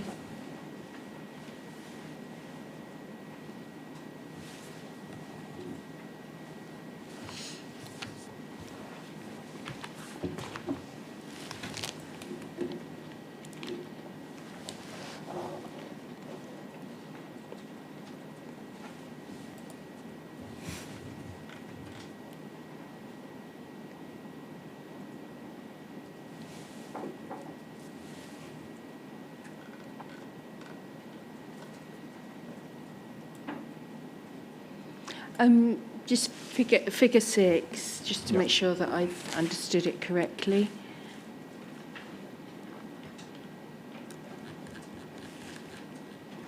Yes, ma'am. So on the left-hand side, you've got Portway Road. That, and I'm with the different colours. I'm not sure what the sort of magenta type colour is, but Portway Road is an existing road. Is that right? Yes, that's correct. Yeah. So Portway Road is existing access road to FCC Henson site.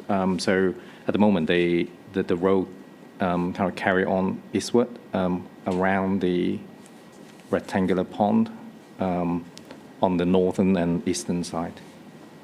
Thank you.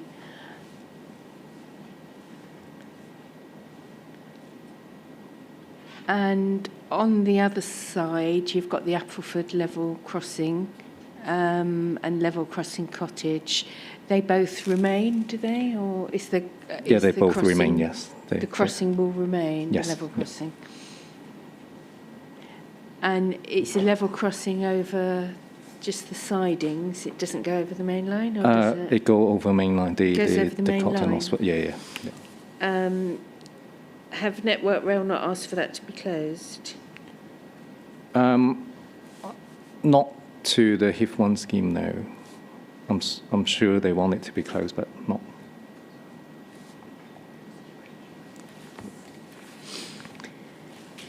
Thank you.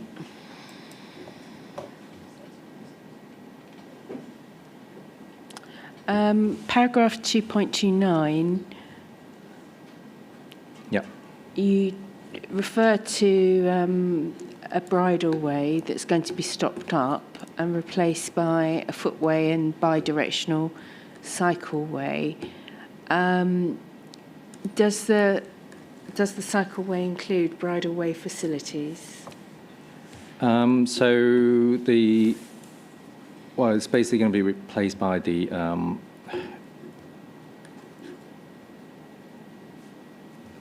footway and cycleway on the eastern side of the scheme. Yep, and then it will follow south and then cross the scheme itself at the crossing point next to the proposed junction with the FCC and Henson access. So if I'm not sure, the bridleway is the orange, I assume. So the green on figure 7, the green dotted line is the bridleway between Collette Roundabout to the level crossing. So the bit that's stopped up is just a very small bit at that junction, or? Yeah, so the bit that will be stopped up is just the section next to the rectangular pond, I think.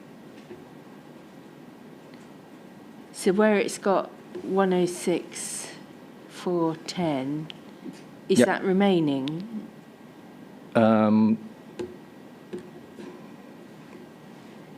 Yeah, I think it is. If you're not sure, Yeah, I'm not 100% sure. it might be something yeah. that we Yeah. come to when we Yeah. look at the orders.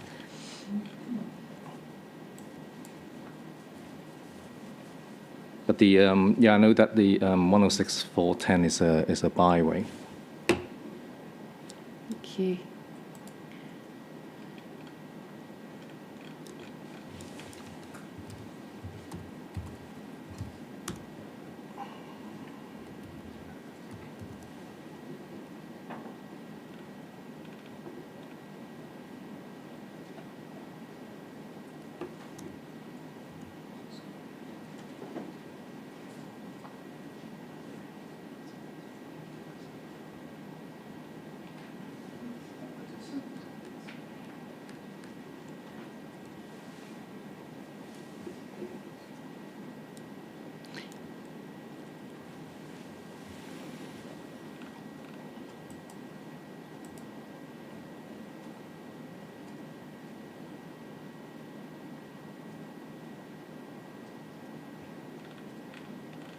I think that's my questions for you. I think the other points have been covered. Thank you.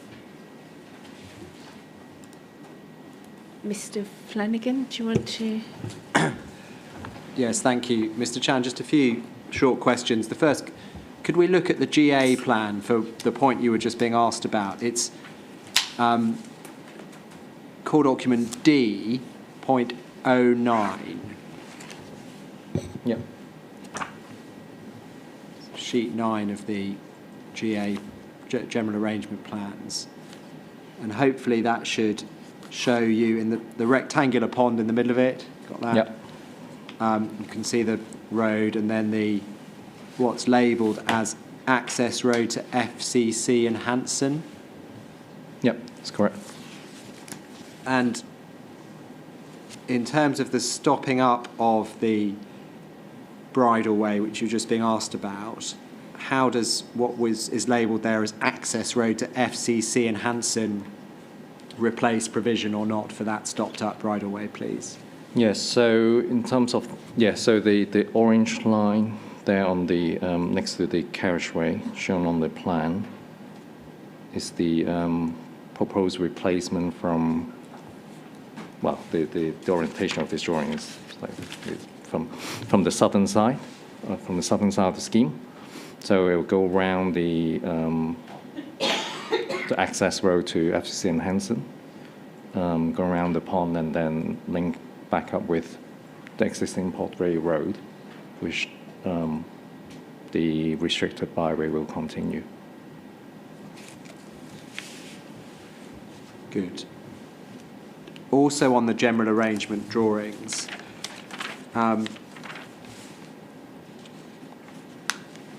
you were asked by Mr. Woolley about the Abingdon roundabout, so that's north of the river. It's D.14. D.14. Yep. And it was about accessibility for cyclists and continuous provision, whether it was being interrupted. Can I just ask you this, just to clarify, if you're going north over the river,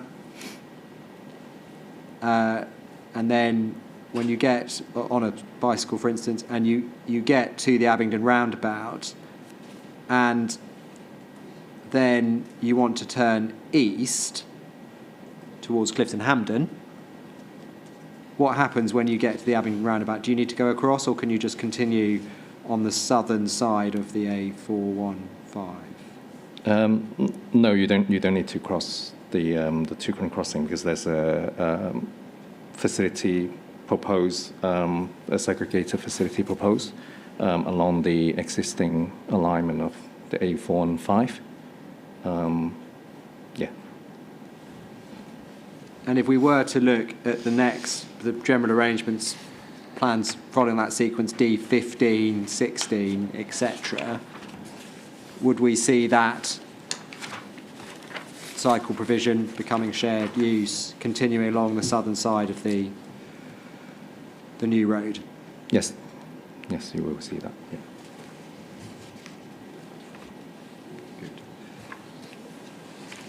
The only other point I wanted to ask you was that there was a debate with Mr. Woolley about operation of the sidings. Mr. Woolley put to you that they were used at night. You disagreed. Then he put to you some hypothetical questions. Yep. The premise you were wrong, and you still disagreed, I think. Yeah. You obviously don't agree that it's used at night. Where do you get your information from? Why do you say it's not used at night? So that's through the discussion we had with the operator of the site, Hanson and FCC. In terms of the permit, they're only allowed to use the siding, or it's only allowed to operate between certain hours during the day. So nighttime is not one of those. So I can give you a bit more information on what hours. So currently restricted by plan conditions, so they're only allowed to use it between 7 a.m. to 6 p.m. On Mondays to Fridays, 7 a.m. to 1 p.m. If you just go, I'm taking it. 7 a.m. till to 1 p.m. 1 p.m. every day. Oh, no. So 7 a.m. to 6 p.m. 6 p.m. on Monday to Fridays. And then And Saturdays. 7 a.m. to 1 p.m. on Saturdays. Thank you. Yeah, so there are some exceptions, I think, which I should mention. There's 150 days in any 12-month period during the weekdays. Sorry, 150 Days days. in any 12-month period.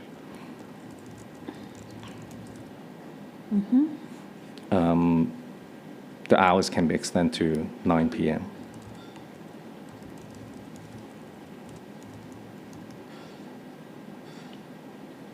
But the restrictions don't allow them to go beyond 9 p.m. No. Okay.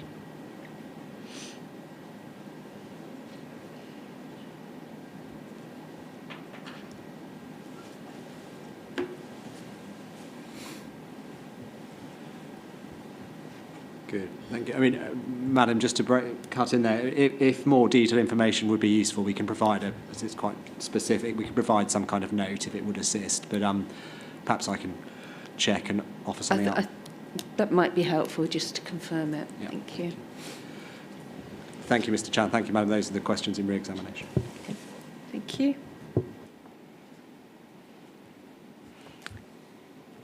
Thank you.